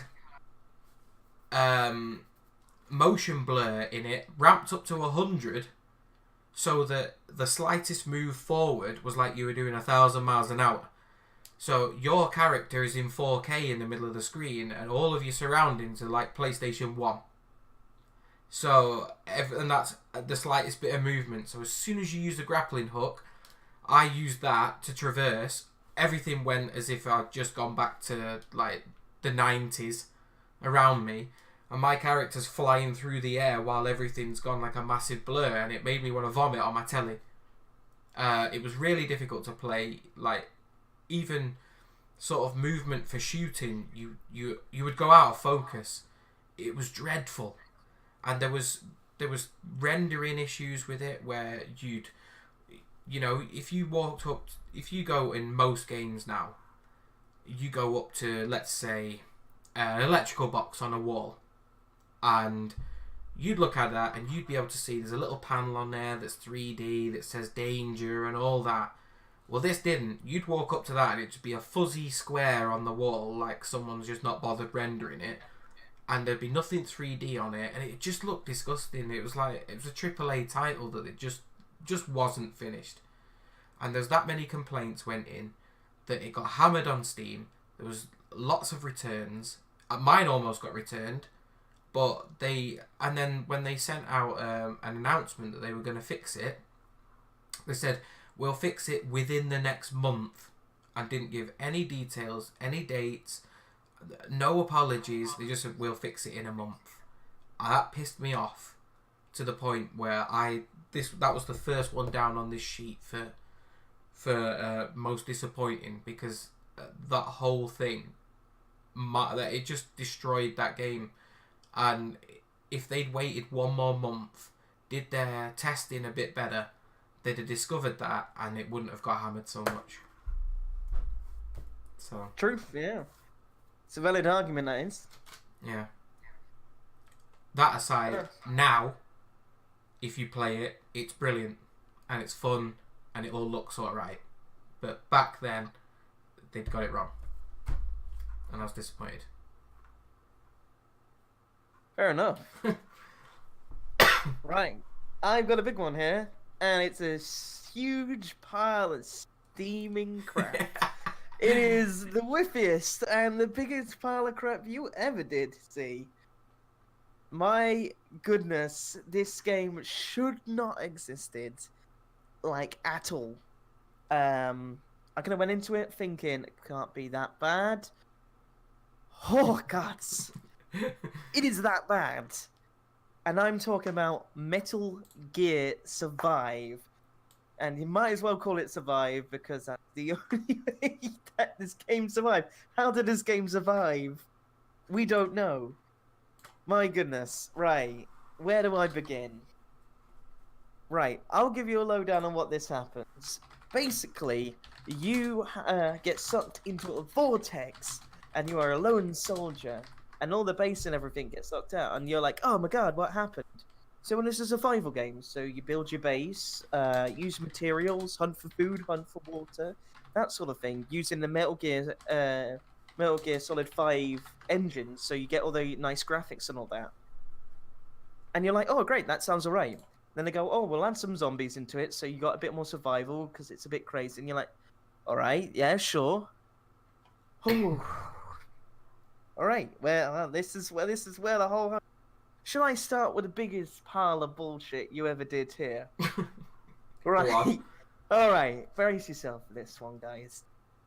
The biggest thing, the biggest pile of creme de la creme, icing cherry on cake, is that to get an extra save slot, so say if you're in a troublesome land and you're like, all right, I've got to save here at my base, and if it goes, I'll go out to my mission, and you want to save again just halfway through, just in a dangerous bit, you have to pay Konami £5 to get an extra second save slot. Fuck And off. if you want another one, You have to pay buy real an- money to You have get to pay a real second money. save slot. yes, No. yes. They can roll that game up, right? Snap the disc, roll it up, and shove it so far up their ass, they'll never find it. For all It's you'd not. borderline offensive, but there's that. But no, wait, there's more. If you do get that save slot and you think, yeah, that will be actually what you need, you will have a whole host of other problems, like your food, water, and stamina depleting like nobody's business. It literally drains. You walk 5 steps, boom, your stamina's down. Oh, I ate an entire bear. Oh, I'm hungry now. Oh, I drank an entire river. Oh, I'm really thirsty now after 2 seconds. It's that laughable. No. The story gets even more ridiculous, where you meet a nurse from the past, the 1950s time travel shit, called Miranda, and she suggests that there's a cure for these zombies, and you're like, great. The zombies in the game have half their head missing. So she says that you There can is no be cure for cured that. from discapitation. You look like, you know, on South Park when they picture Canadians and they've got that jaw that's hanging off. It'll just look like that. I mean, it was completely shameless to the point where there is a hidden message of the game saying Konami's dead, Hideo Kojima forever, basically. And they somehow managed to sneak it in the game, and it's still there even. It's not even been patched. Not even been patched. Wow, sounds So- quality. It's ridiculous. Literally, as soon as Kojima left Konami, it was a shame to just suck out the life out of the Metal Gear series and think, oh, we'll just make a quick buck out of this. There are like some, I mean, I could say little good bits like you're building your base and it feels a bit more productive, and, you know, making like a steady supply of water and food, and actually defending your base with friends is all right, I guess. But it's just desperation, I think. Literally, they're like, "Oh, well, we'll get this out quick." It was shameless. It's embarrassing. Probably the biggest shit of the entire year. Do you know what? And it was 50 quid, I might add. I thought, right, the fact that you said it costs to get a save slot, in my mind, after I was outraged, I immediately thought maybe it's free to play, or it cost a tenner, and they needed their money. Now you said it's 50 quid, they can go and suck a big bag of dicks. Basically. It was ridiculous. Basically, in a namesake, it's Survive, yeah, in a nutshell. Do you know An what? embarrassing I think Survive. this is an open and shut case. This, I think guess so. Survive is going to be getting most disappointing and worst game of the year. Yeah, in a nutshell. Hope so. Yeah. In fact, if we can extend this category into this year and next year and the year after, it'll still be in there. Probably, yeah. fuck it. Because you don't like spend 50 quid on a game to then find out you need to spend more just to save it, or to have an extra save. Bearing in mind that most games you save more than once over multiple saves because they corrupt. It's ridiculous. It's laughable. It's desperate. I think I've said enough on that steaming pile of crap. But yes, yeah. Yeah, I'm gonna go with Metal Gear if you are, because as worst game. Yeah, definitely. Out of all those categories, Yeah. definitely Metal Gear. Uh, I told you it was a big one.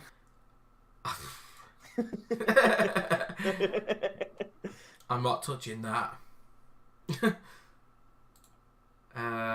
Well, this is probably this is going to be the last time that Metal Gear Survive features on my channel. So Guess bye. so. Right. We're We're almost sorted, in fact. yeah, we got Number 19, 3 more categories. so best lead character or villain. This is going to be a tricky one. So I've got a double here. So do you want to? Do you want me to go, or do you want to sort of wrap yours around mine? Oh my god, that's gonna get quoted. I mean, no, you go ahead. Seems like I had a big rant on Metal Gear. You go ahead and... Okay, well, I've got 2 from exactly the same.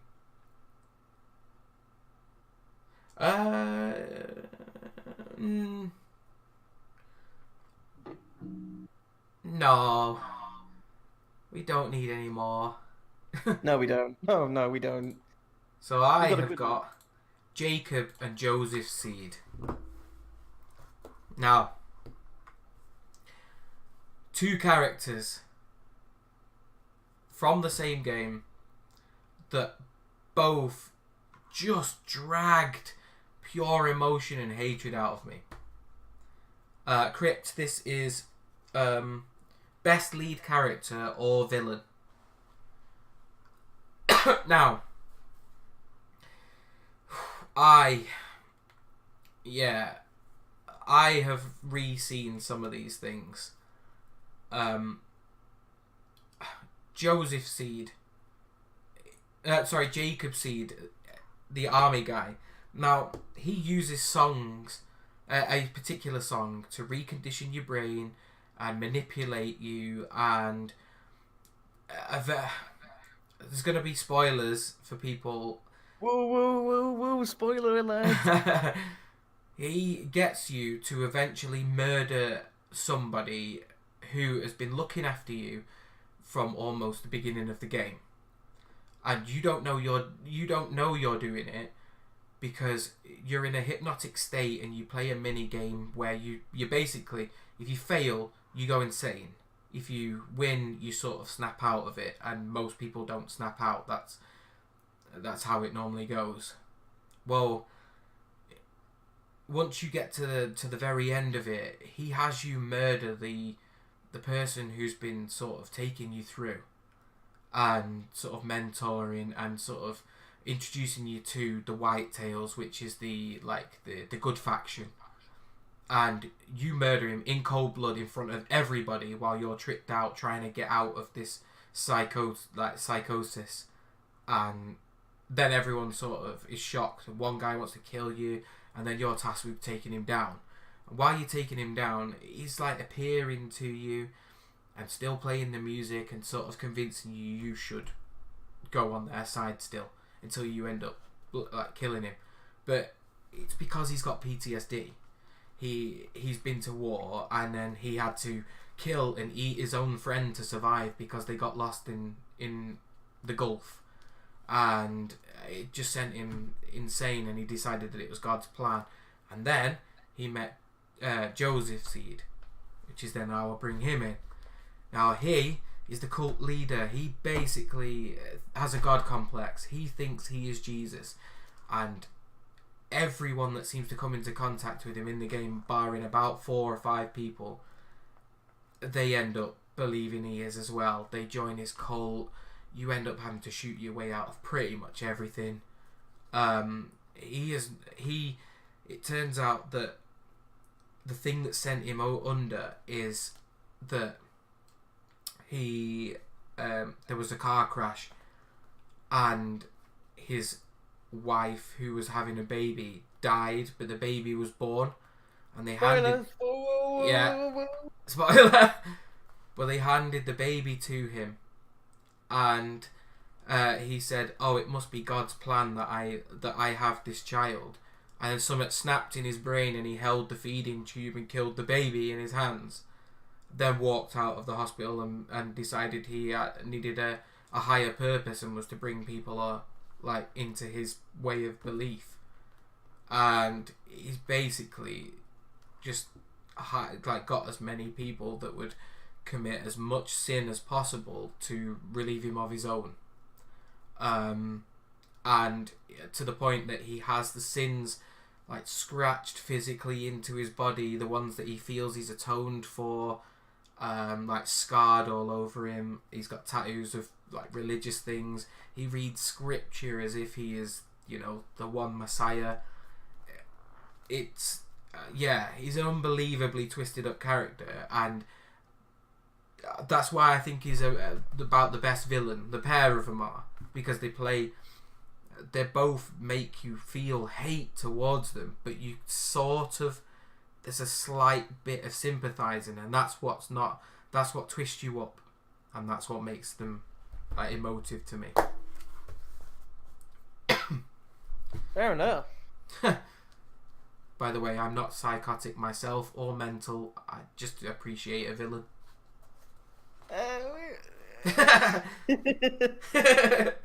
Agree to disagree. Alright. We're all mad here. Right, well, I don't know how I'm going to top that one. I think they may... Oh. So the first one I'm going to go for, which I think a lot of people are going to agree, will be Kratos out of God of War.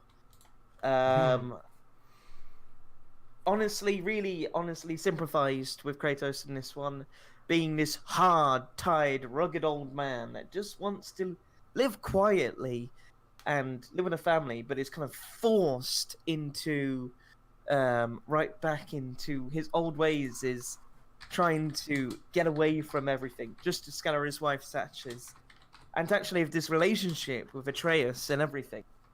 And it's just his struggle and his fighting, and he's not as intimidating and terrifying as he originally was from the original games. Like in the PlayStation 2 ones, he could take out armies with a single sweep of his sword. With this one, he struggles to take out a couple of the main gods that are in there, with some really, honestly, amazing choreographed fights as well to it. Like, you really do have to think about when you're battling some things like this. It's ridiculously good. I love the way that how he's portrayed, and it's boy do this, and boy make sure you don't do this, and then he's slowly turning to go Atreus, try and help out a bit, sort of thing. So I'm going boy, but it's him just trying to gather to understand everything around him. Like scripture. He's only really known murder and blood and everything. If I'll give you a quick hands down on why Kratos looks the way he does. Basically, he's pale because he is scarred from the ashes of his previous wife and kid in Greek land, and now he's marked with the god of war of the Greek god, sort of thing, and murders everybody basically. And then he kind of just battles his way through just to scare his wife ashes, cuts people's heads down, and everything to this just amazing finale, basically, of just finally being all done. It's really, I really did love Kratos. Sounds like Everything. It's a bit of like an emotional roller coaster all the way through. It is a bit, to be honest. It's him still struggling to understand. Is it personal growth? Yeah, exactly. And then finally would be Arthur Morgan out of Red Dead Redemption. I think this. I've already explained a lot about Arthur and why I really did think he was an amazing protagonist. Honestly, love his decision making, the fact that he's in between, like being the good guy and a bad guy at the same time, rubbing people at gunpoint, physically blowing people's faces off with a shotgun, that sort of thing. Like, there's a borderline of him questioning it all, and then coming all the way like to the end of the game and just feeling tired and exhausted and just kind of giving up. It's like he does get very emotional at the end. I really did feel for Arthur by the end. But yeah, it seems like I've talked to him already a lot. We should just make a decision, I guess. Okay. Wow. Honestly, Go on. I think you made a very strong point about Joseph and Jacob, but you only have to pick one. Oh, it'd always be Joseph over Jacob. I think you made a really very valid and strong point onto that point where I'm thinking, yeah, You would hate yeah, it. You would hate it. yeah, I would, yeah, I Right would. from the off. Like, yeah. Okay. If So I you- guess Jacob's seed as Wow. No, Joseph Seed. Joseph's seed. Sorry, Joseph's seed. See, I haven't played the game yet. You know what I mean. You have to. You actually have But to. So best leading character of the lane, it goes to Joseph. Joseph Seed, yeah. A lot Now, of Far Cry taking. A lot of Far Cry taking. yeah, I'm actually more surprised at that. I didn't think that. I've chose it quite a lot, but I didn't think that it would do as well. Like, obviously, because we have not pre-planned. So, yeah. It's really good. This I is mean- my most exciting category next. All right. So this category is number 20. So this is the last one before the game of the year. And that is most look forward to game 2019. So this is a game that is going to come out this year, and there is some corkers that I really do look forward to. So this should be exciting. Yes. There is so many that we've had to whittle this down to 4, to 2 each. But It's difficult, but yeah. man alive, there is some good games coming this year. I cannot wait. This is going to be a good year for gaming. Without a doubt. Do you want to go first or second? Sure, I'll take it. So let's not beat around the bush for. These Well, will be okay. brief because we don't, obviously, because they're coming up. We don't know much. We don't know about much them. details. I really look forward to this. Crash on. Tag Team Racing, man. Crash Tag Team Racing. Again, same feeling I have for Crash. Same feeling I have for Spyro. Crash Tag Team Racing. But the reason why I look forward to most about this game is that it's gonna have online capabilities. Now, imagine playing this online is gonna be amazing. Like, I really do look forward to seeing what they do with this and what new tracks they'll add and new abilities, and the feel to it as well should be really important. But I really look forward to the online mode. Most of all, out of all everything about this game, it's got to be the online. It's going to be really, really good and can get really intense, I can imagine. But there is one thing I should mention. I really want Spyro to be an unlockable character in this game, and it damn well should be, because they should add Spyro into one of these. They should be. Do you think All they right. will? I think they will. Is it is it new, or is this pretty much the old CTR that was on PlayStation 1 that's just remastered? No, this is a remastered, yeah. And I think they're adding some new stuff as well, so So you might It's the get your same- Spyro wish. and maybe get my Spyro wish. I really do hope they added him as much as and other things as well. But I'm excited for this one. Fair enough. And what you're looking forward to them? So, right, this one, Cyberpunk 2077. Now, Yes. this is apparently based off a board game, which I know nothing about board games, so I will probably get the lore wrong or whatever. But it seems like, you know, the year 2077, you're in this futuristic city which has basically gone to hell. There's gangs and factions. Yes, Crypt. it does now look like it could be pushed towards 2020. However, the reason I've kept it in is because I read a tweet from someone yesterday that is quite close to CD Projekt Red that seemed to reckon that we're looking at November as a best case scenario. So I'm doing fingers crossed because they're pretty good at actually releasing on time. So I'm hoping that it is this year. Now, yeah, it's something where basically it's a little bit like what's the game I'm thinking of? Where you could augment yourself. Oh, is that Deus Ex? Deus Ex, yes. It has the people augmentation like Deus Ex, but it is an open world and literally every consequence matters this time. Like, including up to just punching someone in the face on the street, that could come back to bite you in the arse later on.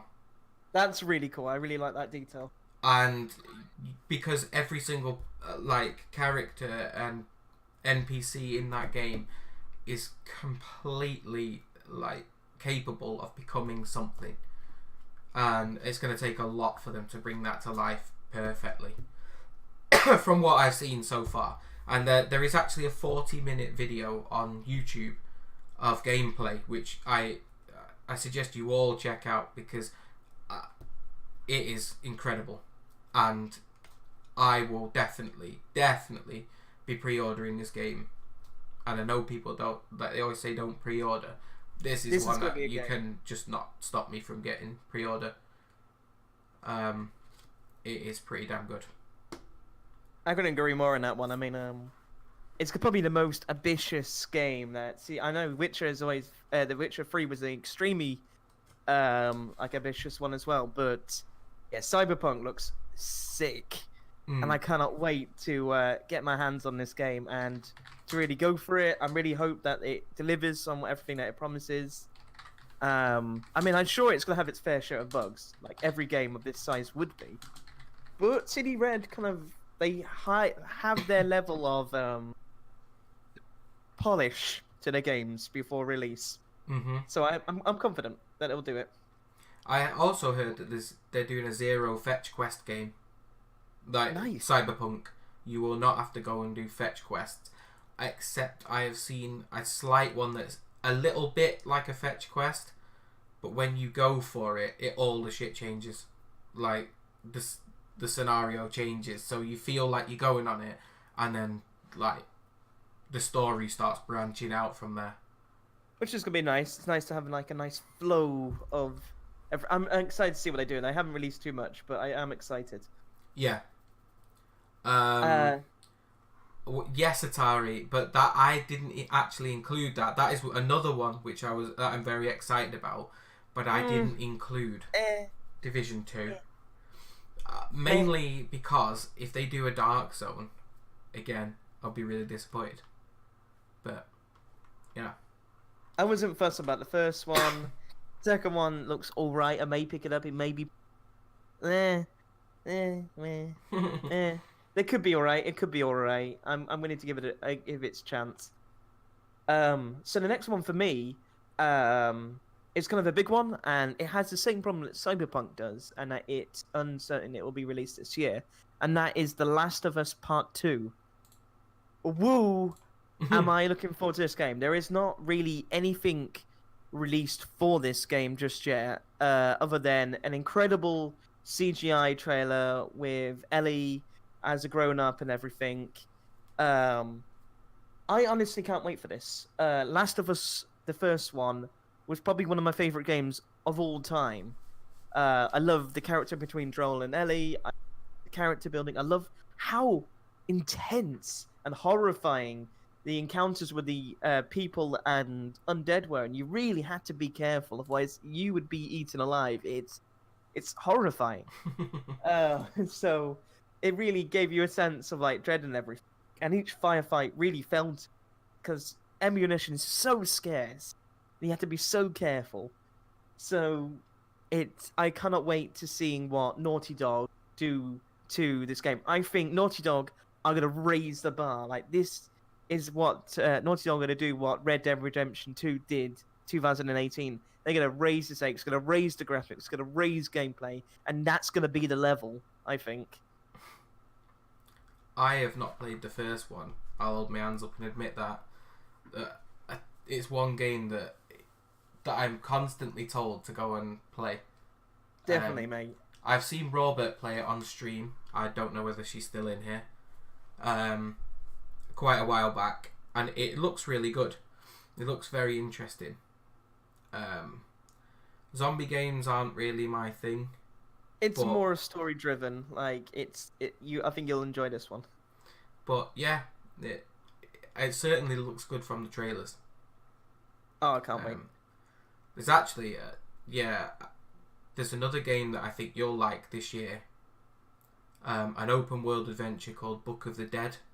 If you Google that at some I point did. later, Yeah, I heard you were talking about that yesterday. that looks like it would be quite interesting for horror fans, or like that sort of, that sort of dark looking game. I'm excited. Right, what's your final? Sorry, so- sorry. I have gone with Anthem. Now, BioWare and EA teaming up again. Now, they've got a lot to make up for from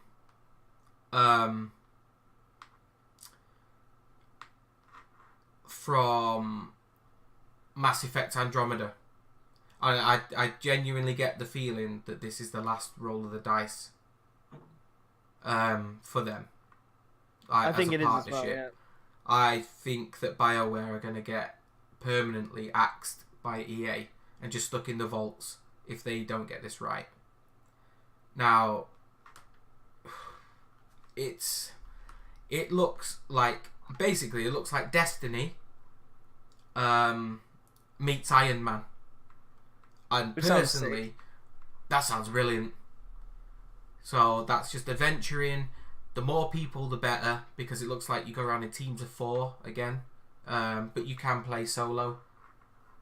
It looks graphically really sharp. You can mod out your suits however you want, in whatever colours you want. All the different equipment, different. You can have mortar launchers on your shoulders and things like that, and there's different techniques to taking down different enemies, and there's random loot, but it's also not forcing you to buy anything, because I think that they have learnt their lesson. It looks awesome. It meets up with Titanfall as well, but you can fly all the time, and you can you can dive underwater without taking damage, and all the Iron Man-y type things. So it just looks so good. I'm excited. And it's rumoured to be March as Ooh. well. So I'm looking forward to that a lot. I'd like to also an honourable mention. Seems like Titanfall. It's there is a game, but the only reason I didn't add it in is because nothing, and it's probably not going to be released this year.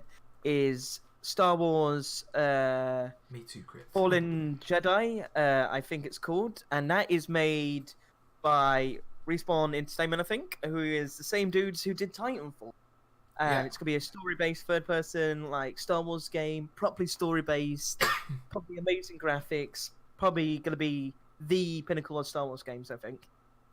Well, But EA had hopefully, it I don't know stripped from anything. them, didn't they? for Battlefront 2 and all the loot boxes. So what a mess. they've got to make a statement, and Disney have trusted them with this. So it better be good. So this one's kind of difficult. This one, I think. I don't know whether we need to pick a best for this, because we can't guarantee they're all going to come out, and we can't guarantee which one will be the best without playing them. You know think what? we That's leave actually these as very the true. four of our main honourable mentions. So actually sounds pretty right, actually. Yeah. So, I guess those are the 4 picks we look forward to this year. But now the main one, like after almost 5 hours of streaming this podcast, Yeah. we finally reached the end. We did the end. It's finally here. It's 1 o'clock in the morning. We're from the future, and it's Game of the Year of 2018, and probably the most difficult out of every single one of these categories. This is the most difficult and the one I cannot honestly make a decision on. I couldn't until basically I do all of my best thinking in either A, the shower, or B, walking the dog. See, I went with A and 2, so my best thinking is not done here. It's definitely out with the dog or in the shower. And the dog don't like water, so the dog doesn't get in the shower, and I don't just walk on my own. So, yeah. All right. Well, I guess go into as much detail as you want, buddy. Should we bring up the trailers? No, we can't. But we can mute the sound so we can play it. Okay. And talk through them, maybe. Okay. I was 'Cause it's a unprepared for podcast. this. I did say I know, but then I thought we'd come to the conclusion that we couldn't get away with it. it's only if we mute it. We'll mute the trailers I'll mute for them, and then that should be all right. And then we shouldn't get told off. So whilst we're bringing up the trailers, we've been talking about them all night, and Oh, yeah. some of them They're should not not be a secrets. surprise at all. So they're not secrets. But I feel like this is where we really dig this in. So I'll start off, I guess. Yeah. Let's start with a big obvious one, shall we? Red Dead Redemption. So.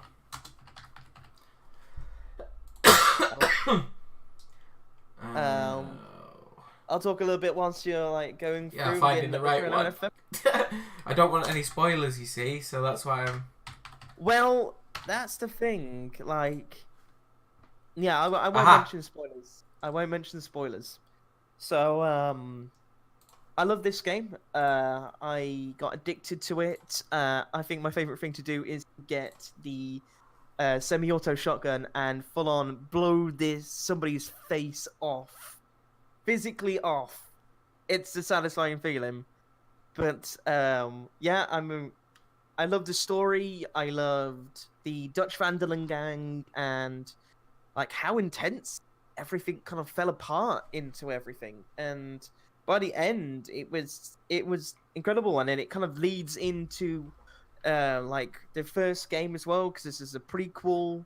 So we had everything that was like leading up to that, and every character was so well built out that you knew everybody in the gang. It wasn't just like 5 people. There were like 20 odd people, and you knew each one of their names and their stories to boot for it. Even though my personal opinion is Lenny, Lenny, you're Lenny. No, you're not Lenny. Kind of my favorite mission out of that game, easily. Just going around saying, Lenny, are you Lenny? Yeah. I'm not. When you're drunk as fuck in that bar. Amazing. Yeah. I love the moments. I love that interaction with people, and Yes, Crit. development as well for 8 years. That, as Kryptonic says, which is incredible. Actually, for sure, 8 years is not that long when you think about it. For the magnitude and such an ambitious game on Rockstar's behalf as well. They did an incredible job, and it's difficult not to put it in like a game of the year as well, because there's so many games. But yeah, if anyone haven't played Red Dead Redemption 2, just go for it, mate. Like, play this game. You're not gonna regret it. Go for it, mate. Go for it, mate. Buy this game. All right. Wow. Yeah, Did you mute the sound as well for those trailers? I did. Good. All right. Talk about Red Dead Redemption. Say what? All right. It was saying like spoiler alert on what happened. So how about you go for the?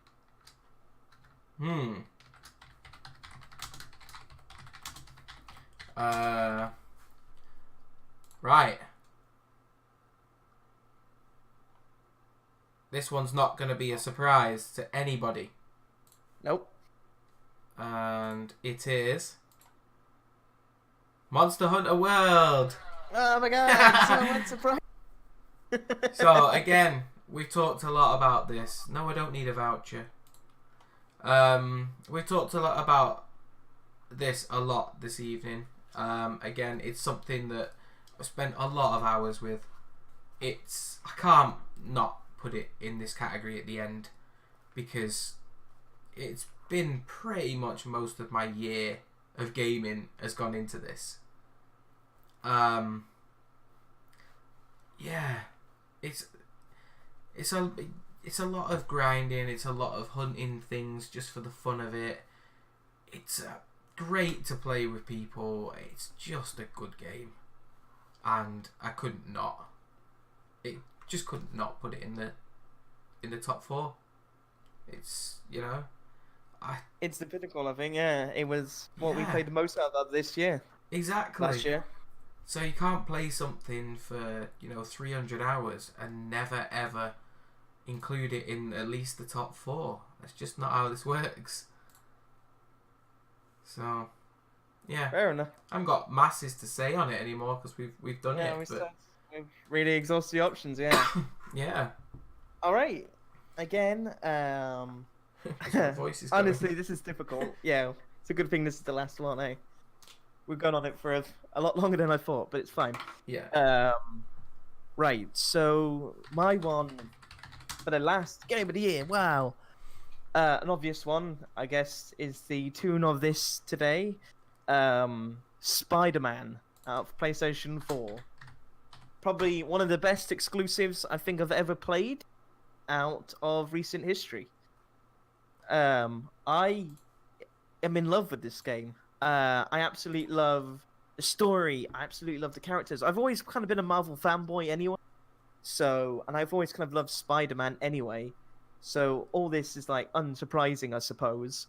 But I had so much like, you know how hype can kill a game, and for it to kind of like not really live to expectations at all. Spider-Man didn't do that. Spider-Man exceeded expectations. They like added more than anyone ever thought they could. The game is absolutely stunning. It's really honestly beautiful. The web slinging is amazing. I could web sling for just play web slinging for hours.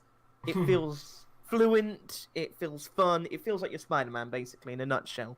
Combat, as I said, there's so many amazing villains as well that you fight, and each of them feel so different. Yeah. It's just a crazy amount of fun, and I've been actually playing New Game Plus to it because I'm in love with it that much. I kind of love that there's so much variety, and then you got your awesome, which is even better. Wait, you cut out on that last word. Well, I was gonna say the costumes to the game. I mean, yeah, definitely. I suppose that's all I got to say to it. There's like so much content for your bang for your buck. I also will add in that that game has one of my favourite Easter eggs in it that I've seen in a game for a while. And down in the bottom left of the map, there's a very tall building. I think it's the Oscorp building, and it's really shiny. And if you swing onto the side of it and climb about 3/4 of the way up, the reflection will show where the Twin Towers were, where they should have been behind you. But if you go round the building, they're not there. And I think it's really clever. Just It's a really nice touch. a random like touch that they didn't have to put in there, but they did, and it's kind of brilliant. So, yeah. And then yours is the final one, I guess. It is. This one is gonna be a doy. Again. Doy.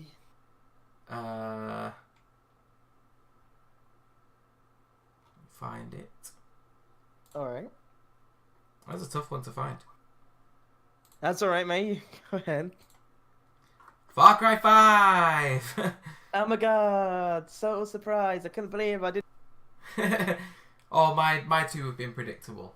That we're gonna come into Yeah, this. it has, yeah. We've been talking about it all night. Yeah, it came out early last year. I hammered it. I loved the game. I couldn't not include it. In fact, there was the screen of all the scars on his body, where he feels he's overcome the sins. Yeah, you can't have my favourite sort of villain and not get a nod at this point for just sheer length of game. I mean, if you take all the cutscenes out and play them back to back without gameplay, you're over 3.5 hours. So it's a massive, massive game, and yeah, I just love it. I pretty much I've sat here all night thinking I definitely need to play this game again, and at some point I'll get a lull, and I will hammer this game, and it's just gonna be yeah, I'll play it like I'll experience it like I've never played it before. It's just awesome, and I definitely implore people to go and get this. It's awesome. Do you think it's awesome? I do. Yeah, apparently so, yeah. Apparently it's awesome. Oh, you guys did hear it's awesome? Yeah, I heard it's awesome. Oh, it's just it's really hard to explain how much I like a game when I've talked about it so much. It's true. I think we've really have hammered a lot of these games and why we are in love with this. Yeah. I personally didn't play Far Cry, but you know, after tonight, I think I know a lot about it. Well, you really should. I mean, I scratched the surface of the story, really. You really should play that game. And if anyone in here has not played it, you definitely should. I guess. Oh, yes, Crypt, you're right. You can get to the end credits dead early. That is a feature of pretty much all of the Far Cry games. But yeah. You can.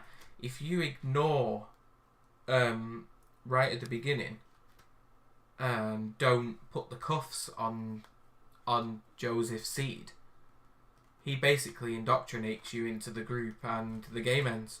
And you can be done in under 30 minutes. Classic Far Cry. It's brilliant. Yeah, yes, Crypt, Far Cry 3, you go and have dinner with the main villain because you're his son, and he says wait there, and if you actually sit and wait there, he will fly you in a helicopter to drop the ashes off at where your mother wanted them to be, which is the whole point of the entire game, and then it ends. So yeah. And I think, I can't remember what 2 was, but you could stay still on that one too. Yeah. Difficult. Wow. It's time. I don't know. It's time to pick our game of the year. And do you know what? This is what I like about computer games. Is the actual game of the year voted by professionals hasn't even made our top 4 for game of the year in God of War. Is that its mention? That's how sort of how good this year of games been, that we've picked entirely different, and it's also just shows how gaming is varied and how people see it, and I like that. I like the fact that it hasn't made it just for that. I actually have a favourite out of this list now. Alright, throw it at me. Spider-Man. Spider-Man is a really, really good choice. They're all really, really good choices. That's the whole point. I mean, but I gotta, Right. Let's narrow this process of elimination. Right, Yeah. I'll put the pictures on screen. Alright, okay. Just I need to have a think really about... some of them are just... It's such a difficult thing. But out of 4 of them, what would you say is the weakest? Oh. As an overall everything. Do you know what? Personally, Red Dead. And the only reason I'm saying that is because I just haven't had the want to sit down like all the others and hammer the crap out of it. Which is fair enough. Which is only... It's because I'm obviously doing the completionist run and I want to make sure I don't miss anything. But that also takes away some of the fun out of it. And it isn't as easy. Like, if I put it down now, I could easily not pick it back up. So, yeah. Okay. All right. So take Red Dead off then. I think yeah. Okay. Yeah. So we need to narrow these down. Yeah. I mean yeah. Yes, Atari. I did play Spider-Man. I played it from start to finish. And do you know what? It's visually stunning. And it's really good. And I played that on I've got a normal PS4. I don't even have the Pro, and it can't fault it. I mean, right. The only reason I'm taking this one off is because of that spike of difficulty, and that is Monster Hunter. There's been a lot of salty tears. Oh yeah. A lot of strong, very strong words been said about these monsters, and yeah, just the grind of it all and trying to get the monsters and trying to get that thing and not really getting what you're after, sort of thing. It's the only thing that lets down. I mean, obviously it's yeah, made game of the year. So this one's difficult for me because Spider-Man was nearby perfect. But as you said before, like Far Cry has had a big thing with its gameplay as its main protagonist. But the way you got to look at this, right, is in the ways of gameplay. Is there a difference of gameplay from 4 to 5 when it comes to Far Cry? It's a bit sharper. It's nothing revolutionary. If that helps. So similar to it. So it's Yeah. quite similar gameplay. Story's different, setting's different, but the way you actually go about everything is not too revolutionary. Okay. Which is actually the reason why I would go for Spider-Man. And yeah, as Crip said, the entire game is cool. Which does add its brownie points to it. You but can do, yeah, you can play it. we're looking for an overall, The question is to yourself, apart from the Mary Jane thing, could you find anything to fault? I of didn't like the actually Taskmaster. The Taskmaster's tasks. Some of them were annoying, only because you needed to do them to get the suit upgrades. But once I'd done them, I could ignore them, and I still managed to beat the Taskmaster. So, that is the only real negativity for that game, and it's not even a massive thing. It's true. I think, yeah. I mean, it's incredibly difficult, but yeah, I think Spider-Man. Yeah. As I a would whole, agree. as everything, yeah, it's incredible. Yeah, I agree. I give Spider-Man the win too. I mean, Insomniac Games did an incredible job with, and honestly, cannot wait for its sequel. I can't wait for find out what happens next. Yeah, I know they are because they gave a little bit of a hint, wink to the next sequel, so they are working on it. So we need Green Goblin next. it is, yeah. Well, you got Osborn in it, so Yeah. Well, that's as it. As Crip said there, people compelled to get the Platinum Trophy says enough. I got it. I did as well. So I am absolutely 100% behind Spider-Man. I that's the game. When I was sort of walking the dog earlier, I went, yeah, it's Spider-Man. So I think so. Good. And I think I've shown this to friends and family who, as I said, seen the films and stuff played this and got hooked into it and said, "Yeah, that's absolutely awesome." Yeah. Yeah. Which is that's pretty much the effect of Spider-Man. I couldn't agree more.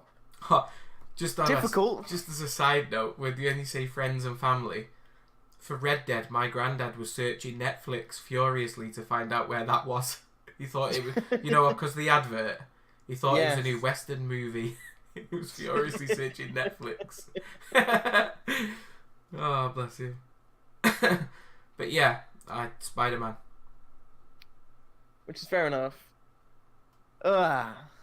Wow. I guess that's it. I mean, wow. Should we run down the categories? Go for it, mate. I'm gonna do some uptime. Right. So, we had best exclusive game. Went to Spider-Man. Right. We had racing/fighting. Went to Forza Horizon 4. We had the top game played this year from any year, and I managed to swing Minecraft. We had the best action/first-person shooter with Call of Duty taking that one. The chat's choice of clips ended up being mine from Heist, from Payday, called Heist. The most underrated game of 2018 went to Kingdom Come Deliverance. Yeah. Crypt, you really need to put time into Forza. It's awesome. Like everything else is awesome because I'm tired. Best horror game. There wasn't really any this year, so you chose one from another year and went with Doki Doki Literature Club. Yes, pick it up. For free. For free. On Steam. So, best or worst enemy. And worst, sorry. I picked my worst for Behemoth and didn't have a best. And you picked Anjanath and the Scorched. And then went with Anjanath picking the best.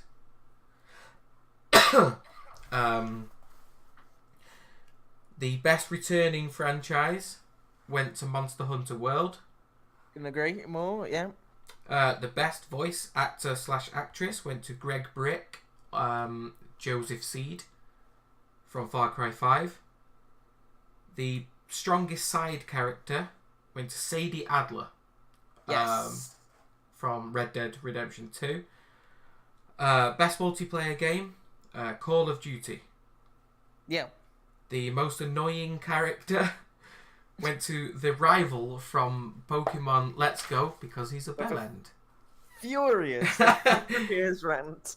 And if you're newly into this, you need to go back and hear how I argued that one. The chat's favourite game of the year was Red Dead Redemption 2, followed by Spider-Man, Celeste and Detroit. The biggest surprise of the year went to Monster Hunter. The best story, God of War. Yeah. The worst / most disappointing game, which by a landslide was Metal Gear Survive. Because by the sounds of that, it's bollocks. Yeah, shouldn't exist. And if you have it in your collection and you've got it in disc, if you turn it upside down and microwave it, you make a really good coaster. We have best lead character / villain went to Joseph Seed, Far Cry 5. Most anticipated of 2019, we picked 4: Cyberpunk 2077, Crash Team Racing, The Last of Us Part 2 and Anthem. And then our game of the year was Spider-Man. Spider-Man. But I have one more question before we sign off, Top Hat. I've got one more question for you. Throw it at me. If you were to pick any game that you've played this year to recommend to myself to play or anyone else in stream, which one would you pick? And you can only do one. I had to think about this. Like, a really hard think about this. And a game that I think you should definitely check out would be Kingdom Come Deliverance. Really? Yes, I feel like it is an incredible medieval thing, and you probably fall in love deeply with how beautiful it is as much as I did. Okay, I'm gonna make a note, and do you know what? I might just do that. And what about yourself, Mister? Oh, if I could recommend, well, it's got to be Far Cry if you've not played it. Yeah, I It know. has I've got to to be. pick up Far Cry. I know. I'm gonna pick up Far Cry soon. I know the deals are on. It's on the list. Especially as the next one is that follows off the back of the story, which I have not ruined for Atari today, which I could easily have done. You can, that's coming like in the next couple of months. So if you hammered that now, then you'd be right ready for it. So if I could recommend one to everybody, it's that. And apparently, it's Celeste as well. We suggested, And Celeste. which I will. I've got that downloaded. It's on the download. I'm getting that. Wow. Wow. Thanks, Crypt. That's it's amazing. Thank you.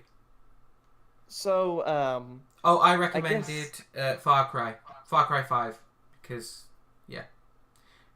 as I So- explained in that it's awesome. Because awesome is the word. So, final words, I guess. Final words to the podcast. Wow. Couple of things, I suppose, is that this entire 5-hour podcast, we may need to cut it in half. Because Yeah, I oh, don't yeah, think people yeah. can sit through 5 hours. But this whole entire thing will be on Alzinio's, Alex's YouTube channel. So you can listen to it anytime on there. But we're also stripping the audio and cutting it off and actually putting it into an actual full-on podcast that you can listen to when you're driving or chilling out or whatever. Yeah. So that's gonna be that.